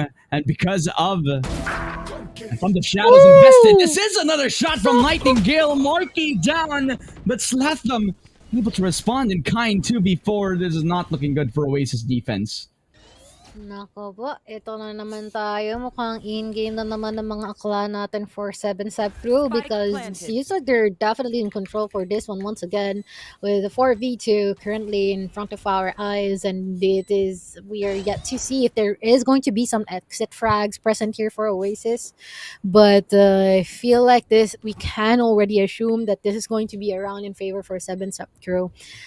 Which is a good effort for them. Most importantly, with the mid-area engagements that we have earlier on, specifically for Nightingale, no, the sacrifice has been appreciated for 7-Step crew, and at least they've been able to take this round. And while I'm at it, shout out sa Tito Berhel kong nag-birthday a couple of days ago. Kay Happy, kay Trevor, kay Tita Girly, ayan, buong angkan, sinautot, and as well as kay Ate Janine, and sa infant or anak niyang si RJ. Ayan, naka-antabay sa ating stream right now. I really appreciate your support. Naka-ready na yung mga shoutout. Nilabas na lahat. Salamat kay Mochi. Good girl dito sa ating broadcast table. And really talaga, napakabait talaga na ating resident caster in the Predator scene, diba? So, alam mo, feeling ko, if pinashoutout ko sa'yo yung lola ko sa tuhod, feeling ko babatiin mo pa rin. Bakit naman hindi, di ba? I mean, yung importante yung suporta. And yun din ang kailangan ng 7-Step crew right now, no? Because they are vouching into having that 4-4 scoreline as much and as early as possible, no? Kung kaya nila, bakit hindi mong gagawin? Totoo nga naman, di ba? If he wanted to, he would. And because you wanted to, you are doing it right now. So it's an Arc Rose, a Sheer Wall also invested. That's already a lot of the util invested onto White Cat, who really is feeling the pressure all throughout. So we find ourselves in a very uncomfortable position for the side of 7-Step, as they have already knocked down their flank watch gadgets. Oasis Gaming still has that Sheer Wall to invest in towards this round, and I believe they also deactivated all of those, so it's an open entry, open season for 7-Step. They dash on in, find themselves Astro. It is going to be the reality that's set. A double for Atomics, and this guy popping up where he needs to as they push on in towards the smoke. Tesseract will get found out as well. 4 kills. Just after some doubt set into the mind of 7-Step, they put themselves back up and they find themselves in a 4v1 against Slatham, the Clutch Master. Will he be enough against 4 of these people from 7-Step? Oh, almost, but I guess not. As he is just gonna be a dead man walking, just waiting for any of these members from 7-Step crew in eliminating him shortly. But sabi nga ni General Luna, mukhang mga kaibigan may nangyayari na. 7-Step crew is trying to reach the distances here and lessen those. But once again, there's still lots of ultimates that they can use here for Oasis, despite the fact that they're up with some limitation in terms of economy. Sometimes they can still pull that off. I know, right? And sometimes from players like Borkum, you kind of always expect them to kind of force something out. Is this really a tactical timeout being called by Oasis while they're still trying to gain their bearings? Right? I think it's not something I'm not surprised about. So I guess they really are feeling the pressure from Tomix and his push out. So surprised to me that they want to really stop their momentum at this point in time. So that will be one of the benefits of this timeout. That also will give them some time to think about how they want to approach this next round. Because I believe they are going to be on the eco. Do take note that Astro does have he has a Steel Garden, and it will be strong in the retake scenarios. Unfortunately, he's going to be the only man on that B side. So as long as he's still alive, it will be a possible eco round win for Oasis. Of course. And that is if everything falls into the right place at the right time. But currently, this is going to be pretty much of passive positioning here for 7-Step crew. I admire that they're trying their best to keep this as safe as possible for them and try to catch Oasis off guard, pretty similar to what we have witnessed earlier on. But once again, Tesseract is also present here at the site. And he's gonna get two! Three from that Guardian! Every single one is just gonna walk right into his crosshair. But there's still two more people remaining here as they try to walk into A site. Some damage is gonna be dealt with by Zeus from that Sheriff. Guided salvo, Barkum here at the boat site. Yep. Nightingale will be taking out Tesseract in the process, but it's like the Armageddon will also be utilized here by Slatum and as well as Borkum. All ultimates being used up here in the last 20 seconds of this round, and they are yet to secure the objective because the moment they hear that the spike is being put down automatically, it's about time for them to execute. Shots being dealt. Shots being received. Although, once again, it all boils down to the succession of the remaining members of Oasis. Even taking that quick defuse. That quick decision making from everybody across the board is a good sign from their IGL. Tesseract fully coordinating with the squad on when to peak. And the perfect time for that was, as you mentioned, the tap on the spike. Because then they'd have their hands busy.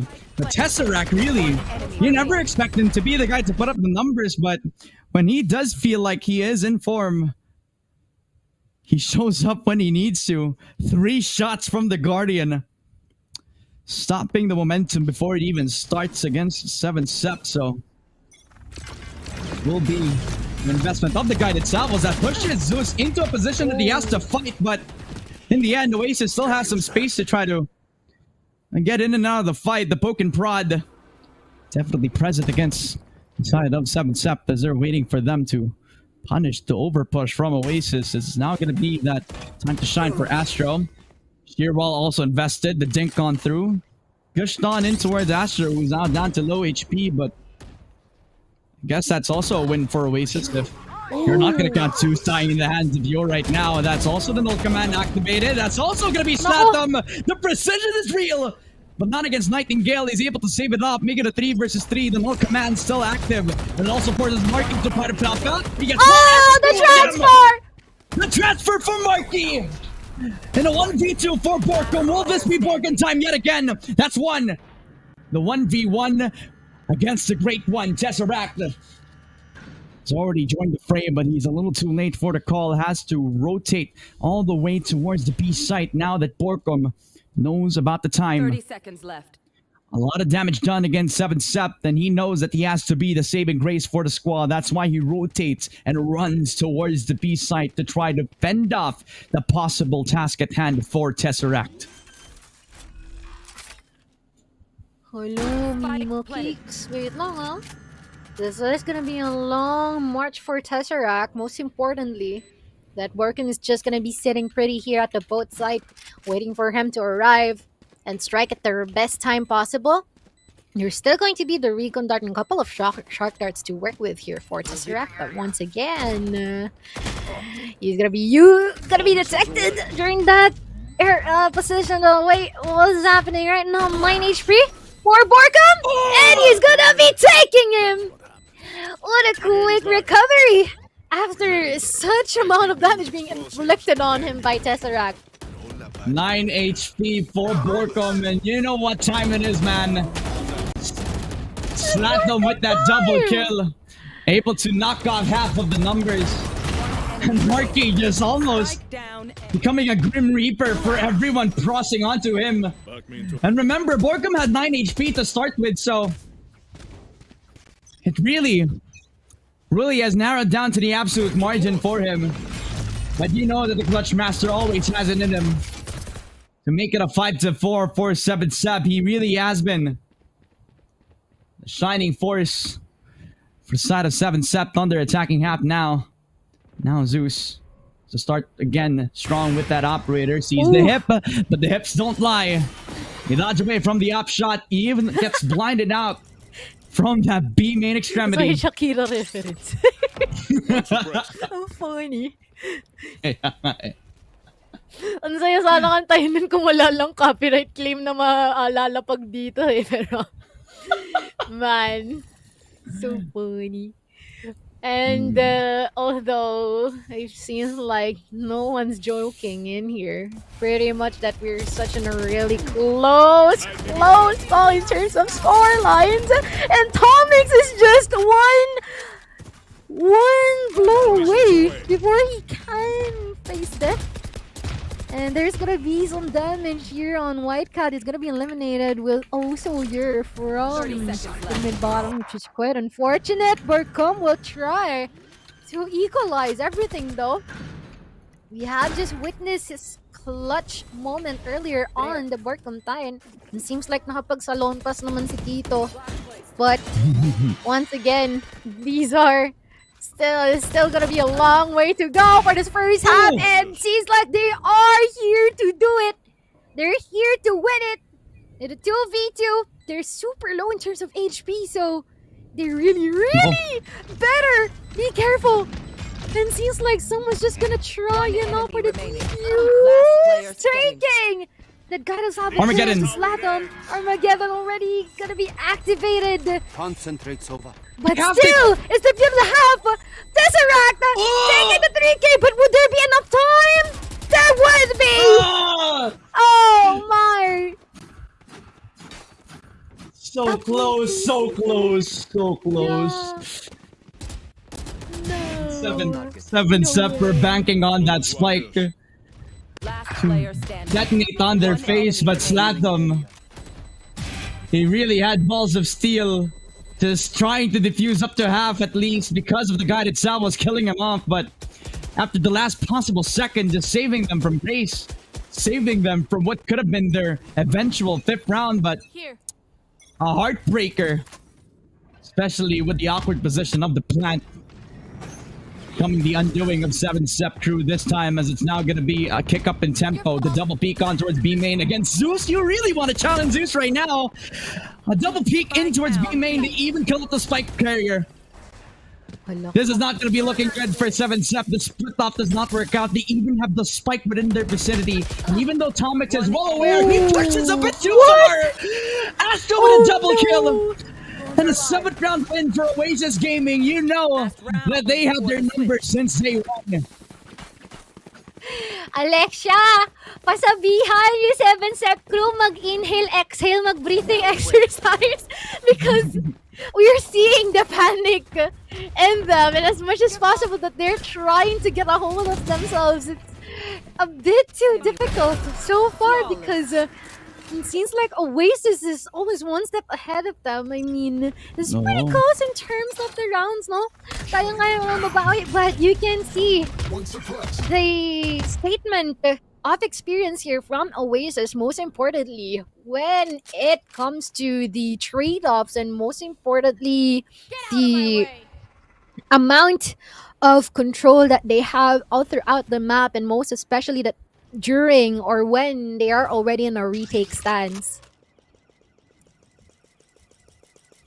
Napakainit talaga eh, no? Just finding every single opportunity para masaktuhan lagi ang 7th Sept every single turn now.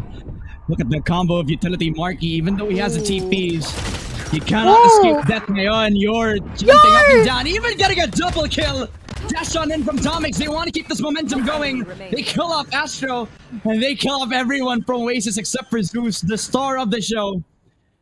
Kailangan huminging ang bituin para sa Oasis Gaming, and this 1v5, this is the best chance for him to shine right now. See, bro. Zeus, well prepared for your another bro facing up against him, but unfortunately, he's not gonna be the one killing him. And this marks the end of our first half, and this is pretty much a decent half for both sides, not gonna lie. It's not that bad for 7 Sept crew at all, and not that bad for Oasis either on the defense. Definitely, man. I mean, sa totoo lang ha, kayang-kaya ng kahit sino dito para sa 7 Sept crew especially. Their comeback is still a potential. At yung Oasis, kahit sa 7-5 na to, alam na alam mong pressure na pressure sila. Naggumawa ng kahit ano, diba? So in this situation, you're looking to see kung in the second half, if they're gonna be able to refresh back into the side swap. The pistol round for both sides will be refreshing, especially for 7 Sept. They win this, possibly translate into a 7-7, which honestly will mean a lot para sa kanilang laban against Oasis Gaming, who really have been showing off their numbers so far. As they push on in towards B main, they know that because of the B main ult orb is being taken, that it's somewhat of a split up thanks to the tempo. Somewhat a bit slow. White Cat becoming a trap doon sa may lane position. They push into him. It will be that frenzy, and the spray on True. Patay pa sila lahat. 1v5 in a blink of an eye, and Marky, he only has one thing in mind, and just to deal as much damage as possible. Kasi sa totoo lang, nobody expected that. Legit, no? 4 people being caught in the crossfire. The setup here with Tomix and company is really unfortunate here for Oasis Gaming. Market trying to fight them off, but it's not gonna be lasting that long. And now it is a 7-6, 7 Sept off to a great start on the defense. Grabe.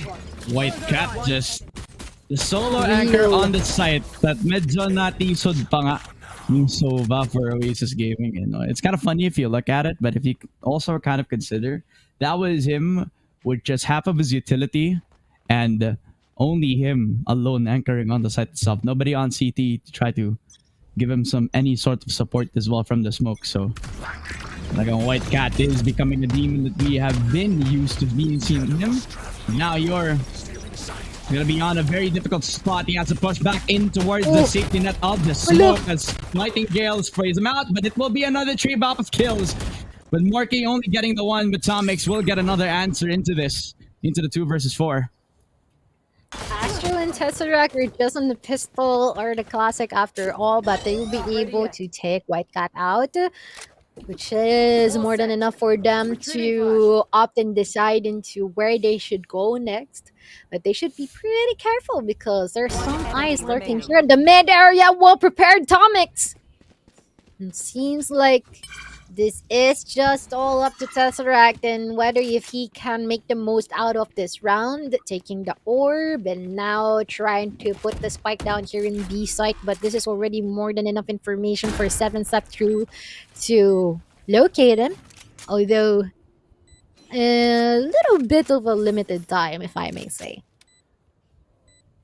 Only has a classic in hand too, so a bit of an impossible task unless he isolates the fight, but will be the guy to kill him off as well. So a bit of damage done onto them, but since they got all the weapons that they need, also one more ult orb possibly in place for Tomix as well, that also will give him some sort of leeway to try to get himself that operator into the next coming round. So 7 Sept crew have already caught up to them. We already talked about and established the winning condition in this round, right?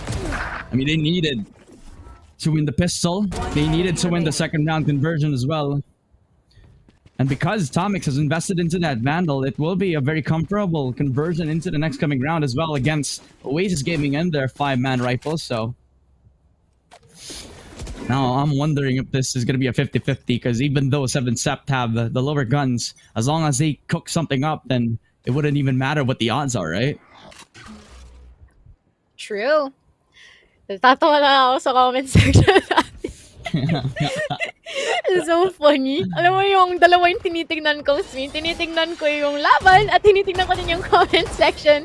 But currently, it seems like Astro will be receiving a bit of a scratch during that engagement, and that's going to be a quick disengagement for Oasis after all, trying to sight down what's going to be the next area. They should be looking up onto good trade-offs coming from Lane again as well as Tesseract, but once again they still have to march into a side. The shots connecting into your wonderfully here from Tesseract through the smoke, and as well as Zeus onto Tomix, his counterpart Jet.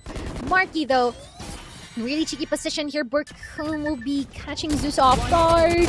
By the salvo, marking a really good shot, and as well as Tesseract on that 3K. And it seems like despite the streak is being cut off here by 7 Sept crew, Oasis is determined to get it back. Definitely, and in this round, you kind of are okay with just getting the round win despite the affected economy as well. Look at the response from Oasis just after getting the ult orb on B main. It was a quick sprint onto the A short extremity, just keeping the fundamentals in check, checking their corners when they need to, right? Anita 7 now.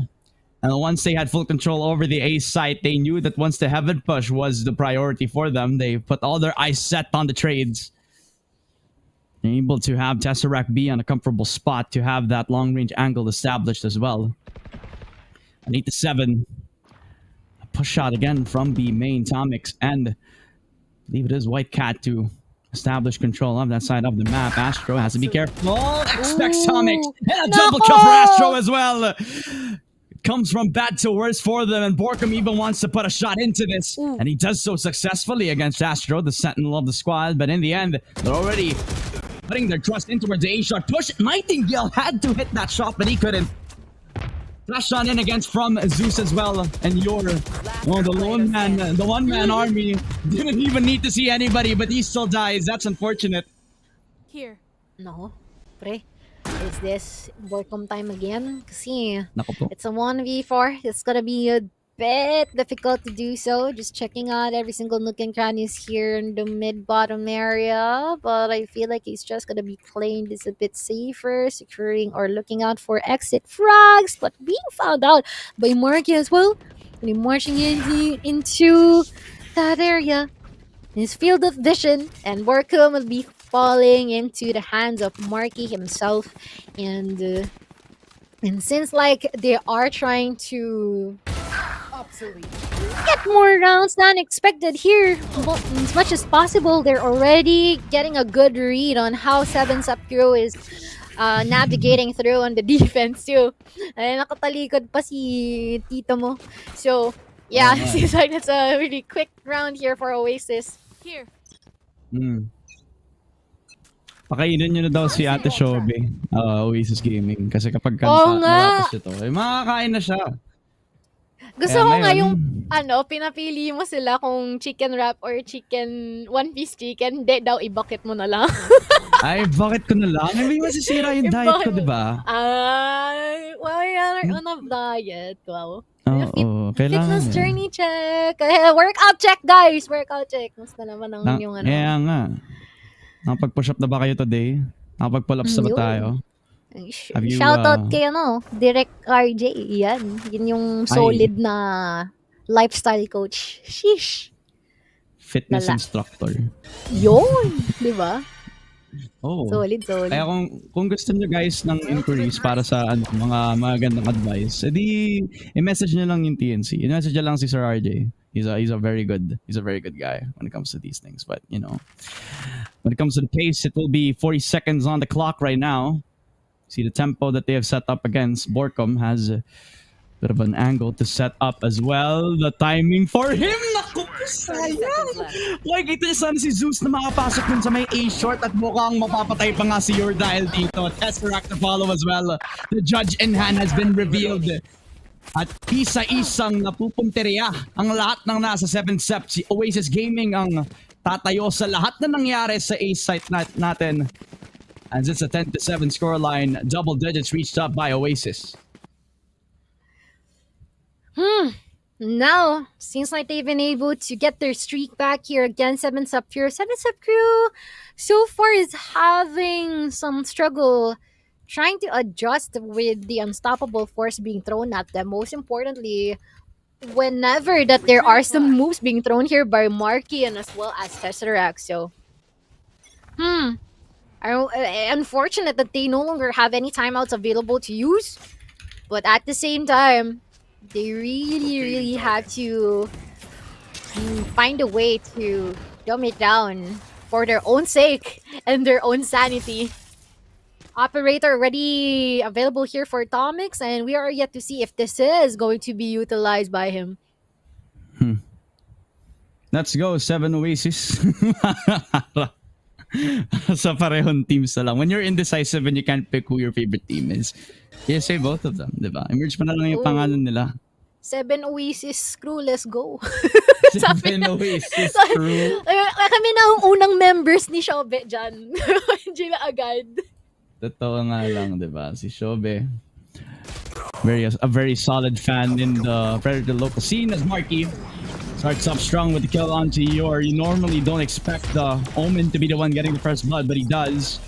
As it's going to be an execute onto the site, but because of the amount of util pushed onto them, they don't want to risk anything, especially with 30 seconds on the clock. 30 seconds left.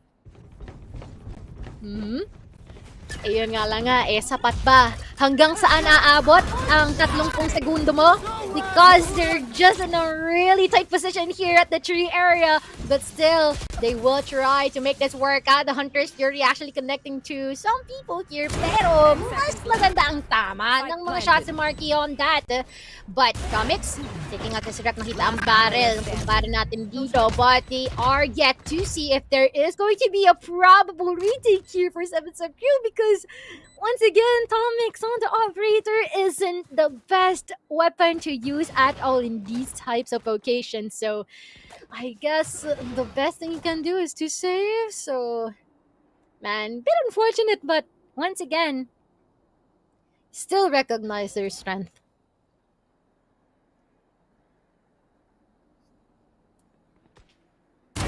Oops.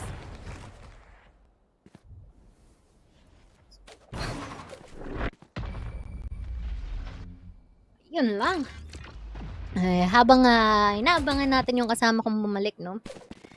We're just gonna be checking out our current status here, or current stature. The 11-7 scoreline from both sides of the teams. I mean, we're pretty much in a really decisive part here for Oasis. Pero once again, meron naman tayo mga ultimates available for your end as well as White Cat. And hopefully they would be able to use this in this round, most importantly. And we will see if this lineup would reach the distance necessary. Unfortunately, not gonna be detecting anyone. Tomix just preparing the operator. Unfortunately, hindi niya man lang matitrigger. And instead, he's gonna be taken out here by Astro. Sayang yung pag-save niya ng operator niya doon. But there's gonna be a quick answer from White Cat as well. And also, you're gonna be seeing these members trying to make their way onto B site. Spy down B. One enemy remaining.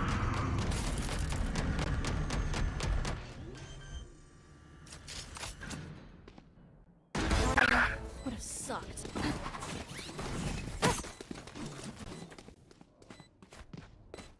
Match point.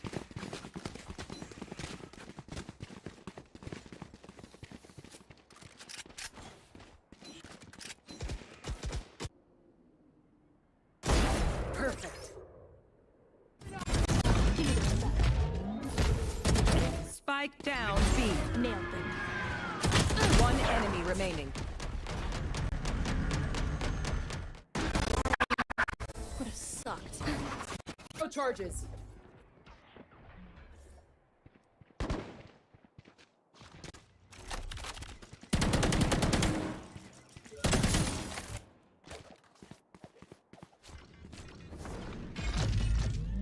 charges.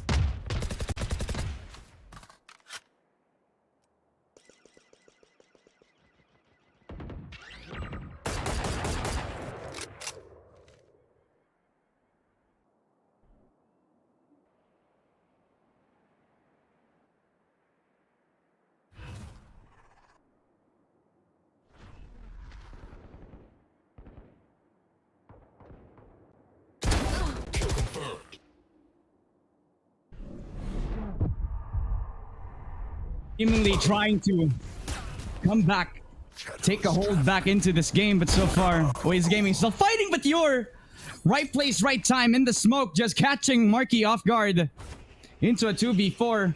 7 Scepter not going down without a fight.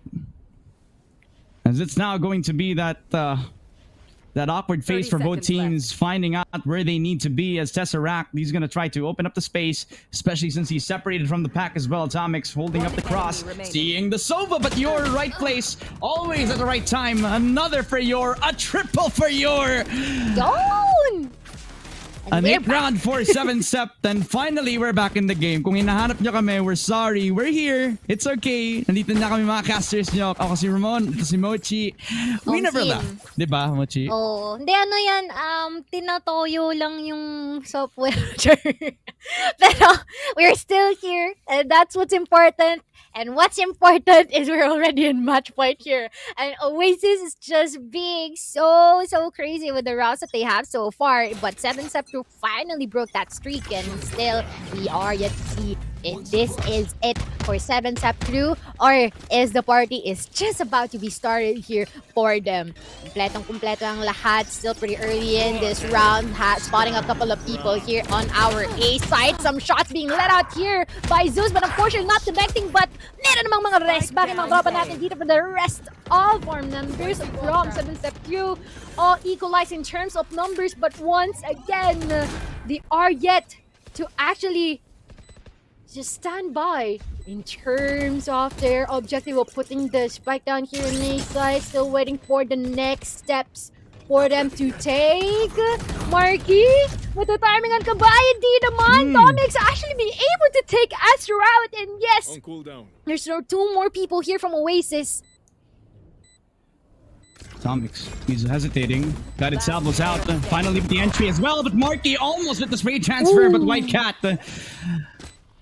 It almost looked like a crossfire, but he was already at the heaven spot, so now they have enough time to plant the spike on down. Finally in the defuse, it will be another round, another chance at life for 7 Sept. They knew that their backs are against the wall, so they're not hesitating to shoot their shots anymore. That is a 16th kill for Atomics. That is another multi-frag coming through from White Cat as well, making the difference in the last rays of this last round. And I kind of feel like a lot of that came into how they're able to kind of dodge and weave from the utility as well, right? Because that guided salvo really has been the bane of the existence for both sides of the squad. It's just that Slatum as well. We could have actually demanded a lot more out of that as well. Kaya medyo naipit pa yung iba sa mga nasa 7 Sept. Nakita mo si Borko medyo kinailangan pa niyang mag-adjust ng konti pa bago pa mapag-dodge away from the utility as well. So, Hey, crazy din tong mga membro natin eh, no? Like, I am actually surprised that these young guns here from 7 Sept crew has been able to be this close. Actually, I really appreciate that, because that just means that they're really doing what they can in order to adapt. And this seems going to be like a pretty strong learning curve for them. But once again, Oasis on a match point.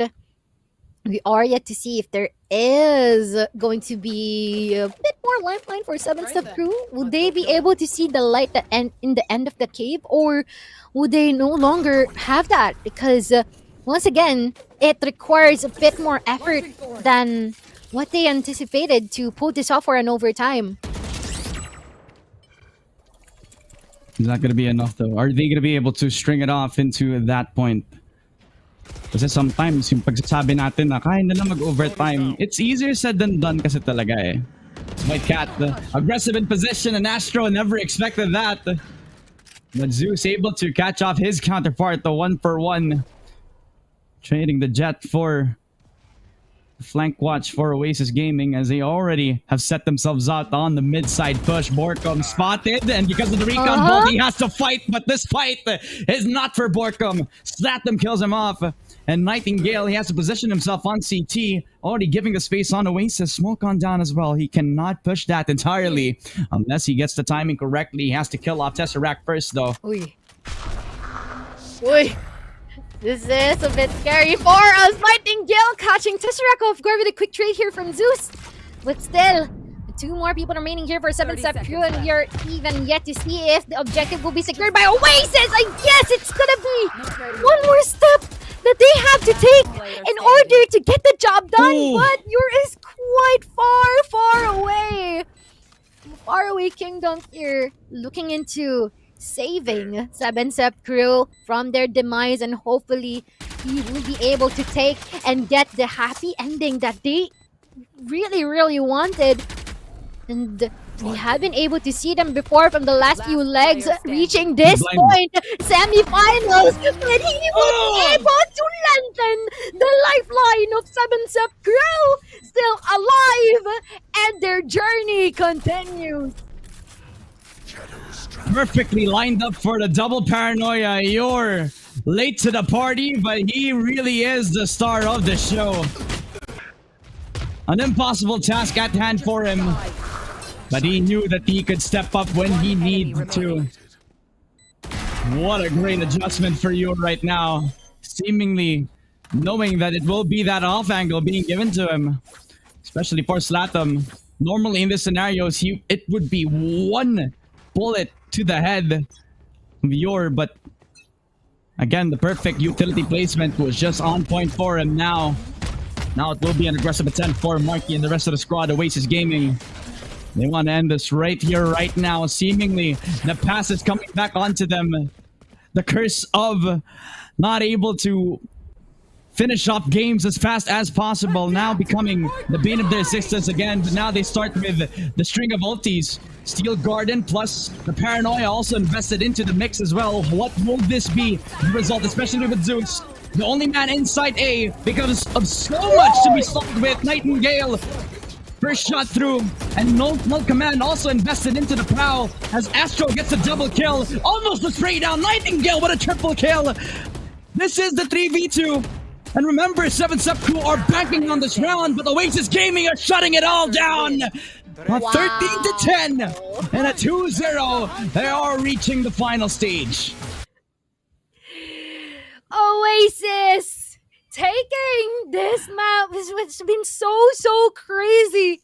I mean, we have seen some signs of life here for 7 Step Crew, but unfortunately, once again, it's a matter of experience and as well as how long you are already in the scene. Still, nice try. Sabi nga dyan sa ating headline, flow like water, strike like a storm, and this year has been like jam-packed full of action.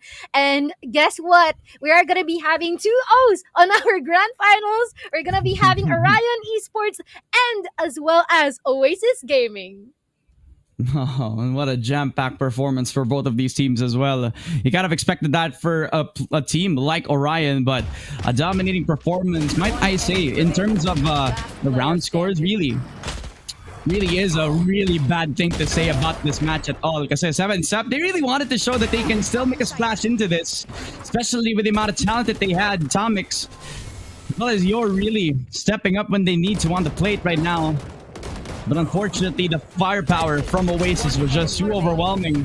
And when it came down to the absolute micro moments, they could not handle the pressure at all. But you know, I think this could be another story for 7 Step, because they have another qualifier to come through into the next day, tomorrow, which is the last qualifier as well. So maybe they could qualify from that, because it has been so many times that we've seen an attempt from this.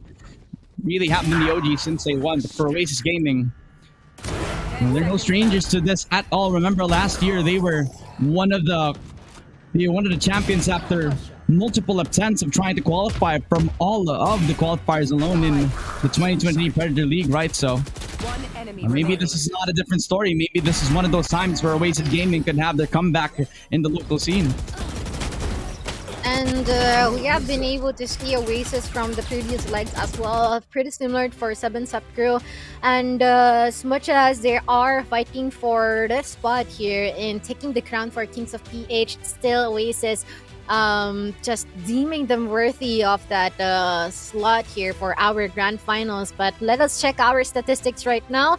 Tesseract with a 1915, really interesting, expected for an initiator main, and most importantly pulling off those really impactful plays and interactions. Pero once again, still a nice try for 7-Sep crew. Lalong-lalo na they've tried to do some adjustments, and you can see that as time passes by, the adaptations that they're willing to do against Oasis. But once again, they're still got a long way to go for their growth. I know, right? I mean, Oasis Gaming, we already know that they can be the behemoths of the server, but they still need to go through the final stage of the qualifiers right now. They gone through the gauntlet of this whole semifinals, but now it will be the final test. It will be against experienced players, possibly a player base or a team that can match their experience as well. So if they can get the job done, then maybe this could be their stage as well. So congratulations to Oasis, but they are going to be facing up against Orion Esports into the next stage of this round as well. So if you're excited to tune back into this, then huwag kayong aalis pagkatapos ng break na to. Pero before that, we would like to thank our official sponsors of the Predator Kings of PH. And with that, I will start with the PC Game Pass. Purchase any Acer Predator notebook and activate your pre-installed 1-month PC Game Pass. Imagine nyo, may Acer Predator notebook na kayo at may malalaro pa kayong mga games from the PC Game Pass as well. So you can play all the high-quality games, including new games on day one, and get an EA Play membership with every single benefit that you could have, like the right games benefits, some discounts, and some deals, and a whole lot more just from purchasing your own Acer Predator notebook. So congratulations as well to everybody who has come up from this contest, but most especially congratulations sa kung sino man ang bibili ng Acer Predator notebook natin kasi ang daming benefits eh. Diba, no? Not just one, not just two, but three, but a lot of stuff, no? Sa ating Xbox PC Game Pass. But also, if you guys are looking for recommendations, well, we would most likely recommend you the one and only engineered for the elite Predator Helios Neo 16 that pushes the boundaries of performance, featuring the latest Intel Core Ultra 9 processor and as well as a revolutionary 4K mini LED display. This machine delivers unparalleled performance, might it be for productivity or for gaming. This is your notebook, and this will just empower you to anticipate and conquer. And if you're ready to dominate, be sure to check that out in the official Acer Predator website and of course face-to-face stores. And balita ko, meron pang isa dyan yung payday deals natin and discounts. Yep, definitely. Up to 10% off. 10% off dito tayo sa Acer Predator Helios Neo 16, di ba? Sorry, na-hotel ako kasi medyo na-excite ako para sa ating payday promo. We have 2 time frames na pwede nyo makuha ito around April 12 to 16 at with April 25 hanggang 30 as well. Discounts like these where you could get an Abyssal Black na model of an Acer Predator Helios Neo 16 as well. Makakuha mo siya with up to a 7,000% discount as well. So what are you waiting for, mga kaibigan? Go check out yung Acer Predator online store para makuha nyo na ang gantong payday sale. Nag-run na siya ngayon. Ngayon ang first day para sa payday promo ngayon. Yeah. So, eto na ang bagong panahon. Eto na ang pinakamagandang chance para makakuha na kayo ng Acer Predator laptop. Yun, mga kaibigan, tapos na ang 2 nating BO3s of the day. But the job is not done just yet. If you are gonna want to step in towards phase 2, you have to face up in towards the final matchup, and it will be between Oasis Gaming versus Orion Esports. My name is Ramon, with me is Mochi. It has been a blast throughout the semifinals, but when we come back, the grand finals starts right now. Kumain na kayo.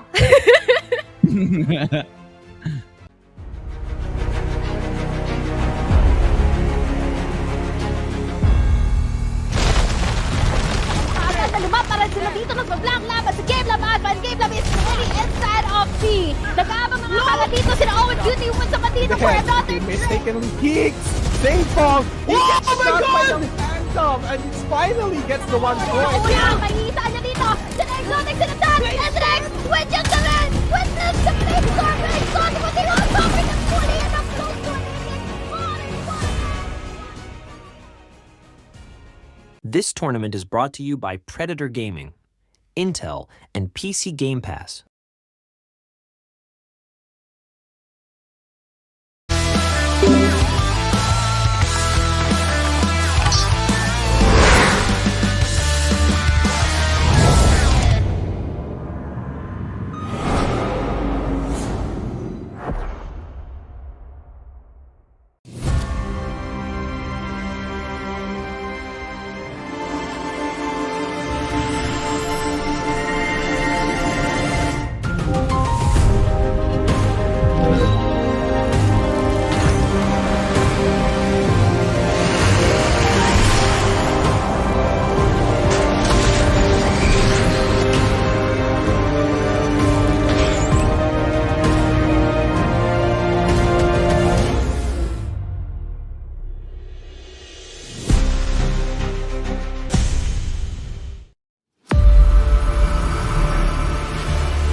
It is finally time mga kaibigan, ang final gauntlet para malaman kung sino ang makakapag-qualify to Phase 2 of Kings of PH as we now back in to the third leg qualifier dito sa ating tournament right now. Ako pala si Ramon, kasama ko si Mochi. We have been your casters all throughout the day para sa ating third leg qualifiers in the Kings of PH. And we have already found kung sino yung dalawa nating gladiators. It will be Orion Esports versus Oasis Gaming, two of the best in the bracket right now. And honestly, Mochi, sobrang deserving ng pareho nating kupunan. Of course. I mean, we have already been able to see these members from Orion Esports for quite some time. Kung saang mang lupalop ng qualifiers man yan dito sa Predator Gaming, lagi silang present, never absent, and they've been able to put themselves in the upper brackets always during the qualifiers. It's just that minsan kinakapos sila na makapasok onto the playoffs.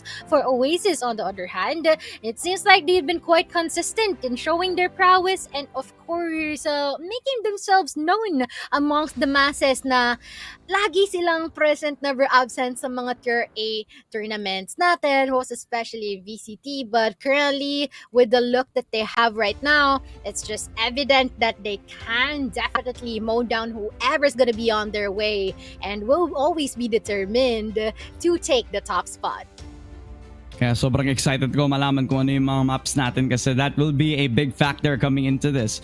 Especially for Oasis Gaming. Medyo nanibago ako kasi wala na yung favorite nilang map na Lotus sa kanilang magiging map pool. Yan na yung mga perma maps nila. They're also thinking na baka yun na din yung parang magiging favorite map selection as well na magiging opponent nila. So they also have that in consideration. But nevertheless, this will be the map veto para sa ating series. And it will be Fracture, Icebox, and Lotus. One of the only times that we've seen the Fracture map finally on the Predator Kings of PH broadcast. Haven, Split, Ascent, Pearl will not see the light of day dito sa ating BO3.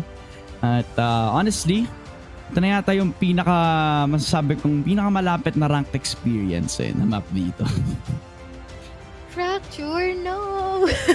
Yeah, and it's pretty weird because you always see this once na magra-rank ka, automatic is either one of these maps yung makukuha mo. And it seems like we're on a rank lobby right now. It's just in the format of Test 3 and nakalatag na lahat ng mga mapa na paglalabanan ng ating dalawang koponan for tonight. Orion's pick ang ating Fracture and on the counterpart, the rest of the maps here for 2 and the Decider is been chosen by Oasis. I really am interested to know why Orion chose Fracture. Maybe there is some resemblance from Bind, but I digress. I feel like we're gonna be finding out more about that as we progress further, especially on the drafting phase. Hindi ko alam Hindi ko alam kung mainit ba ngayon or baka it's the game itself Kasi feeling ko ito na ang magiging napakainit na pwedeng umabot ng Game 3, pwedeng umabot ng 10 OT. Hindi ka man binabate pero malay mo naman mangyari dito sa ating magiging predictions as if for me, I think I want to believe in the underdog right now. I think Orion Esports has this and I will make this even spicier. It will be a 2-0 against Oasis Gaming. Ooh, that's a crazy pool. I mean, for me, it's gonna be 2-0 in favor for Oasis. Why do we always choose 2-0s? Hindi ko din alam Wala naman tayong hinihiling. Wala naman tayong hinahanap. So weird. But yeah, I feel like these are quite some decisive predictions from us. But all that matters is whoever's gonna win just means they deserve that spot here on our group's pages here for Kings of PH. And I am really excited because this just means that Orion has tons of time, no? Nakapagpahinga sila, nakapanood sila how Oasis plays, and Oasis on the counterpart, they really have to make the most out of that 15-minute break that we have earlier on, maybe 20 minutes. So let's see if there is gonna be a massive difference in terms of performance. Let's go into the agent selection screen right now kasi medyo naatat na ako, Mochi. Alam natin na magiging mainit na laban kaya let's not wait any longer. It will be Orion Esports with a very interesting team composition, right? It's the meta that we've been looking out for this patch. Double Ini with the Teho and the Breach combo that has been terrorizing all throughout the ranked and pro play ngayon. And a mirror matchup, actually, now that I look at it.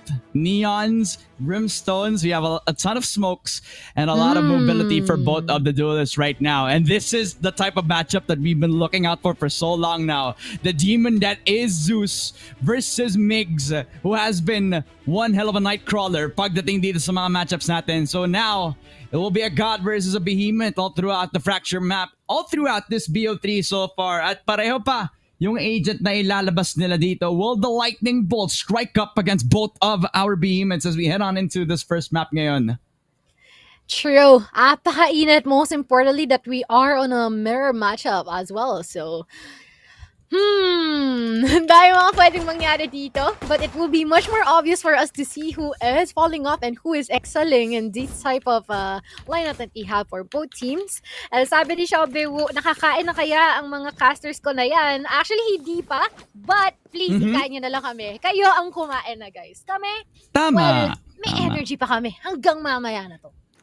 Magugulat ka na lang, kaya pa naming sumigaw hanggang third game, second OT pa. So malalaman natin yan kung yun nga ang mangyayari dito. As we're heading on into the game, it's Zeus with the entry. Pero stop with the guided salvo. Pero mabilisan lang yan, mawawala. Hindi ang energy ni Zeus dito sa pag-push into the B-side. Rekta kung rekta, no? Although, medyo mapapatid ng slight dun sa tripwire, but all the more merrier. Space lang naman ang mapipinalag dito. Removing all of the abilities na inilatag ni Kael on B site. This is going to be the sign for Orion Esports to try and retake this one. Most especially that they are trying to sandwich them, but Astro in a really cheeky position here on the flank. MD2 will be taking a couple in that encounter, and seems like all numbers equalize and there's still a lot more action to come. Alright, talaga nga naman. It's got his salvo out, but Das able to adjust in time. 1v2. And the god himself has to do the best work this time. Perfect relay bolt. He's ignoring Kyle, but Kyle should not be ignored. The shot rings true, even though he was stunned. He tried his best desperately to catch up to the defuse in time, but in the end, Orion Esports are able to still rally their troops, kill off Zeus, and able to regain control of the situation with too strong in the post-plant scenario. 1-0 so far. MD2 and Kyle stepping up where they actually have become the forces to be reckoned with against Oasis, and might I say, maybe this is enough to try to thwart what is the gods in the server right now. They're starting off pretty strong here for Orion, and I'm pretty sure they're eager to go stronger. Most especially that this is their map pick after all. It's about time for them to make the most out of this one. And currently, Andron's gonna be placed here at the entrance of A side. Will be spotting someone, and it is going to be Astro. So we're also seeing some, or hearing lots of steps here sa pantang B site natin. Meron pang nagsisip light sa gitna. Aluting nun eh.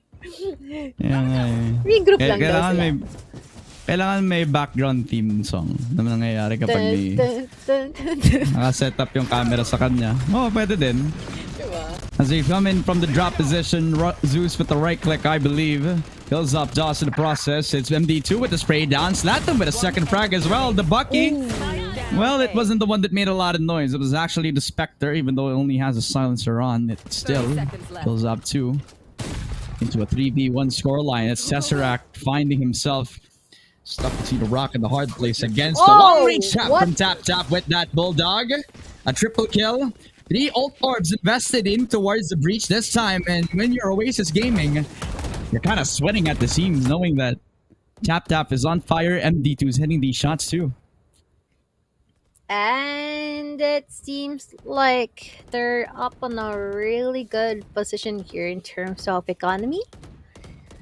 And also, Ang bilis oh. Parehong Armageddon already available for both teams. So, it's just a matter of time before we even know if they will be using those this early, mind you. But I guess they'll be reserving that later on. Zeus just trying to send some presence here at the extremity of B site. I guess there's no one there playing it safe. And it seems like Orion is off in a really good position in terms of defense here. They're playing this safely. But the question is, will they be able to take some pickoffs so that they will get a good retake scenario just in case that they would need it? Team's gonna try to at least attempt the entry on into the site right now. Not even requiring the fast lane. So you can tell that he is resourceful when it comes to getting ready with his utility at all. That guided salvo also kills off Marky before he plans to spike down at the last possible second. That prompts the plant coming through for Tesseract to readjust in time. It becomes a 5v4 scenario where now they come from the flank. Armageddon also invested right here. Migs with the shotgun. A double from Migs. The Neon is active and he wants to put force back in towards Oasis, but in the end, they trade off two. In a 2 versus 3 this time, Orion Esports now back in with a vengeance, even investing their own Armageddon. Zeus has to be careful. A 1v2 for Astro, triple for him, impossible fourth, but Kyle shuts that down. A 3-round streak coming through for Orion Esports, and you can tell that they're fiery hard into this fracture map. That could have ended so different, but what's important is that there is Kael to the rescue. I mean, you can even see that Astro's been popping up left and right here. The 3K and even Mix having this really nasty pull and usage of the judge in his hands. But still, Kael has been able to... It's not a semi-run and gun question mark because he stopped in the last second. So I feel like it's a good, what do you call this? Save galing kay Kael. Pero, fourth round, may bawi kaya. Guided salvo, pasok, takbo na lang itong si Zeus. Alam mo kung hindi nag-workout yung pay game pro niya, pwede din siyang maging susunod na track and field pro para sa Pilipinas. As they're also chasing him down, hinahanap pa nila kung nasaan itong si Zeus at kailangan bumalik siya sa team niya dahil ang daming tao doon sa A, ang daming din tao.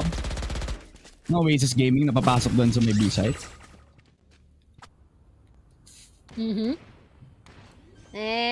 Ngayon kanilang na nga ang B-side Pero, for Orion, they're just gonna take their time. Total, marami-rami naman sila dito. Actually, ready na nga rin ang kanilang loadouts just in case. Migs on that judge once again. Okay. Some breakage in terms of positioning na meron dito ang Orion onto Oasis, and seems like the guy will be taking a top as well in the process. Pero teka lang ha, dahil pang aksyon ang nangyayari dito, through the wall, anticipated lang naman din ni Marky. And dito sa bandang tower natin, Kael onto a couple of numbers remaining. Marky with the right click on that pistol. And of course, they would be able to take this round. Yun nga lang nga masasama sila doon sa pagsabog ng ating spike. But what matters is na kuha naman nila ang round na iyon. Buhay yung round at may konti pang investment into the full buys across the board. So okay lang din naman kasi if you remember, they only had a few couple of pistols, a few couple of rifles up in place. So hindi lang din naman yun lucky in their attempt. They also relied upon tong si Marky who he's not the IGL, but you could tell that he's also leading by example. Talagang 3 kills in the round. And you kind of remember Marky back in his days when he used to be the young duelist for the team. Siya yung laging jet instalock para sa Oasis. Ngayon parang nag-mature na siya into a player that can be reliable whenever kailangan niyang mag-fill up ng space kahit anong gaps in terms of roles, diba? Kaya nakita mo siya on the Yoru, ngayon nakikita mo siya and now on the Brimstone. Para siyang Swiss Army knife diba? Kahit anong San siya napapadpad. Exactly. Kayang-kaya. I mean, would you prefer to be a jack of all trades, master of none, or a master of one? Tulog na ako, boss. Tulog na lang. Alam yung advantage din eh, no? Na siguro pag na-implement yung banning sa Valorant, kailangan jack of all trades ka lang. Pero I feel like hindi pa naman ata mangyayari yun so far. Siguro pag dumami pa lalo yung agents, ayan. Pino-forecast Dagdagan na. natin ng isa pa. Pwede natin pag-usapan. Maybe. Flexible eh. Yung ibang mga agents natin. Now we're back into the game. Timer already back into play as it's a guided sabo yet again. Zeus very ballsy in his attempt. That's also a very early orbital strike right now. Now that I realize it's Slackum still dragging out. And Zeus dashing in towards Doss, who really had the advantage in time. But in the end, Tesseract and Marky nakasagot na agad. Nakatatlong patay sa isang iglap. 1v3 para kay Kyle. At nandito lang siya. Hindi siya gagalaw. Na-spot pa nga ni Tesseract at alam nang nasa dulo lamang ng site. Marky has to wait for Astro to join up with them para mas madali ang magiging 1v2 para sa Oasis. Napakadumi nga ng encounter na yun, no? Lahat doon namatay. Pero si Kyle, buhay pa naman, no? Kumpletong-kumpleto pa ang buhay. Until when, though? They're just gonna be waiting! Pagkalapag. So, drop, matic. Wala na kaagad dito si Kael. Pero, on the bright side, there's lots of ultimates na pwedeng magamit dito ni Orion, no? Gusto man nila maunsan itong si Oasis and lalong-lalo na these will deal tons of damage. Like, imagine the Rolling Thunder and Orbital Strike combo. Sheesh, man. Sheesh, alright, okay. You're cooking. Nakakita na ako ng mga ganun. Mga retakes sa mga wombo combos. Maybe this could be a beautiful start, especially for the Orion squad. But then again, you remember, walang pera eh. Walang invest dito sa round na to. So medyo mahirapan tayo in terms of the frag department. Si Marky attempting to take his stride by following in his own footsteps, pushing up a bit too far. Maybe feeling that maybe he is the one who wants to take the space, pero he has to remember he is not the duelist. Uy, yun nga lang nga, binros ko! Nakamember natin dito from Oasis, or rather Orion. Megs on the Bakir, the couple of kills in the process, even the Rolling Thunder, hindi ito ko-connecta kahit kanino. Kahit na ilang lapag pa ng abilities mo dyan, hindi ko-connecta yan. Napakalalim pa ni Astro dito, no? Even the utilization here from the neural theft, yun nga lang nga, mapapaata siya bigla dahil mukhang nakita siya. And I'm pretty sure na anticipated na rin siya ng ibang mga member natin dito from the side of Orion Esports, but still, now that they've been able to do the objective, yun naman ata talagang importante. Rolling Thunder, nilapag na rito. Kael, nako, may iispatan siya. Ay, ang ganda ng mga trade-offs natin dito. Yun nga lang nga, Tesseract siya na lang mag-isa. At mukhang masusundan pa ata ang kill niya dito. Yun ay kung magtatagal ba siya talaga. Mukhang hindi na. Because magiging mabilis at swift lang naman din ang retake dito ng Orion. And it seems like nakapag-4-2 na naman tayo. And thrifty round pa ang nakuha nila. Totoo nga lang, diba? Nagsimula sa pag-push ni Migs with the Bucky. And with a perfect concuss as well from Tap, you know that this duo is gonna shine kapag kailangan nilang mag-activate, diba? Nasa eco run sila pero hindi sila magpapatinag dito. And it's always been the priority for the duo initiator and duelist to try to take some sort of space doon sa may aim main. Kasi if you give that up, it will be a split choice for them na kunin yung door at saka yung A. At mas malakas yung may map control nila kapag hinayaan lang sila, diba? So, good choice for Migs and Tap to be able to coordinate with each other to get themselves a bit of a cake in this time. It's Migs. He is stunning up himself, so may hirapan siya. Pero kailangan niyang gumalaw. Tap with a triple kill in a blink of an eye. An instant. They all fall crumbling down. Wow. And Oasis Gaming kind of lost at the seams. Astro in a 1v4. Sheriff in hand. Narinig na yung footsteps niya. And Kyle knocks him down like an assassin into that good night. The 5-2 for Orion Esports. All feeling the heat in this fracture map. OMG, Assassin's Creed reference. Parang pinag-usapan lang natin na kanina ni Sir Choi pero napakalala rin talaga na nagiging performance ni Orion dito so far. Medyo nadidisorient talaga itong si Oasis kung paano nila i-address yung mga pinaggagawa sa kanila ng Orion. Although, meron na muli silang Armageddon on the bright side. But the question is kung ma-maintain nila yung ganitong economy, because kung hindi naman nila ma-maintain ito sayang naman yung mga utilities na meron sila kasi they won't be able to make the most out of those. But this is already the time out active. Not quite sure kung kanino, but I assume na si Oasis ang nag-pull off nito, and not gonna lie, as they should naman. Oh, totoo nga naman, diba? As they should. They need to reset. We kind of had our expectations on this squad in particular na makukuha nga naman nila na malinis ang fracture map nila. But nevertheless, it has been a while since we've seen this map in the rotation.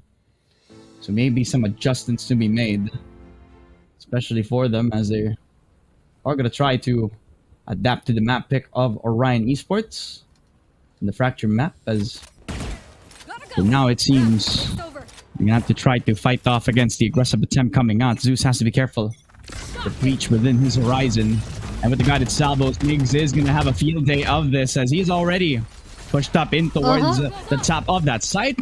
Medyo may fumble pa nga lang with the movement coming up towards that tall box, but it's okay. Ang likot Natawa ako, parang langaw si Mix kung saan napupunta. On a good note, like, crazy movement nga naman din talaga yun.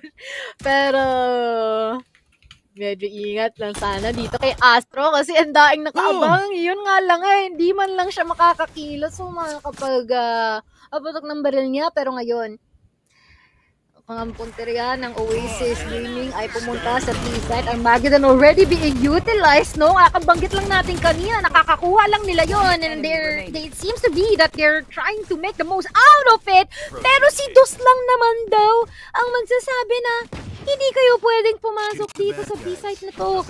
Kala mo naman, siya yung sentinel. Brimstone pa ang gamit niya, pero minama niya na lang yung tatlo. Oo nga Minama na talaga dito. Just showing what they can perform or how they can perform dito. A triple kill for Dus as well. The smoke and the molly separating the pack. Oasis Gaming forcing themselves to push in. And remember, this is still the map pick for the side of Orion Esports, so it will be a test of endurance for them as Migs, he wants to take the fight towards them. They know that Zeus is stuck between a rock and a hard place. Smoke on in, gets concussed, but he's still alive and well. Tap follows through with a second frag, a third for everybody else on Orion Esports as it's now Oasis Gaming's empire crumbling apart brick by brick. A 7th round. And Oasis Gaming, they're struggling to get a footing into this match so far. This is really surprising from them. I mean, what would you expect? Si Orion ang pumili ng mapang to. And you would most likely assume that alam talaga nila kung paano mag-navigate all throughout. Kasulok-sulukan man yan. Ultimo yung mga alikabok dito sa fracture. Malamang sa malamang alam nila kung nasan yung mga yan, no? And so far naman malinis-linis ang kanilang execution. Most likely, sunod-sunod ang mga round na nakukuha nila so far. Oasis, parang hindi masyado naging beneficial yung timeout na pinull off nila earlier on, no? But hopefully, they can explore some ways paano sila makakapag-adjust. Medyo delikado dito. Mix, may maiispatan sa mundang drop area natin. Hahabulin pa nga ata. Ayun nga lang nga, medyo kumukulit ka na. And instead, Astro will be able to take a couple down. And buti na lang, may trade-off naman si MD2 dito. A little bit of adjustment again for Oasis Gaming. They needed some sort of resurgence, some sort of revive, an evolution in the making. They needed someone to step up. Now this time has become Tesseract and Zeus yet again. It becomes a 3v4 this time around for Orion Esports as they now want to fight through and get back to the retake scenario. We start off with the smoke coming down. Canteen push coming through again from the duo. Special delivery doesn't hit Morky, so it will be a threat if he wants to peek outside of the site as well. As Kyle starts off strong with a shot onto Tesseract. Zeus has to play around this tower position as patiently as possible. Gets the one shot. They're pushing in towards Murphy. But he's laying on the smoke so good. A double kill from him, but a triple for Zeus. And since Oasis Gaming planted the spike, it will be the young gun standing tall against a cemetery of corpses on the B side itself. A 3-7 for Oasis. Kamuntikan pa nga para sa Orion, but thanks to the post plant, thanks to the guided salvo, they cannot have any sort of window to try to defuse the spike. Hindi man lang din sila masyado naka-react after ng mga moments na yon. And valiant effort for Astro. And buti talaga sinil out the deal na kaagad ni Zeus. The last few moments natin were in, all the pressure is high. But now, Migs papangunahan on the defense. Itong si Astro, papatulugin niya na agad bigla. And it seems like they're starting to get a grip on where Astro usually resides in these types of early rounds. And most importantly, they're all stacked up here on our drop area in case na pumasok dito si Oasis, and if ever they finally secure ang commitment natin with the spike. I don't know if they expect Zeus to be on this corner. They don't. They actually push on it to CT. Toss is still here. The perfect orbital strike also burns a lot of time for the retake to come in, but I don't think it is even possible. I don't think it matters at all. Kyle and Tap. They come from the back lines. They come from the util. And Tesseract, the lone man alive, comes back from India and now has to come back into the fray, but MD2 just gatekeeps them from entering back into the site. An 8-3. Orion Esports stepping up on the defensive side. It's almost as if this fracture map really was built for them, especially after beautiful shots from Migs, expecting them to actually come up on the helm. Even though Zeus actually paved the way, paved momentum for them to actually get back into the site. You can see the struggle coming through for Oasis thanks to the overwhelming amount of retake pressure from them because they're coming from all sides of the map. Ayun nga eh.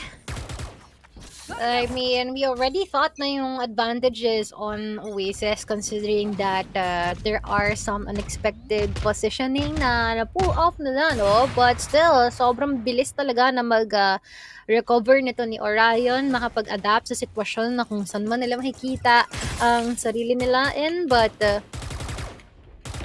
Migs will just gonna try and pull off some shots. Overdrive activated, killing off Migs. And even the utilization of the Rolling Thunder, ang daing masistan, ang daing mga Kongkas. Orbital Strike natin already activated na rin.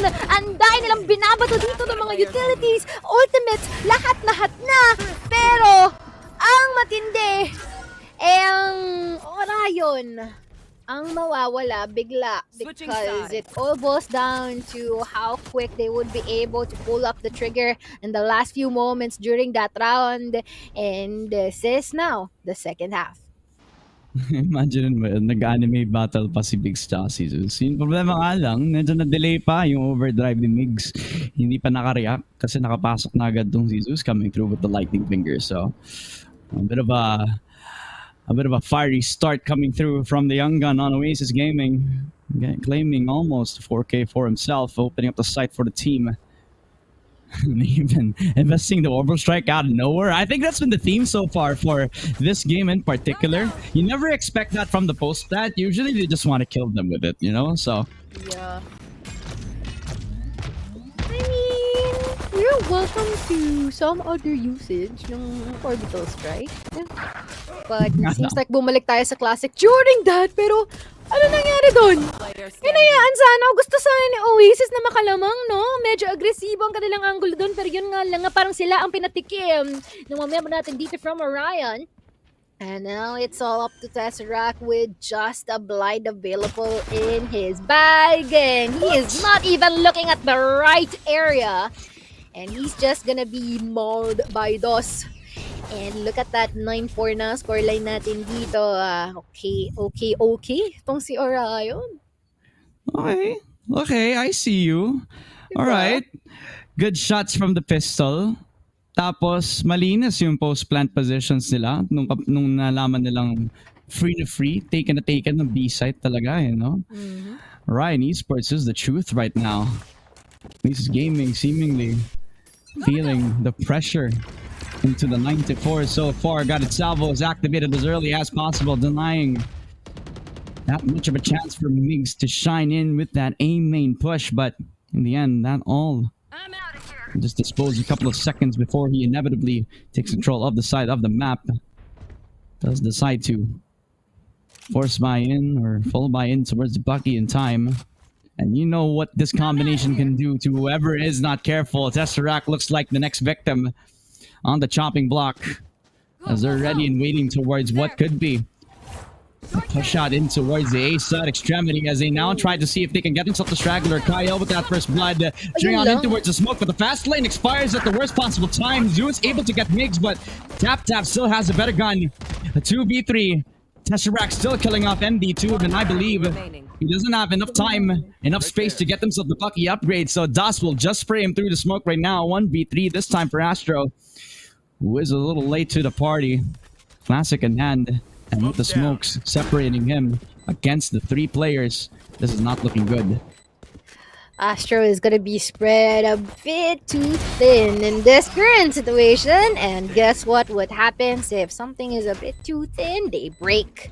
And 10-4 na ang ating scoreline ngayon, and definitely going strong for Orion Esports. I mean, despite of the fact that there are some moments that Oasis Gaming is gonna be able to break the streak, laging merong mas higit na kasagot etong si Orion Esports, and it seems like they've been able to do their fair share of wishing sa ating mga stars right now, and it seems like their wish is being granted with all the efforts na inilalapag nila dito against them. But once again, we cannot deny the fact that the comeback might actually be possible here for Oasis. Hindi mo matanggal sa isip no? Kapag yung Oasis yung kalaban mo, alam mong sila yung tipong kalaban na baka pag nagtagal yung laro, iinit sila. Mahirap na kapag nasa form na si Zeus na ulit, kaya medyo na-bait pa nga yung magiging utility. I don't believe Zeus was also caught with that scan from the Silent Drone as well, so something to consider. But Orion Esports are really ignoring that for the fact they know that A main will be a really big trap. So Migs has to be careful about those tripwires. He has to push on in towards Astro's utility. He's alone, but now he has the support of Marky. Has to play around the cages just so that he can get himself some space. Toss with the opening. And Marky down for the count. Kyle falls with a second frag. And Orion fully taking control of this B site with full business. It's nothing personal, Oasis. Nothing personal ba talaga, because the way that they're acting right now, it seems like they really want to deal damage onto Oasis the most that they can, and instead they're just gonna be left with no choice kundi mag-save na lang ng mga guns na meron sila dito rather than facing up against the complete roster still alive and kicking here from Orion Esports. I mean, yun nga lang nga, it seems like they're trying to hunt them down as much as possible. This is like a matter of hide and seek, and kung makita man sila, it is gonna be a 50-50. Zeus and as well as Latin in a really good crosshair position, and it seems like they're not gonna be seeing each other after all, and yep, they're gonna be safe. Never mind. Wait, nahabol pa in the last millisecond possible. Latham taking out his counterpart MD2. Nako. Ayun pa nga yung nangyari dito no? At the worst possible time, at the most unexpected moment. Able to shave off at least a bit of damage done, but alam mo, sa gantong scenario, parang tatapik na lang yung tatanggalin na lang yung dumi. Kasi parang ganun na nga yung epekto against Orion Esports. They still have a lot of money and a lot to work with this time around. Oasis Gaming still relying on their 2 guns. Latham gonna peek on. The flash does not work out. I think it was covered by the smoke as well. As it's a 1-for-2. That is Zeus with a spray through the smoke.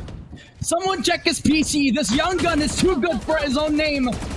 A 3v4. The 2 rifles. They're doing so much. And Kyle finally shutting that down. And it becomes doable. Tesseract even falls with another.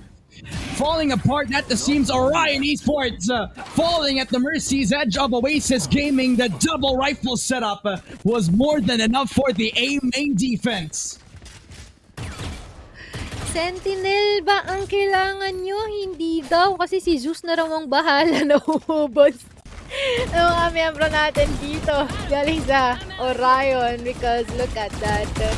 I mean, despite the fact na nasa kabila itong si Astro, well, they just been able to work hand in hand with all of the utilities existing here. The molly, the blinds, and even through the smoke kills here specifically by Zeus.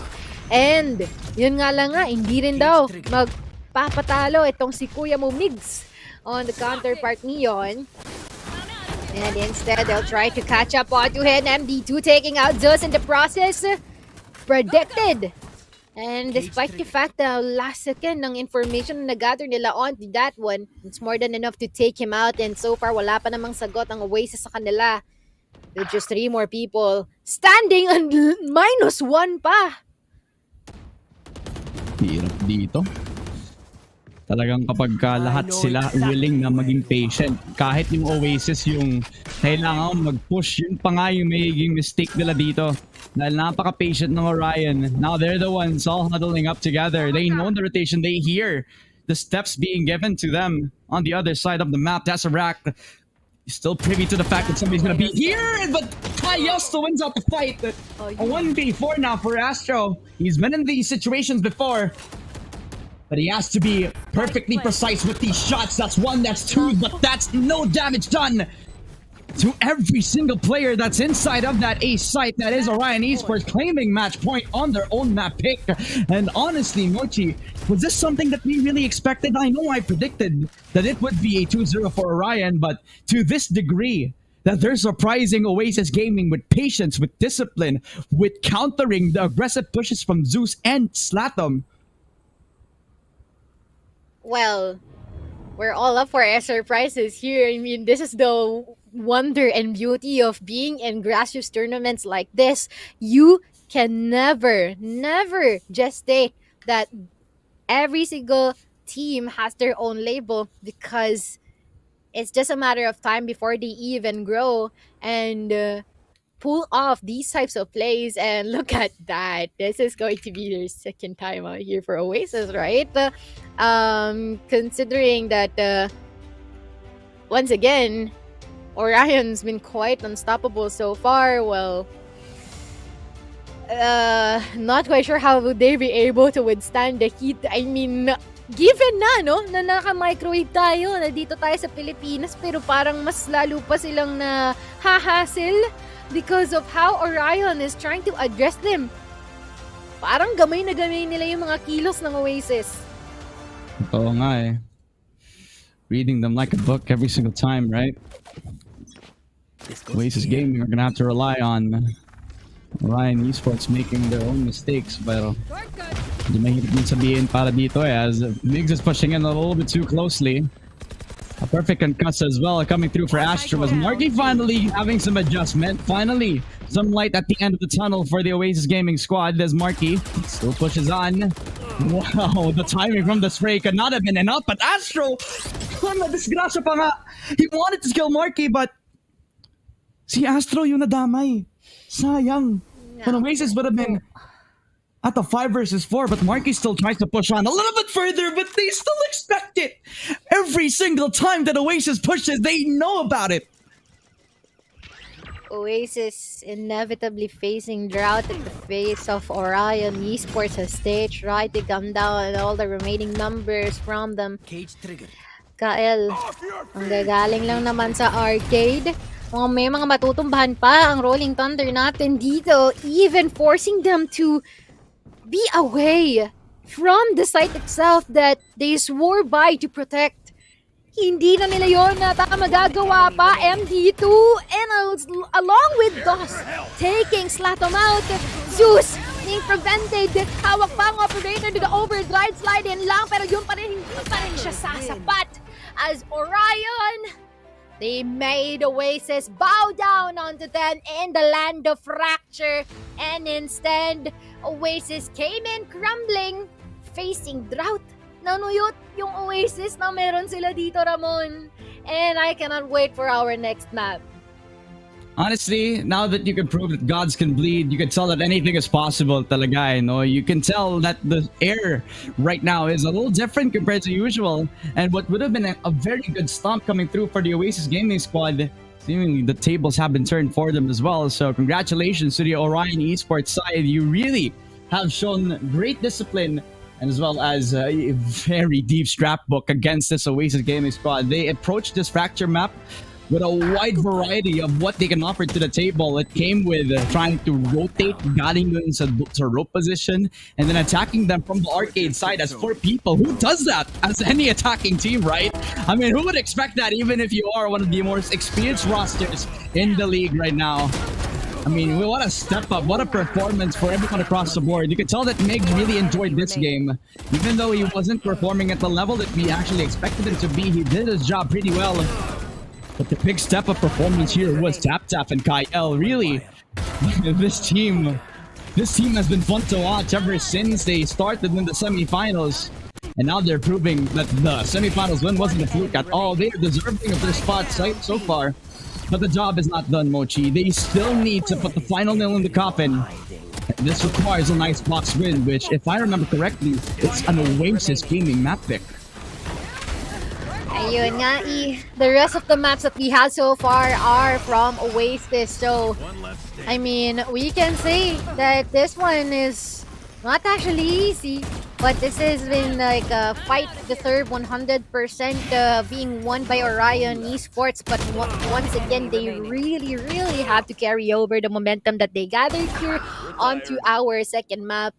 Lalong-lalo na ikaw na nagsabi, silang pumili nun. And they might even be playing on the sides that mas pabor sa kanila. So, momentarily though, let us check out ang ating statistics. And kitang-kita mo naman, TapTap with a 29. Wow, okay. Wow. TapTap showing up big in these scenarios right now. Alam mo, etong mga scenarios na to, sometimes yung mga support players natin, yung kailangan natin bigyan ng praise, diba? Kasi hindi lang naman si TapTap dito, si MD2 din. Pretty much a lot of those guided salvos contributed to a lot of post-plant wins, a lot of denials in terms of entries na medyo nagiging off timing na para sa Oasis Gaming. So you can kind of give that a lot of power towards DOS and MD2 as well, who have been making it very difficult for everybody on Oasis to kind of push through a little bit closer, right? So even though it was still another superstar performance from Zeus on the Neon, it definitely was not enough against the behemoth that is going to be Orion Esports right now, who wait, ang dami na lang double flanks, diba? Nung nasa defense sila, parang sila lagi nagpo-push eh. Tapos nung nasa attack sila naman yung lagi naghihintay. Yan yung parang napakagandang signal na sometimes good things happen when you just wait. Wow, may pag-ganon, may panghugot si Kuya Ramon. Pero at the same time, I feel like it all boils down to like the effort na show nila in terms of sino ang attacking at sino ang defending, pero yung defending ang nang-a-attack. Pero let us check out kung sino ang MVP natin for that map. Kasi I feel like it's no other than the one and only TapTap from Orion Esports with a 3.67 KD ratio and as well as a 298 ACS. So undeniably perfect here para sa kanya on that breach peak as well.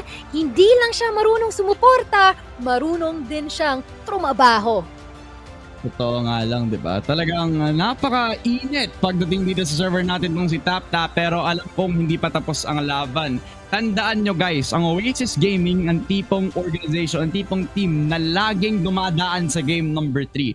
So yun na ba yung magiging spoiler natin pagdating dito sa Kings of PH? Malalaman natin yan, pero bago pa dumaloy sa ating magiging short break, gusto ko lang magbahagi ng thank you sa ating sponsors for today's broadcast. And I want to start with the PC Game Pass right now. You can purchase any Acer Predator notebook na bibigyan namin kayo ng recommendation mamaya.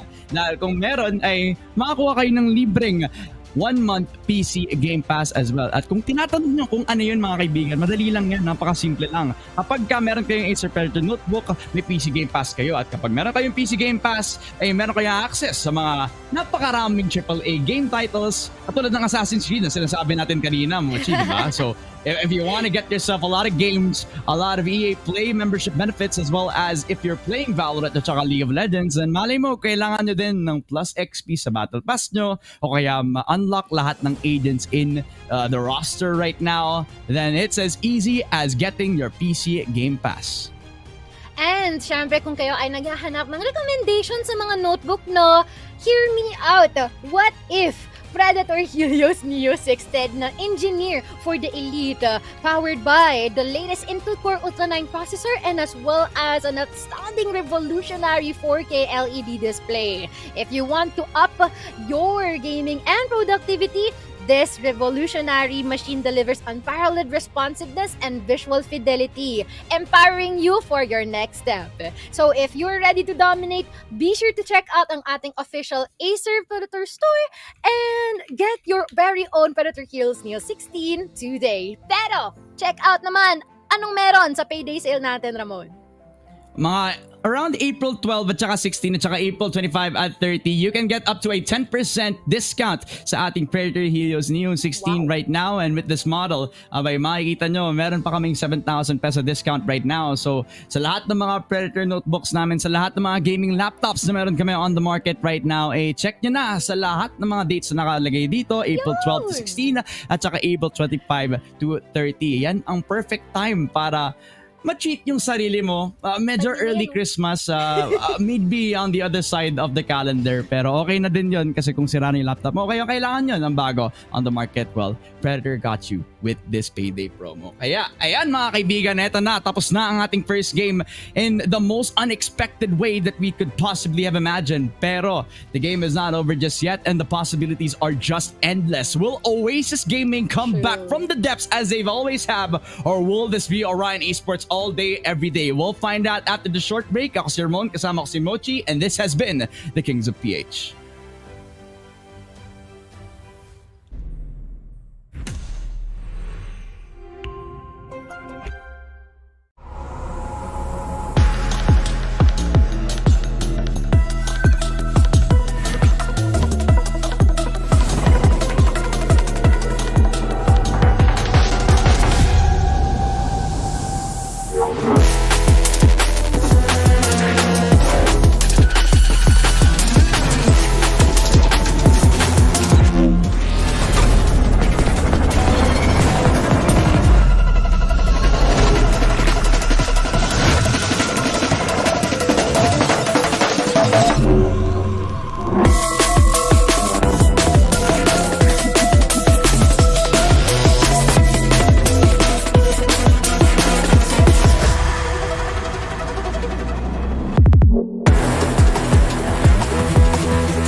Now, back here on to our second map sa laban ng Oasis Gaming and Orion Esports. Would it be the Waters or would it be the Stars? Yan ang tanong natin dito kung sino ang mananalo for our grand finals of the Leg 3 of KOPH. And guess what? Kami pa rin ang kasama nyo. Mochi Trabon nga pala at your service, and we're down to more action here in our arena. Alam mo, hindi ko alam kung napupuwing ako ngayon or medyo nainitan lang tayo sa naging performance coming through from the Orion Esports roster, because really, we knew that this roster could make some sort of an impact, but even taking Oasis Gaming to the limit right now, talagang it's an unexpected result, and I'm open to that possibility na baka matapos pa nila to na maaga, pero Oasis Gaming, you can never really count them out really in these sorts of scenarios. Kaya I feel like if you give them another shot, if you give them some more time to readjust into this, we could possibly see game number 3 on our hands. Yes, of course. Lalong-lalo na, no? Meron silang super supportive ni Shobe, no? Sa comment section na simula kanina pa na nag-aasam sa laban ng Oasis Gaming. So, be sure, Oasis Gaming, huwag nyo naman disappoint ang ating mga supporters. I'm pretty sure that they're up more into more fights, no? That's about to happen for our second map. Pero let's check out ang ating agent selection. Kasi minsan dito nagkakatalo sa agent selection natin eh. It's just that earlier on, despite the mirror match up, Orion indeed stood tall. But we are seeing really interesting integrations here from Orion Esports. We are seeing a Gecko and a Waylay. And what? Huh? Ano to? What? Ano to? As sent comp to Oasis, tapos si Marky na naka-Viper dito. Ano ba dito yung hinahanap mo, Mochi? Ano ba yung napansin mo? Kasi feeling ko nakatoff kita agad eh. Wala, nagulat lang ako that they have the Gecko and the Waylay as well. I mean, we're expecting that there will be another Tejo, another Breach, pero it's something different. It is wonderful. I mean, eto ha, bibigyan natin ng history kasi kasama din kita dito, pero para sa mga viewers out there, si Scary MD2 na player natin for Orion Esports, he likes to flex in a lot of different agents, diba? You've seen him on the Reyna, you've seen him kanina on the club, you also seen him on a lot of different agents, pero the Gecko is the one pick that he will always come back to, and he sometimes picks up the op with this, so you're gonna have to expect that on the Icebox map ngayon, mga kaibigan, as we're back into the server. I believe this also will be a big challenge to Oasis Gaming. I feel like it's one of those situations where they need to come back from this talaga, you know? Yun nga eh. Alam mo, you would have expected some quick, what do you call this? Quick activated flashes. Pero having the Gecko pick is really interesting to me. I know the Scary MD really loves using this, but dito napapasok kung yung meta over comfort or is it comfort over meta. And I feel like we're gonna be witnessing more about that and finding more about that later on. But for Oasis, on the other hand, really interesting comp as well. I mean, they're not innovating, they're sticking to the classics. Kala mo nasa ascent tayo, no? Tapos nga eh, no? Like a game. Tapos may may random sila na smoker, tapos Viper yung pinik nila. Tapos matitilt sila, pero hindi naman to ascent eh. So, you know, there's gonna be some adjustments. Yeah, I'm fascinated by the choices of our players here. I mean, ito rin yung maganda sa Valorant, no? Even if you're seeing the same agents, laging darating sa punto that it will be full of surprises. And we're really looking out for that one. Lalo nga na nasa Grand Finals na naman tayo, they're making this worthy of a Grand Finals match.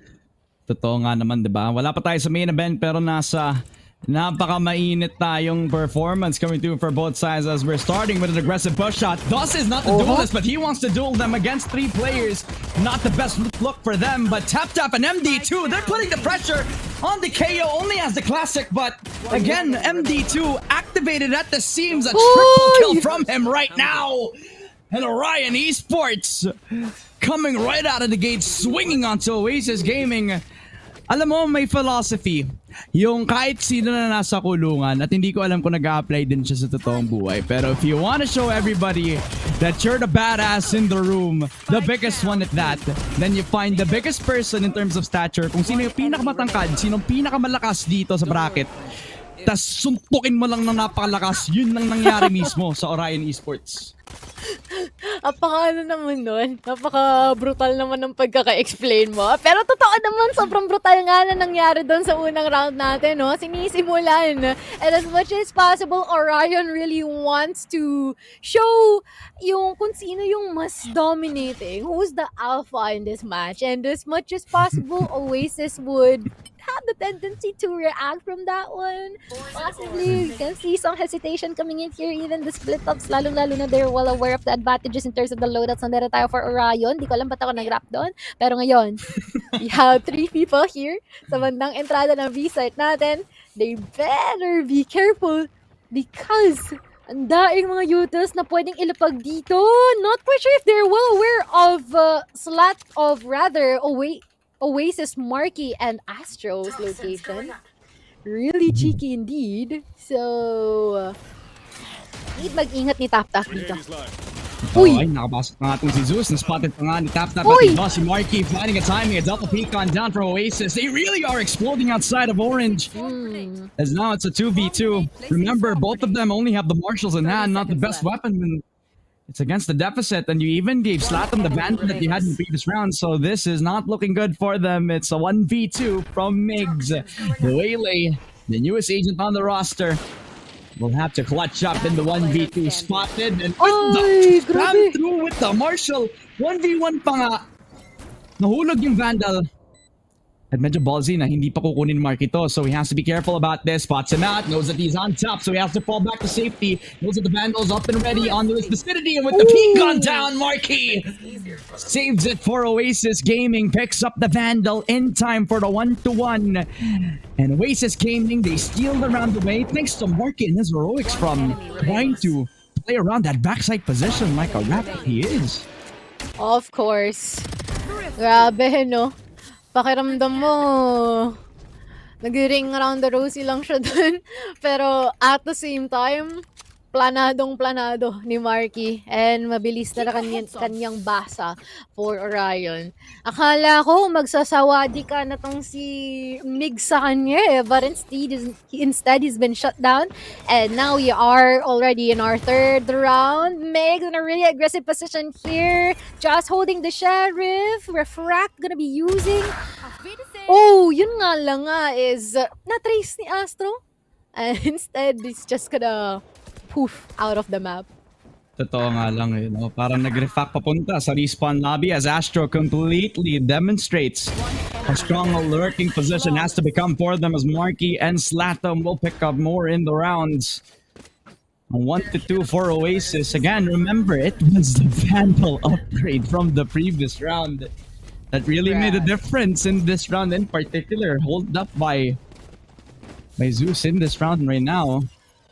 Pero si Astro naman yung kung makita ngayon nakakuha ng isa.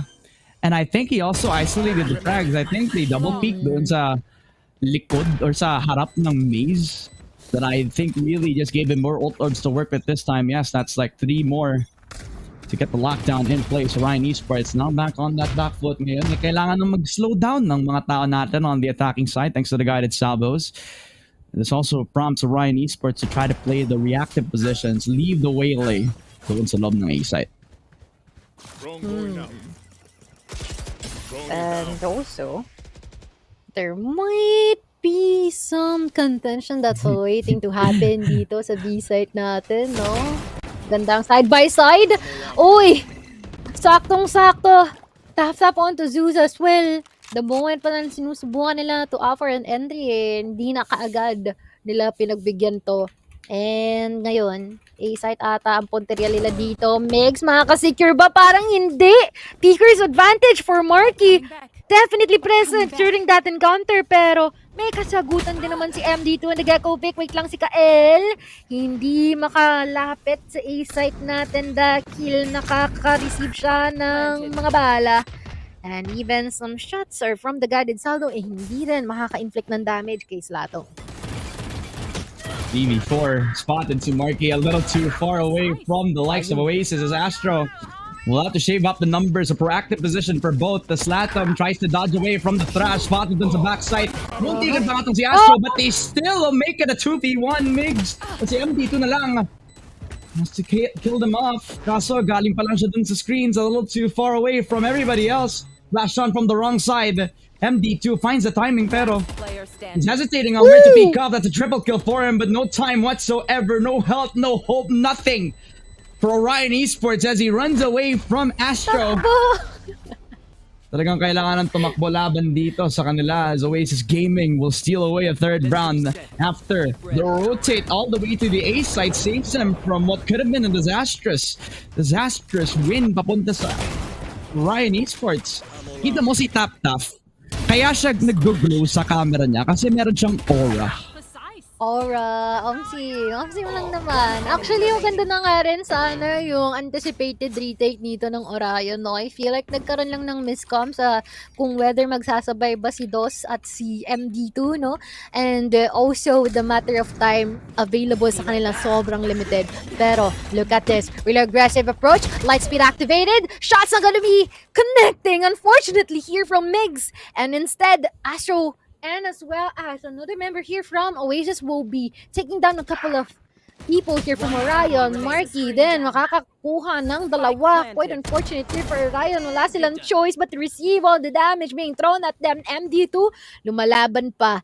But the question is, yun nga lang nga paano mo maisasalba yung ganitong sitwasyon that you found yourself in? Most importantly, that you're all alone against 4. Talaga nga naman no? Si MD2 pa nga.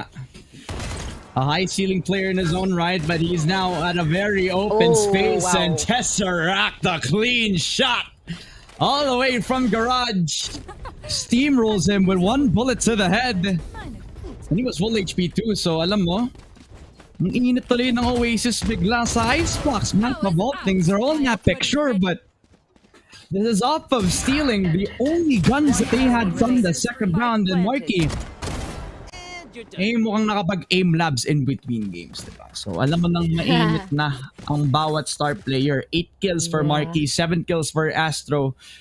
Sila pa nga, yung parang naging top fragger dito kung kailan dapat slow tempo yung mga attackers natin. Naka-up pa nga dito. Players on Orion Esports, they spotted out at least 2 of the people. I talked about the operator coming through for MD2 and now, as early as now, ngayon pa lang niyan nilabas, men. Necker.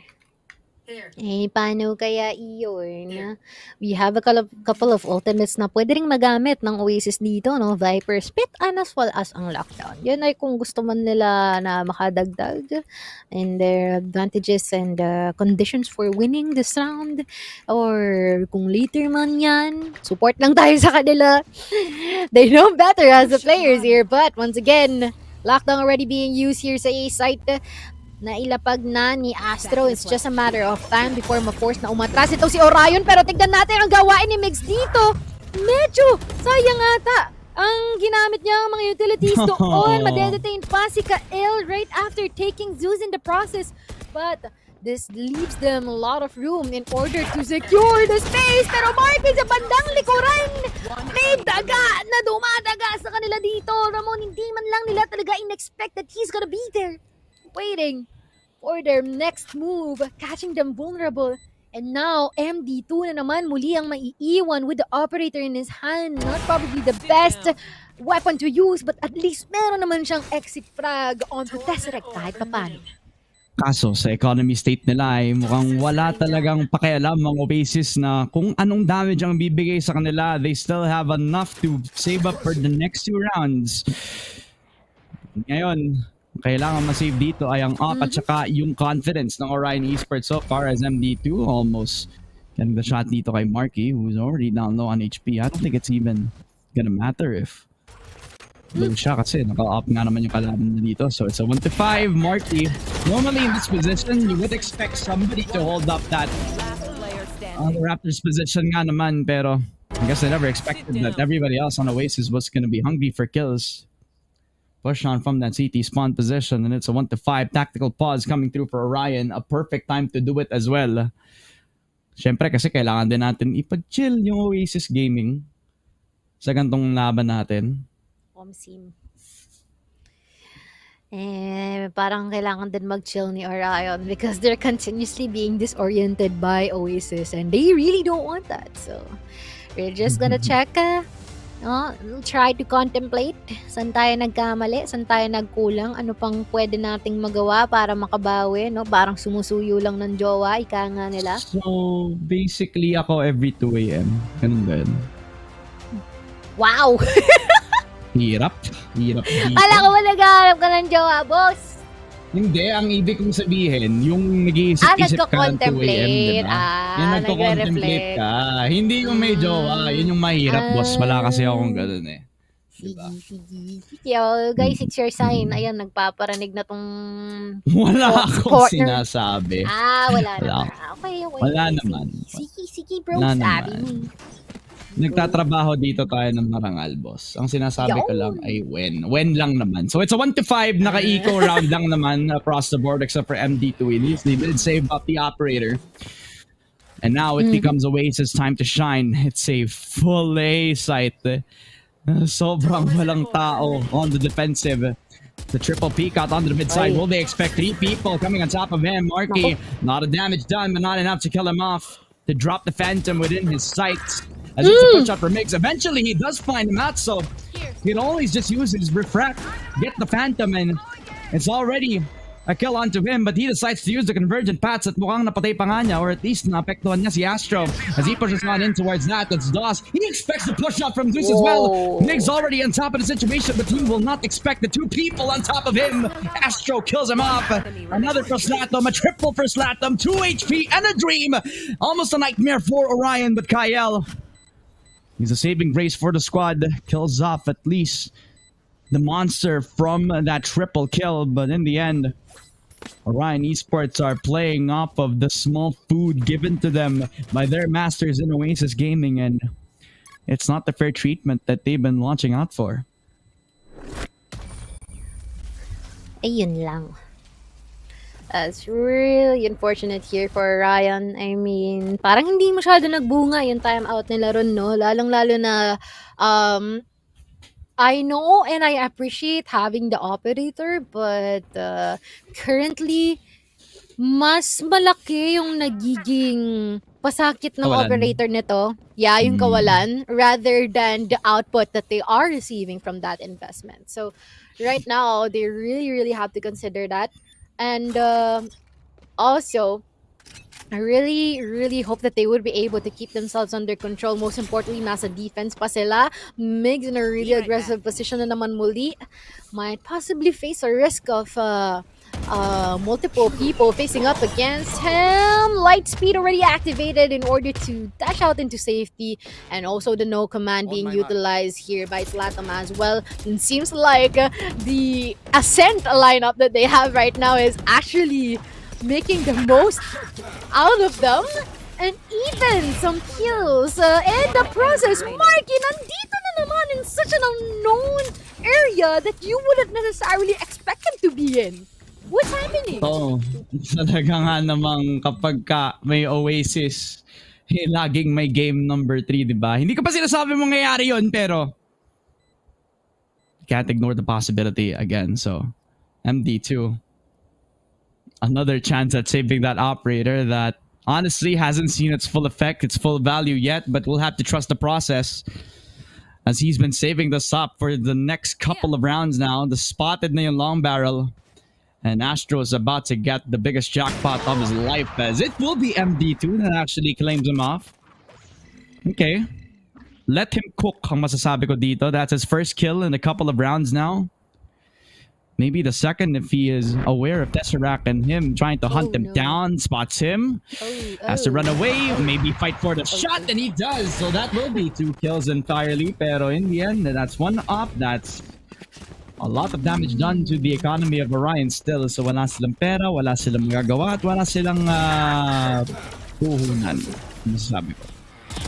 Bro, pag tinignan mo yung kung ilang rounds na, no, yung visual pub 4, kung ilang rounds na yung nakukuha nila at ilang streak nun, nasasaktan ako para kay Orion, pre. Like, it is so spicy. Like 6 round streak here for Oasis so far, rather 7 round streak.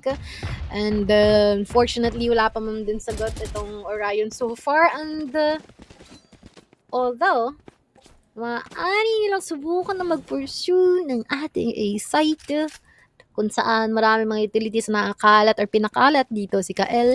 And seems like nakakatunog na rin ng Orion with this possibility. And here they are going in. Si Zeus pa nga ang nangunguna rito. Dito na sa nest ang kumpare mo. Maaaring chumachacha, sinasayawan pa isang membro from Orion. But still, mahihinder sila.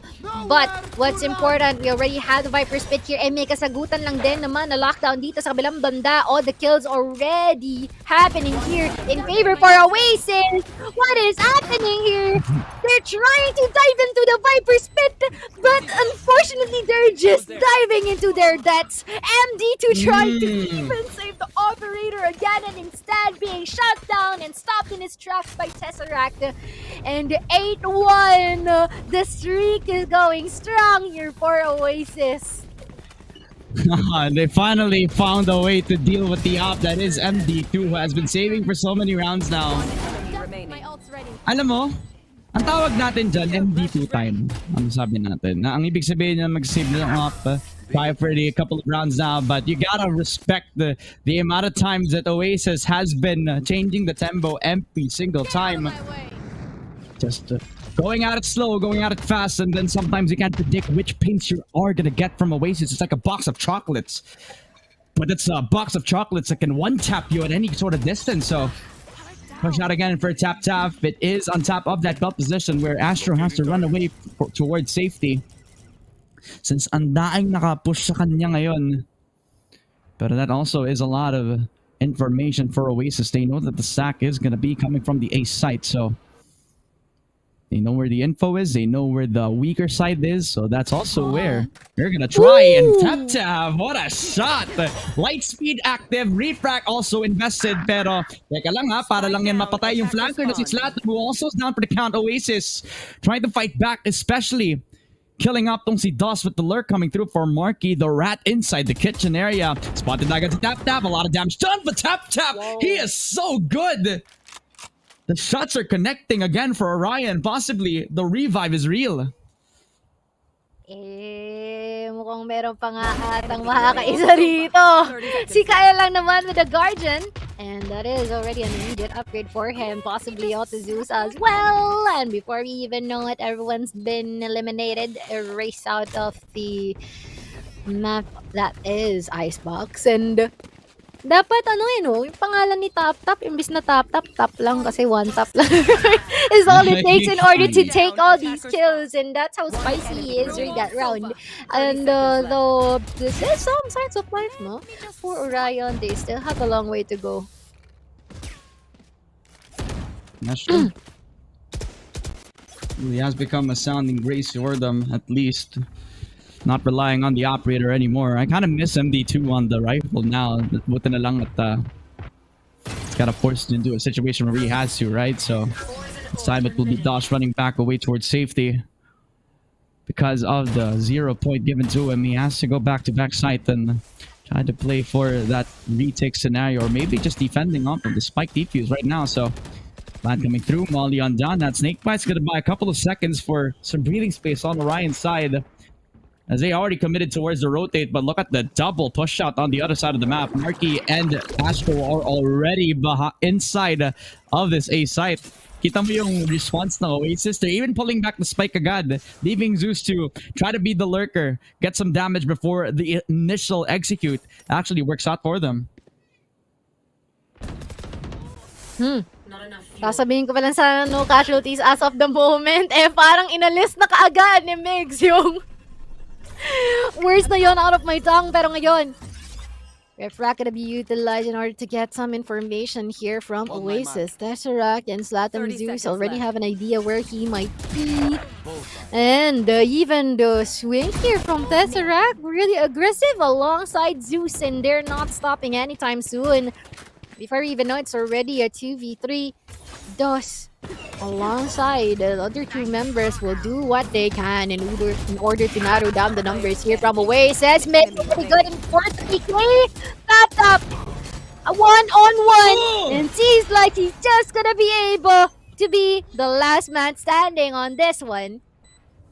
What a wonderfully done retake here for Orion, although yun nga lang nga, there's also been lots of damage on them. Round before the switch. Okay lang yan. As much as they can get all the rounds that they possibly can, then it's okay for them, diba?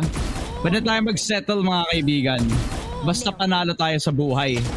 At yun yung parang mentality ngayon for the side of Orion, even though medyo kailangan nilang pagtyagaan yung pagpanalo sa round na ito. They still have enough to buy a lot of the rounds, a lot of the guns that they still have in their pocket. Tingnan mo kung ano yung hold, yung hinawakan ni MD2 no? Kailangan na niya maghanap ng early parang impact with that operator right now, and if this isn't gonna be that round, then he's gonna have to consider his playstyle this time around, as it's the refract coming through again. The light speed already invested, so the mobility is not gonna be there. Para dito. Hey, Migs this time around as still have the ultis. It's the null command. Slat, I'm gonna try to open up the space. No mollies whatsoever to stop them within their track. They push a little bit too far and into the loving arms of the meat grinder of Orion. 3 picks in a blink of an eye. Slat to try to reconvene in time. 2v2 now, especially with Migs. Knocked down thanks to Slat with the triple kill, but in the end, they still have the thrash, and they still spot out the robot. They will kill him off. They will actually use that util against him, but in the end, they're too far apart, and that will be a lot of time bought for Oasis Gaming in their reposition. Seems like Dose is just gonna be finding Slatom off guard, and Tesseract all alone here sa snowman area natin. He's gonna be finding himself in a really tough position here, pero mukhang doable pa nga ata sa kanya ito. Both of them running low in terms of HP, and he is gonna be winning the duel. A 3-9 score line, not that I am saying anything. Wala guys, 3-9 lang siya. Wala lang. Yun lang yung game score. Para lang to sa mga audio-only listeners natin coming through in the podcast of Predator Kings of PH. 3-9 po tayo. Wala po kaming sinasabi. Wala po kaming kinocall. 3-9 lang po siya. Yung Orion, kailangan bumawi. Paano sila babawi? Well, nasa attacking side sila. Si Migs, medyo mainit pa rin naman. So, kailangan siyang supportahan, di ba? So, si Tap, si MD2, kailangan magsama-sama. Tulungan agad tong si Migs. At dahil sa ace sila magkagaling, okay lang yan kasi wala namang killjoy doon. At yung Oasis ay ang daming tao doon. Grabe, gusto ko yung inaaway ka ni Siobe sa comment section. Ang hina ng bata. Oo nga, oy, let us stick to our predictions here. Pero yun nga lang din ang maganda rin dito is they're proving us wrong. As much as possible, these teams are onto the nitty-gritty of things that as much as na gusto talaga nila nalapitan ang mga differences ng isa't isa and finally set the par up in terms of our scoreline. Yun nga lang 3-9 ang scoreline natin ngayon. Medyo delikado si Orion, pero susubukan nilang lumaban, sinusubukan nilang lumabe, and now that they're already on the attacking, they still gotta be wary of the whereabouts ni Tesseract. Maaaring makakuha ng multiple kills and he will do it. Dalawa ang isinama niya sa hukay, pero hindi pa tapos ang lahat. 2v2. Astro pretty low in terms of HP, pero mapipitas pa si Kael Duguan. Both of them, no? Killjoy. Good Marky. Buhay pa man. Ano nung split yun? Nasa taas mo, bro! At yun nga naman, naubusan siya ng bala, and instead si Marky, siya ang paparusahan. Sobrang sayang na. Nasulit ni Astro ang buhay niya dito. Nakapatay pa nga with 11 HP to spare, and even though it could have been a very good post plant for Orion, somewhat a disastrous attempt thanks to the bait and switch. Tesseract pa nga. Nakakuha ng dalawa to equalize the numbers and able to kind of make some impact into the round, setting it up para dito kay Astro, who really had the impactful frag to make it a 1v2. Kahit mapatay siya agad dito. Sobrang focus na ang Oasis Gaming into securing this icebox map as it starts with a 10-3, double digits this time. Outlaw in hand, invested for Zeus. He knows that he can do this. He keeps himself in the belt spot. That's 2 shots, and Migs will be able to take himself out of the grave. It's another shot from Zeus. It's a right-click flash yet again, and Slatom wants to take them out very early on, but it's a stinger in hand. And it's enough to kill off Slatom, provide an upgrade into a Spectre, but maybe they don't even need to. Hindi na nga raw silang papatumpek-tumpek pa. West from the backlines. Astro lang naman ang magagaling dito sa nest area natin in order to secure every single one. The sandwich has been immaculate here for Oasis. And look at that. 11-3. Hindi uso ang 9 triggers. Hindi na natin binati, pero yun no, parang Binati mo na. sa kanila. Oo. Ano, binati mo na. Ganun ka ba confident na hindi siya matatapos? Matatapos siya dito. Hindi naman. Last player Mention ko standing. lang naman na 3-9 nun, ngayon 3-11 na. Ay, okay, Split lang okay. daw. So, Mm-mm-mm. tanda mo ba yung Fnatic comeback? Tapos anong mapang yun? Hindi mo mangyayari yun ngayon. Di natin sure. Ayoko naman mag-assume, no? Kasi, may tiwala ako sa mga players sa charot. Parang gusto ko yung sila yung magsulat, maglathala ng kung ano ang kanilang magiging istorya ngayon dahil mukhang gigil na nga ang Oasis na tapusin ang laban natin. Pero, sabi ni Mix, wait lang. Pag-usapan muna natin to. Hindi pa tapos ang laban, hindi pa tapos ang storya natin on the Icebox game. He still have some fight left in them. At Tesseract, looks like he caught with his pants down this time, doing some my pipes position. 3-11, still 1 minute on the clock, and they're still trying to be patient in their regard. They are not making any noise anywhere else on the map. So because of the initial info, because nasira na din yung 0 point, ang nilabas ni Slatom, they're fully invested into a double defense in towards the back of this H site. So the spotted Slatom, they know he's on backside, and because of the Guardian, it's shaving off the numbers. 3 bullets, 2 kills into the blink of an eye. And in a 3v3, even though this is the equal man count, look at the guns. It's not the best case against the full buy that is Oasis in their regard. Ooh, yun lang. May sagot dito si Dos, pero hindi pa rin natatapos. Zeus in a couple of kills already dyan sa outlaw natin, proving that he is indeed the outlaw of this round. Masusundan pa nga rin ni Marky, and guess what, guys? Match point secure dito para kay Oasis, at ang masasabi ko lang, napakagaling nila mag-Valorant. Totoo nga lang, eh, no?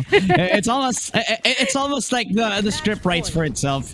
It's Oasis Gaming. They're not usually the fiery starters that we kind of expect them to be. Minsan kailangan mo din talaga mag-chill. Kailangan mo din talaga ng time para makapag-init. Init na talaga dito.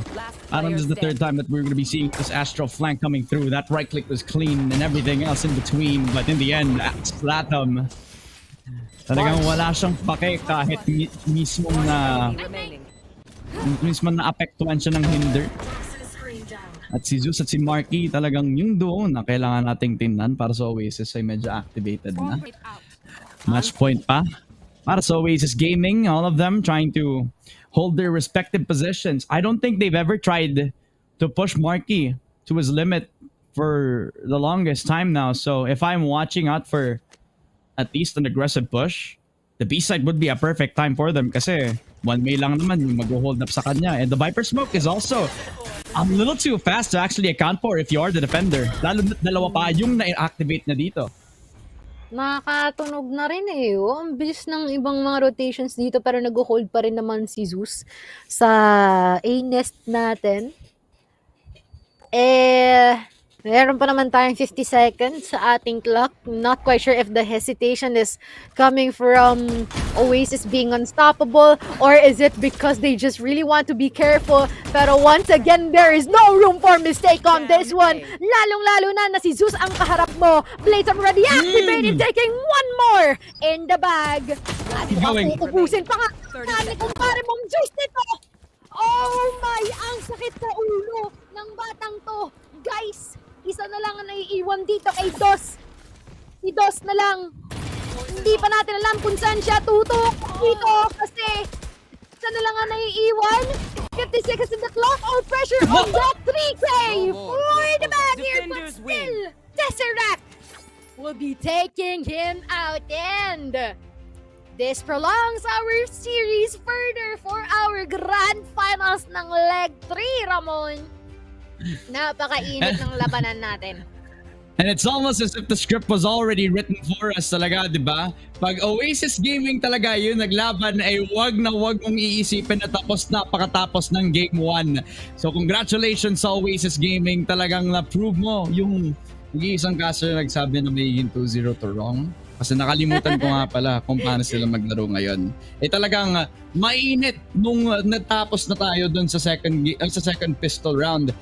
Dito sa Oasis Gaming, we kinda wanna take a look at the highlights in just a short while kasi akala mo nung nag-start ito for Orion Esports, this would have been over before we even know it. Pero para sa Oasis, it was a question of if Orion are gonna be able to handle them once Oasis are able to start things off, right? MD2 has been holding the top for so long that it did kind of cost them a lot of opportunities to kind of put MD2 in a supportive role, try to put Migs in a bit more of a microscope right now. Sa ganitong sitwasyon, kailangan mag-play around ka with the Waylay kasi it's not as reliable of a duelist compared to what a Jet can offer. If you give your other initiator a weapon that has to kind of play around himself na. Ang ibig sabihin nun, kailangan ng support sana ng Waylay. Pero dahil may operator si MD2, wala siyang makukuhang space para makapag-play around the Waylay because he's too busy saving up the operator for a lot of the rounds that they played.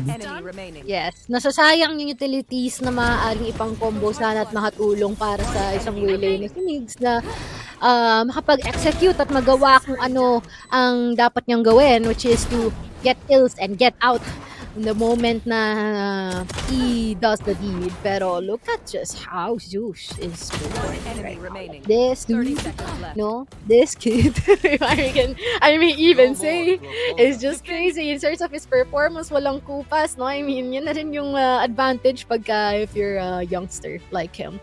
Pero let's check out ang ating statistics. Really dominating 33 scoreline, no? But it is an understatement on how long the rounds were actually feeling kasi may mga lengthy rounds na sinusubukan naman talaga ni Orion na lumaban. Talaga nga naman no? Never count out Oasis, and they know that even though they're down, they're not out of the tournament just yet. They know that they still have a chance to breathe. And Icebox really was a home for them once they got settled in, right? So Orion Esports are going to have to adjust back into the game, especially in that third map, which is going to be that Lotus.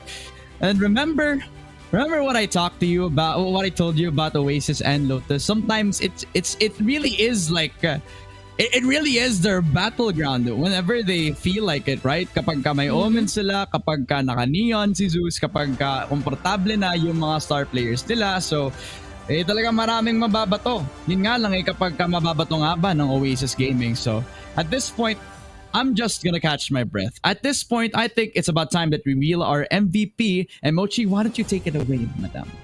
Sino nga ba ang ating MVP? It's no other than Marky, proving that he is on top and the Predator on top of the food chain. That is with a 2.75 KDA ratio and 288 ACS.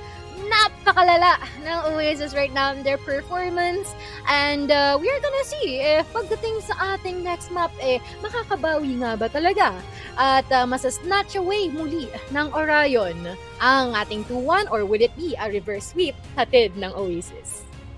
Malay mo, malalaman natin yan pakatapos ng short break na to. Pero bago ang lahat, we would like to thank our official sponsors. And I would like to start with the Predator Helios Neo 16. It is engineered for the elite as this laptop pushes the boundaries of performance. Ito ang Predator Helios Neo 16. It features the latest Intel Core Ultra 9 processor and a revolutionary 4K mini LED display. This machine delivers unparalleled responsiveness and visual fidelity like no other, empowering you to anticipate and conquer. So, mga kaibigan, are you ready to dominate? Only order your Predator Helios Neo 16 today at any Acer Predator online store. On scene ka dyan, and of course, no, kung kayo ay makakasecure ng notebook, no, yung recommendation ni Ramon, nilapag niya na dyan, Matic! Meron tayong Xbox PC Game Pass, and that is viable sa kahit anong notebook na makukuha or masesecure nyo from Acer Predator. And of course, pag meron kayo nito, Matic, meron kayong EA Play membership, meron kayong perks from Riot, discounts, deals, and marami pa. No, may access na kayo sa AAA games natin natin na naririyan na no sa Xbox since day 1. And of course, yun ay makukuha mo in any notebook that you will be getting from Acer Predator. So be sure to check that out, and I believe we also have a payday sale coming. Or it's already today. A promo starting today nga naman nga mga kaibigan. So April 12 to 16 at saka sa April 20 hanggang 25 if I may believe. Kaya meron tayong up to 10% discount sa Predator Helios Neo 16 during our payday promo. Lahat ng kulay katulad ng Abasa Black na ito na may 7,000 peso discount if I remember correctly. So ngayon mga kaibigan, punta na kayo sa Acer website for more details dahil ang lalaki na mga discount namin para sa lahat ng mga notebooks up for grabs on the Acer Predator Store. Yan lang naman mga kaibigan, tapos na ang first 2 games in the matchup between Oasis Gaming versus Orion. We thought that it was gonna be over before we even knew it, but now I think everybody knows that Oasis Gaming is here to play. My name is Ramon, with me is Mochi. The game's not done just yet. Game 3 will be right back after this short break.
Make it or break it. Would this be another round or a match worthy of snatching back to gain the momentum, or would this be a reverse sweep? Nagbabalik tayo muli dito sa ating ikatlong mapa of Oasis against Orion.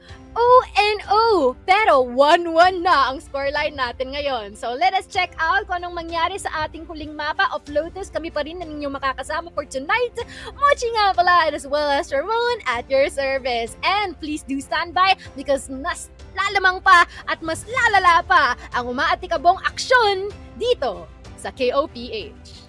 Isipin mo naman, Mochi, sa sobrang init na naging laban natin, ay napatanggal ako ng jacket sa init ng Pilipinas.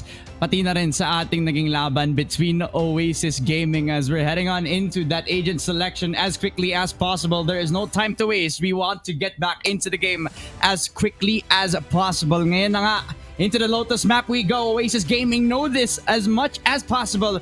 Kaya it is no surprise that they're coming back into a comfort pick for everybody across the board except for Slatham, who really has become a surprise role change in towards this. As we now have the double controller comp, I believe Astro will be an anchor around the A side extremity because that's where either the Viper or the Omen will actually have a lot of impact kapag sineparate mo yung dalawa yung controller on the Oasis side. Normally, Marky will be on A, tapos si Astro yung nasa C side dahil may mga one-way, tapos meron pang mga malakas na Viper orbs na pwede malagay dito on the side of Oasis. While on Orion, they're banking on MD2, or actually Migs, to be the one to open up the space for the team. I was expecting that Zeus was gonna pick up the Neon again, but I think malakas din historically yung Razor dito, and it's also a good way to counter yung magiging utility of the Vice, who really has been a bit of a strong agent pick so far in the patch despite the nerfs coming through from her sheer wall. I think it's also a good pick for Zeus kasi historically he's been pretty good on the Raze. Omsim.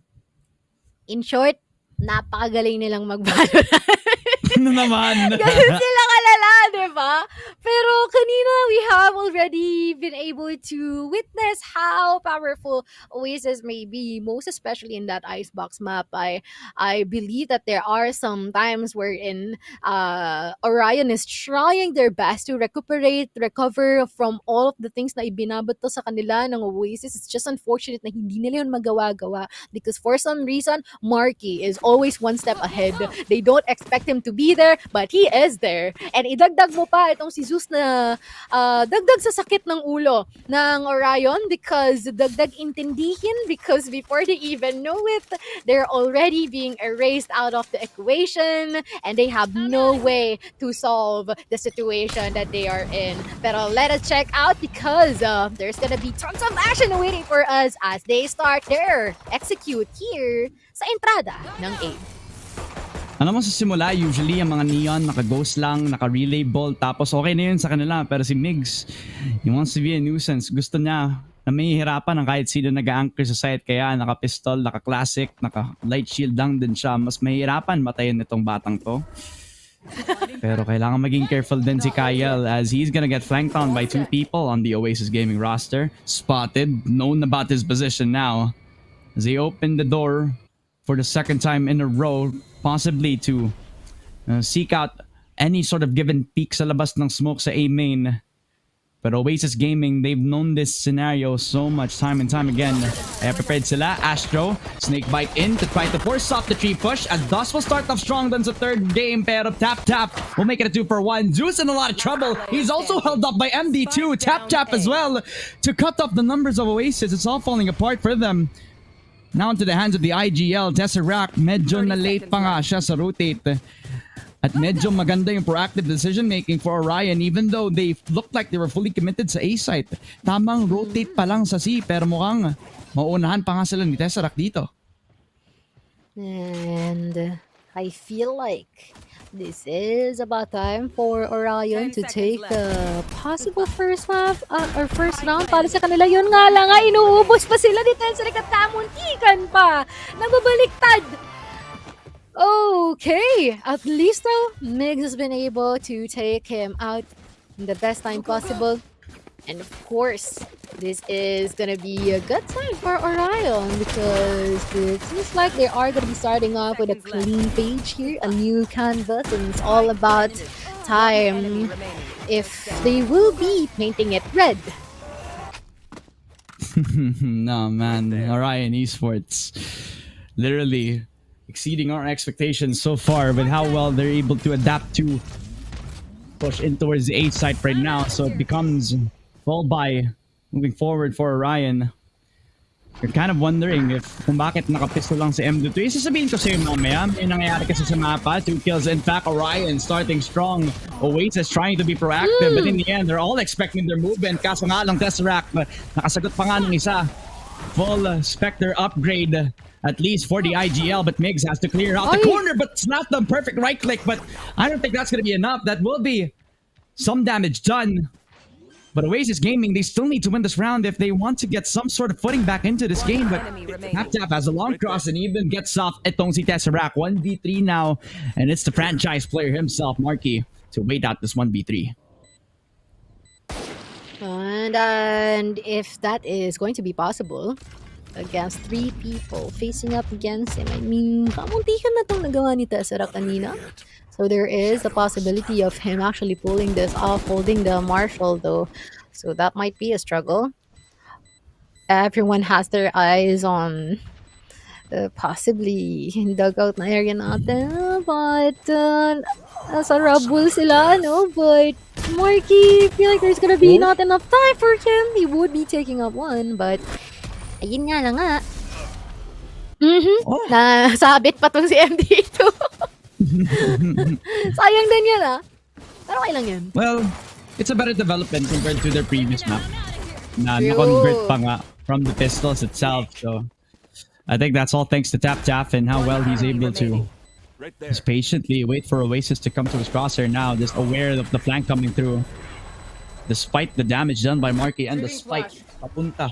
So Orion Esports, they're still going to be okay with the low buys moving forward. Migs on the bucky again. And as long as MD2 will still have a one-tap weapon, it will be bad time for Oasis despite the better guns, as it's not going to be Migs. He's blinded thanks to the Arc Rose and Slatham. Well, his utility has always been on point. This time it's no different. Sheer Wall and Razor Vine has cut off everybody else from Orion, punishing Migs for what is a costly mistake for them, but he can still try to bite back. With the lower guns that they still have, Astro, special delivery affecting him with his demise. It's a triple peek out. And Oasis Gaming, they're nonchalant talagang ang lakas ng defense on the C site. And even though they get thrown with utility, they throw utility right back at you. 1-2. Oasis Gaming, they get around on the board. Bawi-bawi lang din. Retribution round nga naman nga talaga lagi ang third round natin. And it's a breath of fresh air, if I may say, na nakabawi sila dito. Because I believe from the last series na meron tayo, it's always a 3-0. Interestingly. So, right now, we're gonna be getting that third round on the side of Oasis. And we are going to be seeing really good loadouts from both sides of the teams. So we're just going to be checking out kung meron kaagad hi, hello, goodbye sa ganito kaagang stages ng ating round. But once again, the anchor is quite strong for Oasis so far. Some patience paying off for them. So I believe they don't put down the sheer wall over towards the seaside itself. You have to be careful about how they position dito sa ating defense kasi because of the things on the map, they are going to be respecting double defense on the seaside itself. They're waiting on the deep push as well. Astro have to play a bait and switch setup. TapTap and Slatham giving up a 1-for-1. Slatham gonna try his best to be a nuisance, but in the site, he's already knocked out by TapTap in a double kill.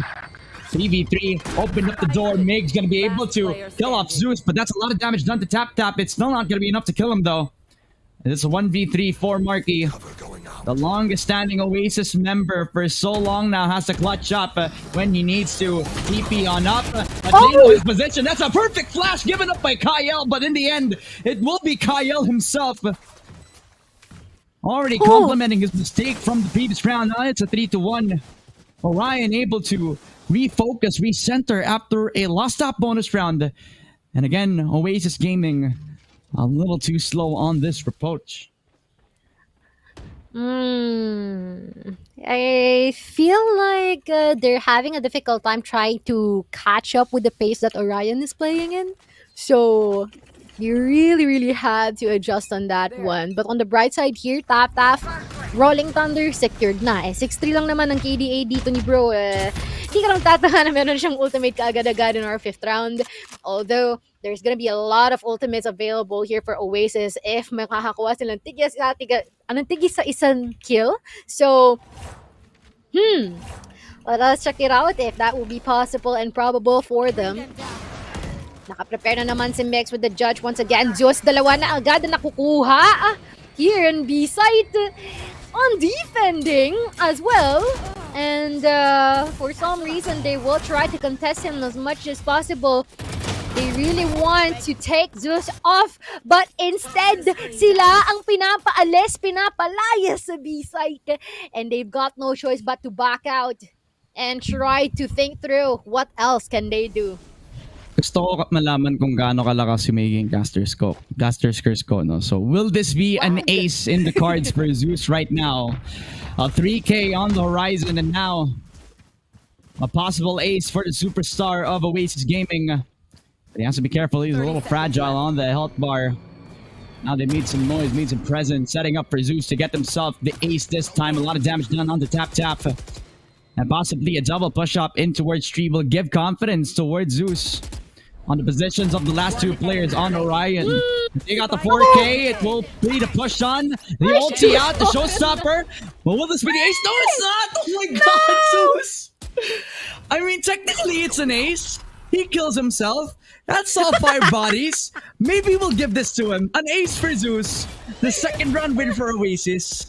And Orion Esports possibly thinking into their minds, ano nangyari kay Zeus? Pare? I feel like there's a good 3-second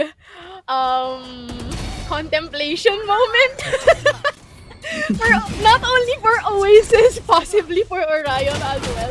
Ang iniisip nila, nanggigil siya. Pero sige, okay lang yan. I mean, what matters is that he erased the whole lobby. Including himself. Ibig sabihin, gano'n siya kalakas, man. Gano'n siya ka-explosive. Pero, teka lang. Nasa 6th round na tayo dito. There is going to be some guided salvos casted or used here sa ating C-site entrance. But there is no signs of commitment as of yet. Listen, if you're TNC right now and you're listening to me cast, I want to request something. Please don't. Please, huwag niyo isama yun sa mga clips na pwede nating post on social media. That's kind of, medyo I feel for Zeus eh. Sobrang nakakatawa kasi. I mean, the 4K is so good though. You can cut it off on that one, you know? Pwede. Pwede. I guess so. So good, yeah. Kailang yan. Okay, I Palit mean, na bagay. Thunder. Roshan in, guided stab, low smoke on as well. As it's Migs, the Bucky waiting in the right time, but Tesseract, he wants to open up the site for the retake before it even comes. Spotted na agad kung nasan yung nag-iisang Neon trying to play with the Bucky in time. Astro and Tesseract deal damage, but again, Kyle, they'll knock it down before they even start something. 8-3. Wag natin isama yung 4K sana sa clips eh, no? Kasi medyo niya ako para kay Zeus talaga eh. Gusto ko yung ikaw talaga yung nag-persuade. Pero man, ang maganda dito sa round na to, though, is sobrang solido ng kanilang defense.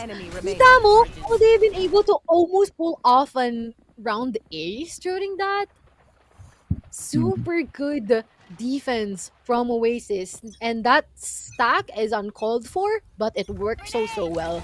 Pero wait lang ha, Steel Garden already active and ready to be used here, as well as yung Viper Spit from Astro. Si Migs mukhang gusto naman na simulan with a Bucky in his hand. Despite the fact that they're on eco, they're eager to even or take this round para sa kanila. Bulldog in hand, ba? Bulldog? Saan yung Bulldog? Bucky in hand. Para di lang Migs overdrive ikaw also. Yung nag-question sa sarili mo. Exactly, man. You gotta acknowledge your mistakes to actually grow as a person. But a 1-for-1. And Migs finally, not with a Bulldog, with a Bucky, kills off tong si Zeus. I'll not let them have the time of day this time. Tap also getting himself don't see Marky as well, so they dash on back in towards the baby door. And Astro trying to rotate on down, but Kyle will shut him up. A chef shot all the way from that link position. It's all falling apart for Oasis. It's a 1v4 first Latam, but the Clutch Master will have to go to sleep. Pinatulog pa nga ni Migs dito. Kanina naka-Bucky, ngayon na naka-Phantom. Ang bilis ng upgrade at sinulot pa nga ang 850 credits. So it's a 3-4 scoreline in the favor of Orion Esports. The lurk attempt from Astro not really bearing so much fruit right now kasi dahil sa pag-iwan niya doon sa may B site, nakahanap pa nga ng timing si Kyle para mabuksan ang B para sa kanya.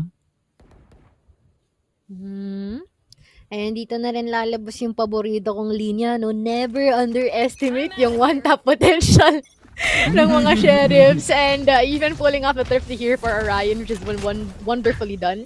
And guess what? They've got 3 guns amidst that as well. Concuss, blatant disrespect here from Zeus. Anong Concuss na harapan ko? I'll be taking a couple of you. And sumasanggunin na rin dito si Mark Yanastro. And guess what? That is already the round cut short. Ganon kabilis ang mga pangyayari. And ganon din kabilis na equalize ang ating rounds for tonight. And seems like with how close everything is happening so far, this has been deeming us worthy as the last match para sa gabing ito. Mainit kung kailan kailangan may pakita ng parehong kapakinaran natin na willing silang gawin ng kahit ano para makapasok sa phase 2 ng Kings of PH at mag-start na yan para kay Migs. Overdrive. Medyo naloko pa nga itong si Marky. Left and right. Kailangan mahanap kung nasan yung Neon. Pero in the end, Tap will claim a double kill. The aggressive position pushing up again onto Tap in towards the loving arms of Oasis Gaming. It becomes a 1v5. Snatham starts strong with a 1-tap from the Guardian. But how much more can be done? How much damage can be dealt onto Orion? As they will fight on towards Stratum, but he will not get any more than just 1 kill. Killed off by MD2 as well. A 5-4 for Orion. Lalong nahihirapan ng Oasis this time kasi if you remember correctly, that was the buy round for them. And they don't have enough money unless they try to go for the light shields in time. So I don't believe this is a balanced economy moving forward. Yes, it's gonna be a struggle for them indeed. I mean, as much as they should be flexible, considering na Oasis has the properties of water, it seems like they're having trouble with adapting to how Orion is playing right now. Most importantly, that they have that Neon. So it is going to be a struggle for them to face up against him. Pero let's check out. Timeout muna tayo dito. And I believe this is from Oasis themselves. And what do you think about this timeout? Like, sakto lang ba siya? Or ano ba to? 5-4, right? I think it's as timely as you want it to be because now you're kind of giving yourself some breathing room. I think Oasis has been ano ba yung difference between like the Oasis roster back then to this on their latest game? Well, it's constant rubble control every single time. Pero yung team comp kasi nila dito, it doesn't tell you that they want to control rubble. They want to fight or at least have some. They want at least have some defensive smokes at least on around the corners of the map. So hindi man sila aggressive. Baka sa slow take attacking rounds natin sila makukuha mamaya. So that must be the charm of the team comp that they have for themselves. You could kind of had some ideas on what they want to do. Some early smokes out from Marky or maybe some more support from Astro on the lurking position, right? So a lot of options, but this time they have to focus on what's happening right now. A lot of concussions, a lot of blinds push on in from Migs again. And this time he's not going to be dealt with. A double for Migs. The slide on in towards the C site, just opening up for Orion and almost getting tested back in the process as well. The smoke, S-ray glasses definitely on the spot para kay Migs. He earned this place on the spot. And this time Orion Esports are banking on his success. such a nasty push from Migs. The aggression is just prominent from him. And it's also perfect execution. Might possibly be even going for the ace. Yun nga lang ah! Si MD2 pa! Pumatay sa kanya. Sabi niya, wait lang boss ha. Tama na muna ang clip farm. Akin na muna yung last kill mo. Oh man, kung kanina pa. Kung kanina si Zeus na deny niya yung sarili niya, si MD2 pa yung naka-deny pa ng ace para kay Migs. They're not fighting each other as the head-to-head matchup. They're fighting themselves. Sometimes their teammates para makuha yung ace nila dito. Akala ko, sasabihin mo, the worst enemy is yourself, pero in this case, the worst enemy is your teammate. Kaya kung gusto mong mag-ayos kayo, keep your friends close. Well, keep your enemies close and your friends closer. Baliktad daw. Oo, ibabaliktad natin sa sitwasyon na to kasi mukhang kailangan mag-sorry ng isa dyan. There. Sayang, pang TikTok na sana ni Boss Lodi Cakes yun. Naudlot pa, pero may 2 rounds pa naman tayo dito, no? For our first half, maaari ring makahabol pa si Oasis. Pansaman saglit ay hintayin natin kung ano ang mga steps na ipa-partake ng Orion dito. Lalong-lalo na maganda ang pag-take ni Oasis dito sa gulong to. Almost catching him dito off guard, and that is just what happened. But we are having some answers here from Orion na mas hihigitan pa nila ang mga pick-offs na ginawa ni Oasis earlier on. Parang kanina pa to yung strat na to hinahayaan na lang mag-ingay si Mix doon sa A site kanina, ngayon sa A, pero hindi talaga sila pupush kung nasaan yung Neon Duelist. To try to bait out the rotation, and they even invest yung from the shadows para mas lalong masell yung fake, pero isa lang naman yung medyo skeptic sa kung ano yung nangyayari sa mapa this time around, as he's even hearing all the smokes, he's even feeling yung concuss, he's already blinded dun sa backside, kaya at this point kailangan talagang mapatay ng kahit sino itong si Marky on the backside of things. Haven't even been cleared. At this point in time, Oasis Gaming are gonna wait in the most patient timing para lang ma-secure yung 3v4 retake. At may dalawa pa silang ultis. I think Zeus is just waiting and backing on the showstopper to actually make some damage. Uy, may nangyayari na boss. He's gonna be taking one, and alongside Marky, yung magkuya ay tumatrabaho at syempre andyan din si Insang Tesseract in order to take the rest down.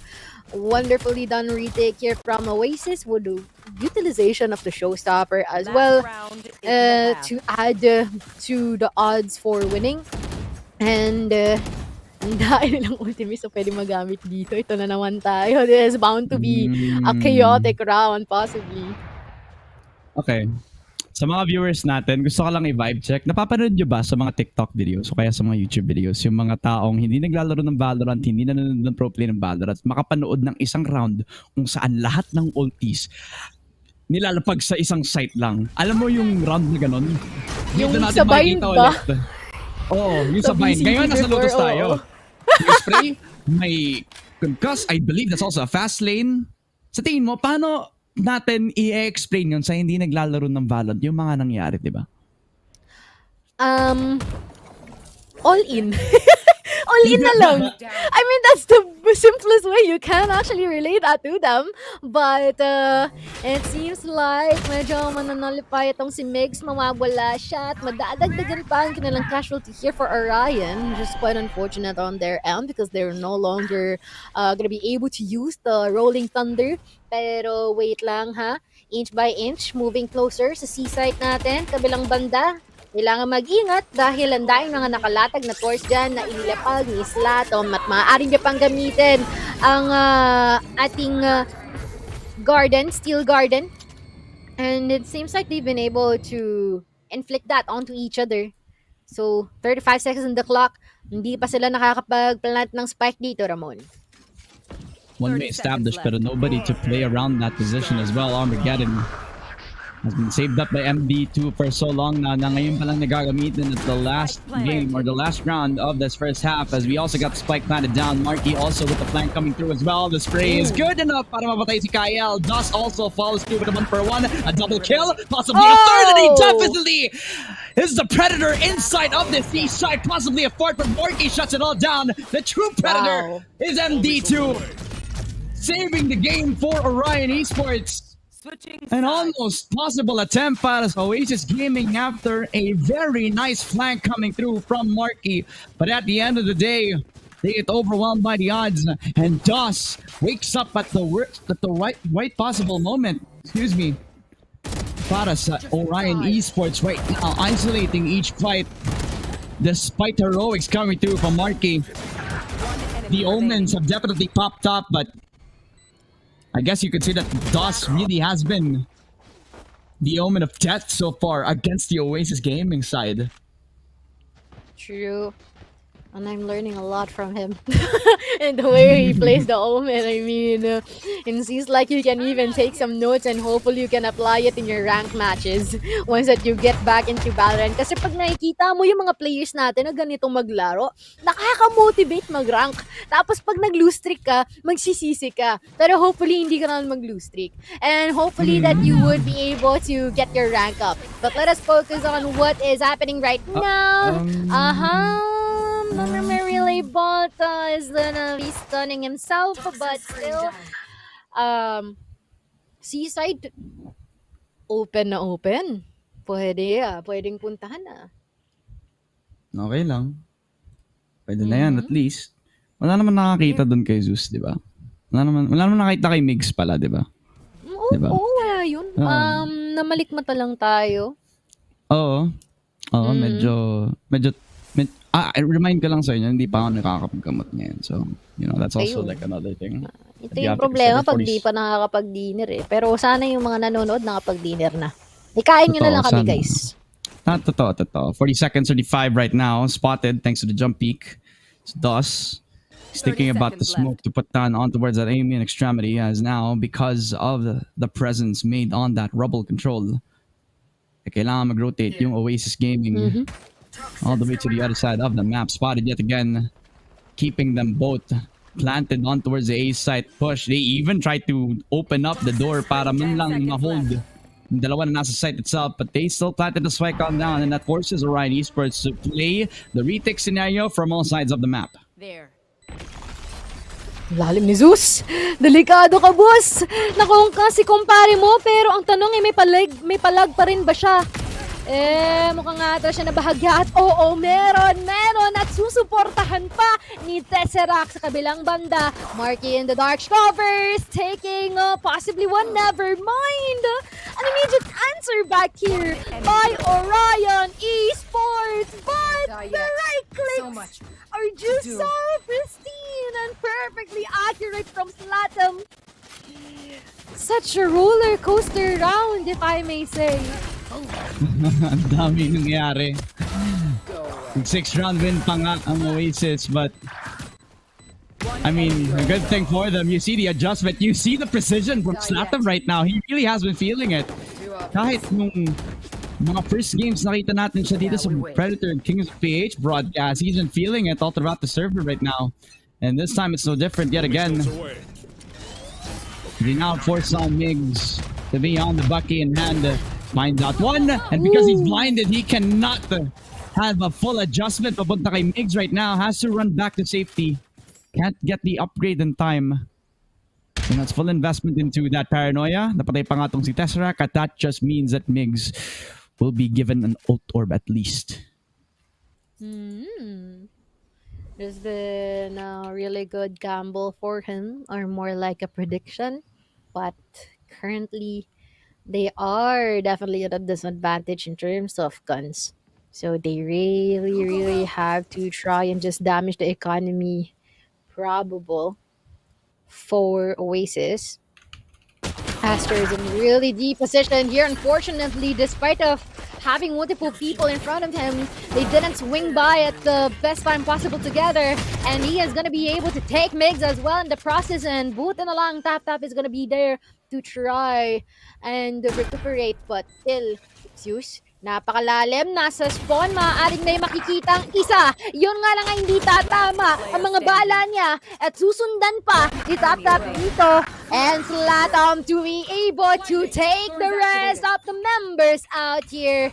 Napakalapit ng laban natin ngayon. Napakainit para sa parehong kupunan natin. Oasis Gaming definitely not going down without a fight yet again. Despite Orion Esports in their attempt at trying to take some space on the defensive side. Astro, we've expected this from them. The slow push into a chokehold papunta dito. Enemy remaining. Orion Esports, even though it was a costly attempt at that, Slatom able to become the hero of the squad right now, but that's a lot of damage done. Could possibly be a factor coming into this round. 7-7. Sheriffs coming through for 4 players on Oasis Gaming. They put a lot of trust into their young gun, so despite them having the light shield, he will pick up that Randall given up by Slatom from the previous round. Spotted his shoulder, that's one tap onto Slatom, but that's not enough to kill him off yet. I'm kind of wondering kung yung game plan dito is to try to fend off the rotation dun sa B-side kasi ang daming space, ang daming noise, pero sa C-side talaga, at especially since wala daw utility, maybe it won't matter at all. MD2 with a lot of shots to the back of Tesseract right here. Makes it a 4v5. And Ryan Esports, well, I don't think they're fully aware, but they kind of have an inkling on what's to come on the C site right now. Ayun nga, walang tumatao. Or they might have actually anticipated the C commit, and it's gonna be much more easier to offer a retake if you're gonna be this passive in terms of the angles and the positioning. Way back, and although napakalayo din ni Dos, 30 seconds left. all the way on A side. Bravo, hopefully gonna be utilized here, but it's gonna be too late. And he's gonna be taking one, no? Interesting. Astro's gonna die, and there's no answer in trade so far. Slatom is also critically low in terms of HP. MD2 taking him out. And Marky will try to answer back with a few shots from the Sheriff. Zeus with a couple here from the Vandal, but still MD2 will have the last laugh and even garnering 4 consecutive kills, proving that he is on the zone right now. Fully in control of this matchup. He also has the Armageddon up and ready for the next coming fights. Post plant will also be a bit of a detriment patunta dito sa Oasis Gaming once that Armageddon is at the right place. Talaga nga namang it is a battle between 2 of the organizations here that have been at the best at their caliber. Ngayon, Orion Esports are showing up big against one of the most historic rosters, the most historic organizations in the local VALORANT scene. Made a lot of stories, a lot of success stories over the years against the likes of Zol Esports, against the likes of Naos, against the likes of Team Secret at one point, right? But now at least Orion Esports are going to make the name for themselves right now against Oasis Gaming, who are just playing a slow approach onto the C-mount position. And in the process, although that they will be temporarily blind, and seems like they would be able to get back up from that when Taf taking out Tesseract. And you're loving the combination of a Breach and a Neon, of course. But Oasis has yet to have an answer from that loss. They might eye the C-side momentarily, but we can also see a really interesting move here from Astro. So they're just really freeing as much as many space that they can. Si Astrat, sinasabi nga naman ng comment section kanina, no? Daga sa loob ng link door. At si Oasis pa nga ang makakapag-plant ng spike dito. So guided salvos a little too late, but not late enough para mapatay si Marky dito. It's a second frag in for Migs in the post plant. Dash on in, not even given the time of day. Astro headshots through, double kill as well from him. The link door is not the best case scenario for him. It's a 1v2 forced on in thanks to the Viper's pit, but now that forces him to play on his uncomfortable position. It's a 1-tap. It's a 4K for Astro. Oh, you are stuck within his domain, even though the Viper's Pit does not touch you. He touches you with death. In an 8-8 for Oasis Gaming. And in a way that you never expected, the Viper against the 1v2, they lined up perfectly for him. A clutch for one of the most experienced players in the roster, in the server. And in an 8-8 like that, that's gotta feel good for Oasis.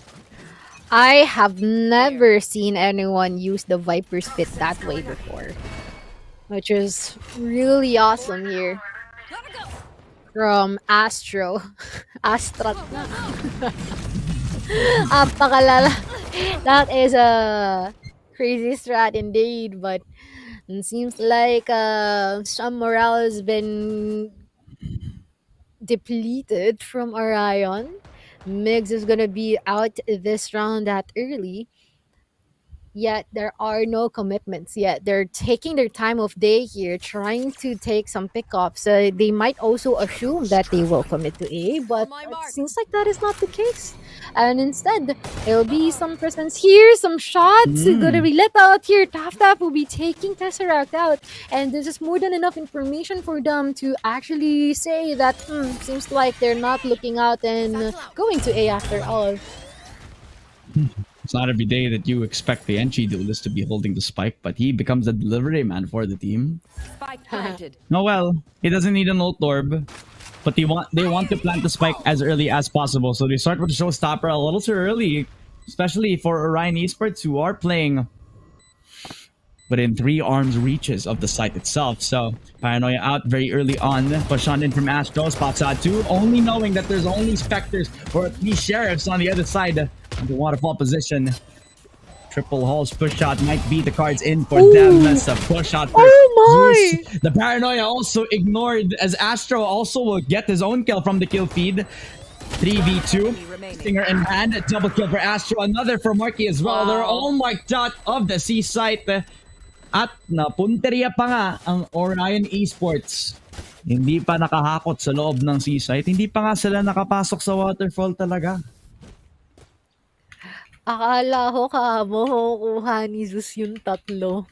You can't even see how quick he is to adapt and look away from the blind na nilalapag ng breach. I could never do that. Like, dude. It is so difficult. The quick cast flash that a breach can offer as well as a voice. And none. Definitely a strength here from Oasis so far. And seems like this is going to be a quick timeout from Orion. Lots of timeouts being expended from both teams right now, which is hopefully something that will keep them grounded dito sa laban natin. Ben? Talagang walang magbibigay dito. Orion Esports. Hindi uso yan. They are showing that they want this so badly. They want this as much as they can. Si Coach J, siya na nga yung magbibigay ng chance para sa mga batang to makapag-refresh, makapag-readjust, makapag-isip-isip mo ano yung pwede na magawa dito. Shoutout nga pala kay Mid Matters. Yun. Gusto ko yun na natin siya. Na singisigat natin siya sa mga shoutout. Pero if it is sure, worthy din naman shoutout yung mga sumusuporta from both teams kasi sobrang active nila sa comment section. No? Lalong-lalo na tong si Shobe na kanina pa nandyan. Hindi ko alam paano siya hindi nauubusan ng energy. Pero, ganun din naman ang players natin dito. And we can actually see that Oasis is trying to prepare themselves for a massive push here. Probably in C site. And if this doesn't work out well, they can turn their attention to B. It's all a matter of perspective and what's going to be the next step that you will take. But it turns out they're just waiting for the Thors to actually activate. And unfortunately for Kael, none of the shots will actually be going to be connecting. And instead, Zeus will be taking him out instead. Zeus with the Xantares peak. Kung naglalaro ka on one of the original Bang Bangs, you know that reference entirely. So hopefully, mag-guess in the comment section this time. So 5 versus 4, push on in from the waterfall position. Mollied out for Astro para lang makapag-deny ng space. And how often do you see a 4-man save come through? And a steel guarded investment. You know what? I'd take that. I'd take that if I was Orion Esports. You save up most of your guns. You keep all your ultis. This does mean that you will give up the 10th round win double digits para sa Oasis. But that also means because you are low on the economy, but you still keep up most of your guns, you won't push back in towards the eco round this time around. At kung eto ang naisip kong scenario, kung si Migs mag-push dun sa mound at makakuha ng free ult orb, pwede pa rin nilang bigyan ng vandal tong si Kael Tapos mag-overdrive na lang si Mix pagdating doon sa retake scenario. Yun yung iniisip ko. Wow. In short, ang angas nila. Yeah, exactly. Gusto ko yung sinisimplify natin. Para sa mga sa mga supporters lang. For example, yung mga magulang nila, no? Syempre, hindi nila masyadong ma-observe yung mga ina-explain natin. Ako na pong bahala sa inyo. Ako nang magsa-summarize. Pero kitang-kita naman, no? 10-8 ang scoreline natin ngayon. Pabor na pabor para sa Oasis. At ayun nga lang both of these teams, once again, economy at stake. Kung sino man ang matatalo, mafo-force into an economy round or an eco round on our next round, no? Kung sakali. Pero, all the while, we're just gonna stand by kasi meron natang pinatayan ng PC. Charot. We're just gonna wait for them to get back up in the game here. And of course, hopefully, okay naman kayo dyan ngayon. And meron sabi dito, Tristan Abeleda, overtime caster. Okay lang naman. Ako, Sanay na tayo, boss. Sanay na kami, boss. Walang problema sa amin yan. Ang gusto lang naman namin mag-Valorant, magdamag. Ang sabi pa naman ni Shobe, hindi na daw ako makakabili ng manok. Okay lang yan. Kung makakapanood ka ng may sumisigaw na lalaki sa tenga mo habang may nangyayaring maganda, di ba worth it yun? Yun! Basta Valorant, di ba? I mean, ang alam ko, di ba, may mga 24 hours naman na, not sponsored like may mga 24 hours na mga... Ay, lumito! Ayusin nga natin yung camera. Gusto kayo nakataan. Parang yun, pre, Yun yung online camera pagka online class, Nakaganon lang, kalahati lang na mukha kita. Pero, ang alam ko, may mga 24 hours naman na pwedeng pagbilan ng Chinkin. So, check out mo na lang. Siguro, alam ko na Jollibee tsaka McDo may 24 hours na, di ba? Not sponsored. Meron. Ano lang? Hindi, meron. Meron dito sa Pilipinas. Diba? Meron sa Pilipinas. Of course, meron sa Pilipinas. Dito sa Lipa, Batangas, kung nasan ako, di ba? So, doxed! Okay Dude is lang. doxed. Okay lang. That's fine. Hindi naman nila alam kung nasan yung address ko entirely. So, it's fine. It's fine. Anyways, if you're worried kung hindi pa kami nakakain, hindi pa kami nakakain ng tubig, well, ito yung update. Hindi pa kami nakakain pero okay lang. Nakakainom kami ng tubig minsan, so cheers lang tayo dito. May inumin ako. Hindi ko papaito yung brand sa kabila. Baka kasi mabinggit ako dito bigla ay nawala sa oras. Pero big shoutout nga pala sa mga viewers natin na solid. Umabot hanggang 11 p.m. yung ating naging broadcast ngayon. And that's all thanks to the new format that we've had so far. Honestly, no complaints. I love that we have moved into a territory of 3 BO3s every broadcast. That just means every game matters. That just means that every game just feels a lot more fiery heart than the next one, diba?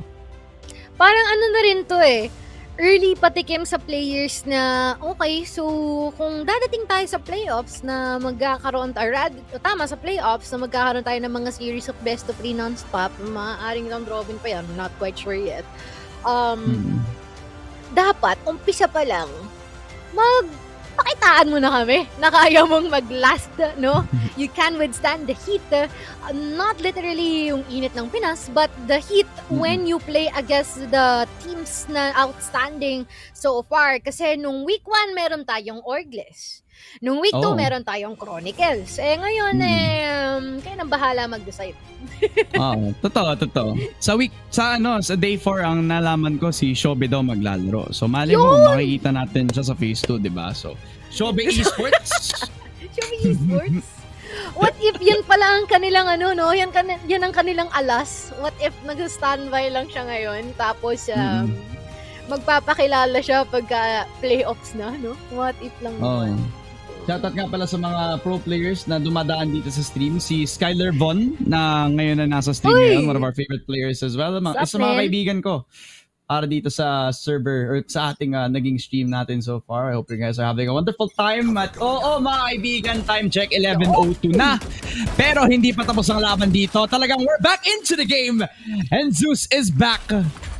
Disconnected out of the fight agad kasi na one tap siya ni Dos through the smoke. Napangunahan.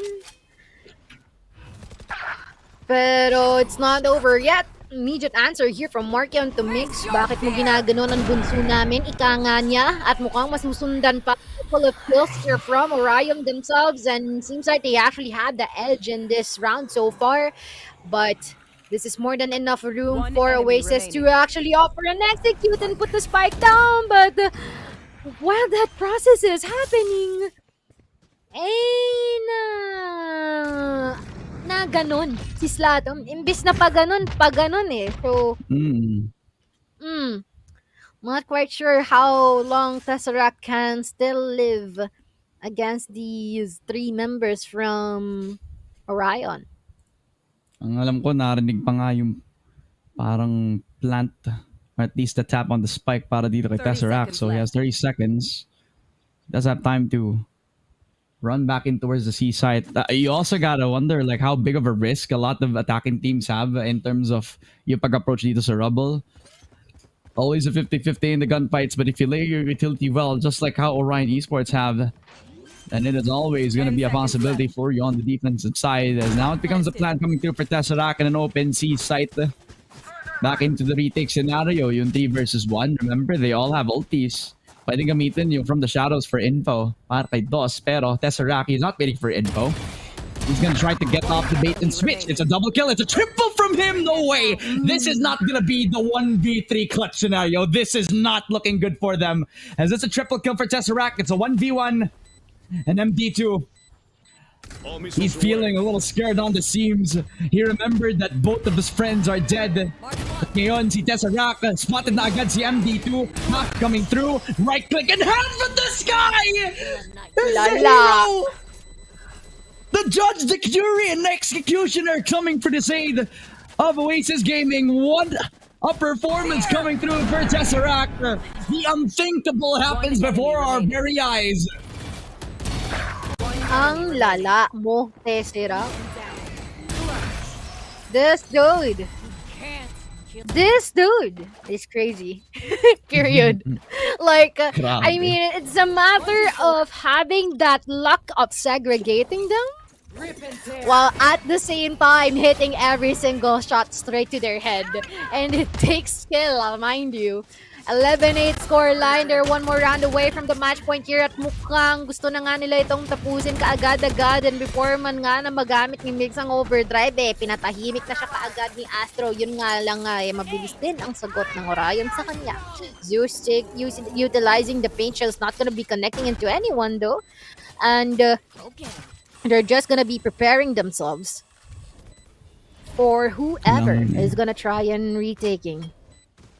Still garden. Here. Tapos since buhay pa yung guys, so meron pong sheer wall. You both have to consider that fact, but oh my god, that is a perfect rolling thunder. Does push him back in towards the safety of stairs, so that wall's gonna protect him, but not how for long. It's a double kill for Kyle! Oh, esports exploding out of the seams right now. The comeback is real. 1v3. And I think they both just invested the ultis that they needed to just for a 1v1. This time Slapta makes it a double kill and a possible task at hand. Gael, he has to stick on the spike, he has to stick on the defuse, but Slapta, it's a triple kill from him. He explodes with the spike, but he explodes a hero for Oasis. Match point coming through for the attack, and you know that since they won, they believed in themselves. The reverse sweep is about to happen, ladies and gentlemen. To be slaying during that round, literally slanging every single person. Hindi niya nga nakikita, but he's just praying, and for some reason, it does the job. And it really does cause Kael to be more mindful despite of the time pressure present. And what's important, he has been able to clutch the round for Oasis. And guess what? This is already the match point, and I feel like we're not quite in a good position here for Orion, because some of their members resorted to some Guardians and as well as some Spectres. So they've got no choice but to try and fend them off with what they currently have. But once again, it's a matter of time before we even know if this is going to be an overtime or would this be ended by Oasis for once and for all. Ang tawag dyan ni Caster Chris, mga kaibigan, makakuha tayo ng isa pang overtime. Malay mo naman, Migs starts off strong again over to Zeus this time around, nullifying the duelist and his potential in towards this round particular. Mukhang naglipatan na ng roles. Yung lurker naman dito ay si Tesseract, but mukhang mas maganda yung weapon niya compared to Kyle in this 1v1, but with the perfect flash, it does not matter at all. kung ano yung hawak na dito. Basta tingin lang siya doon sa may main position and it will cost him his life. It's a 3v5. Still, 30 seconds left. match point.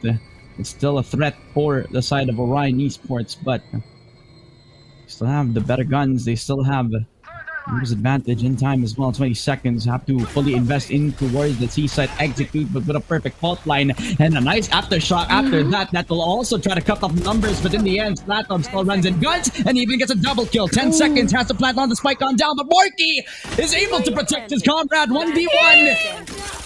It's up against Kyle, who also has to deal with the Steel Garden. Has spray on through, but just like that, it's Oasis Gaming since day one.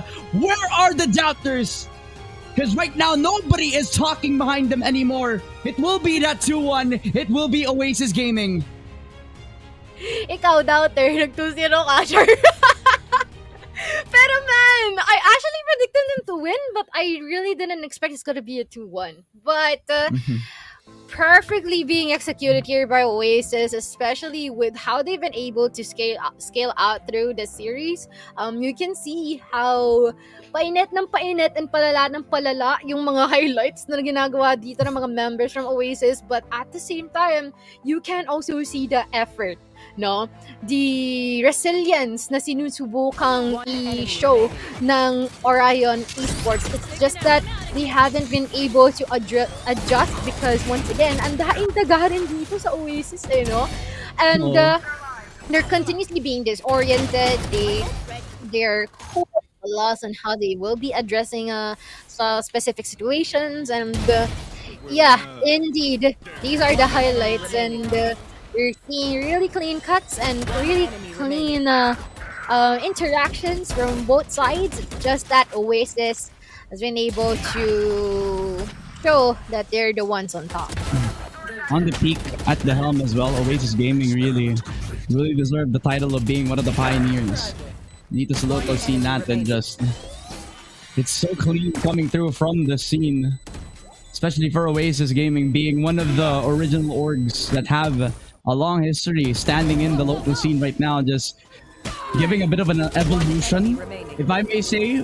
Kasi iba na yung players, iba na yung roster natin, pero it's still the same Oasis that we know from them time and time again. As if you look at the scoreboard, it's a perfect distribution of kills all across the board. A lot of them have 15. It's 14 for Zeus, even though he actually was under the radar nung nagtagal yung game. He still put up so much of a good job nung nag-start yung BO3 natin, carried through pagdating doon sa ating second map. And now, I think it's a good way to recognize then yung efforts ng Orion kasi literally ang dami nilang ideas eh. But with this double initiator comp and with the playstyle that Migs has displayed, may potential yung team na to. At since last time na bukas, baka sila pa yung makita natin na mag-champion eh dahil sa performance na to. Yeah, I mean, we're having some really promising contenders that they might appear tomorrow for our last leg here. Alongside Dev 7 Sub Crew, Homeless, and a bunch more people who are out there to securing the last slot here on our playoffs. But check out who just being able to prove himself that he's the MVP. I'm really curious. Who do you think it would be? I mean, I think we all know who it is. There we It's go. Slatom 999. I've noticed like his play style whenever he's in the clutch scenario. Like he likes to get in and out the peaks and then nagkakaroon siya ng one-tap moments. I think that's his play style, his calling card. And I'm sure that we'll be expecting more out of that pagdating doon sa ating phase 2 ng Kings of PH sa latter stages ng April natin mga kaibigan. So kung napapansin mo, Mochi, nag-magic ako bigla. Dito na yung jacket kasi tapos na yung init na laban at fully covered na. Pwede na mag-wrap up dito sa ating second day or yung ating third leg qualifier, for the Kings of PH. I hope you guys had a wonderful time accommodating a lot of our jokes and appreciating all the calls, all the respect from the production as well. They've done an amazing job displaying yung talent na lahat ng mga nasa server at saka yung kagandahan ng Kings of PH. But a lot of time and with a lot of effort, We have made this show as much as it can be, and I hope that you guys will support us by giving us a like and a follow dito sa Predator Gaming, as well as sharing the stream every time na makikita nyo kami online. That is it dito sa Kings of PH, mga kaibigan. Ako nga pala si Ramon, kasama ko si Mochi. This has been the third leg qualifier of the Predator Kings of PH, and we'll see you tomorrow for the last chance qualifier sa lahat ng mga nasa local scene sa Valorant. Good night, everybody, and I hope you guys have a wonderful night. Good night, everyone!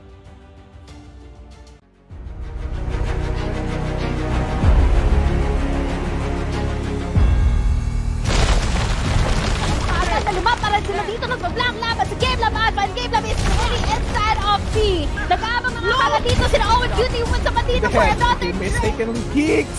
Dingfong, he gets shot by the Phantom, and he finally gets the one point. Wala, makikita niya dito. Sila Exotic, sila Dan, SRX, with yung talent, with this, the play score, Exotic, with the long topic, and fully in the close one, This tournament is brought to you by Predator Gaming, Intel, and PC Game Pass.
Mid side of this. Ilang. Yes, Kalma. Mid-side. Play ko, Nes. Nice. 1 HP, 1 HP! One down. Alma, wait, Charles. 10 seconds, 10 seconds. Nice! Let's go. Huli si Nice Tangay. ult. Hindi nyo na masising ang Ganito. Infinite mana glitch na magugulat yung caster, ba't di tayo naubos ng pera? 11 assists. I'm LeBron James. 80 mo, 80. 1 HP ah. Nice. Nice one. Secure. Eling, hold, Gino, hold. Reload. One bullet, bro. Up down guys, up down. GG. Ayun yung mga struggle natin, boy. Ayun yung mga bakas ng paghihirap. Nag-stick up yan. Tikman. Nice, boy! Tangina yun, saan lakas mo, pre? Ang lakas na shadow ko, pre! Shadow, aray! Lagad mo! Nice! Boy! Nag-cheater ka ba? Idol, pwede pa picture? Diba si Eman FPS ka from Laos and RRQ and all? Baba. Chill lang. Flashing na. Backside. Nice! 12-12, okay? 14-12, let's go! 14-12, baka masin. Okay lang. Next move natin. Kalma, up. Nice one!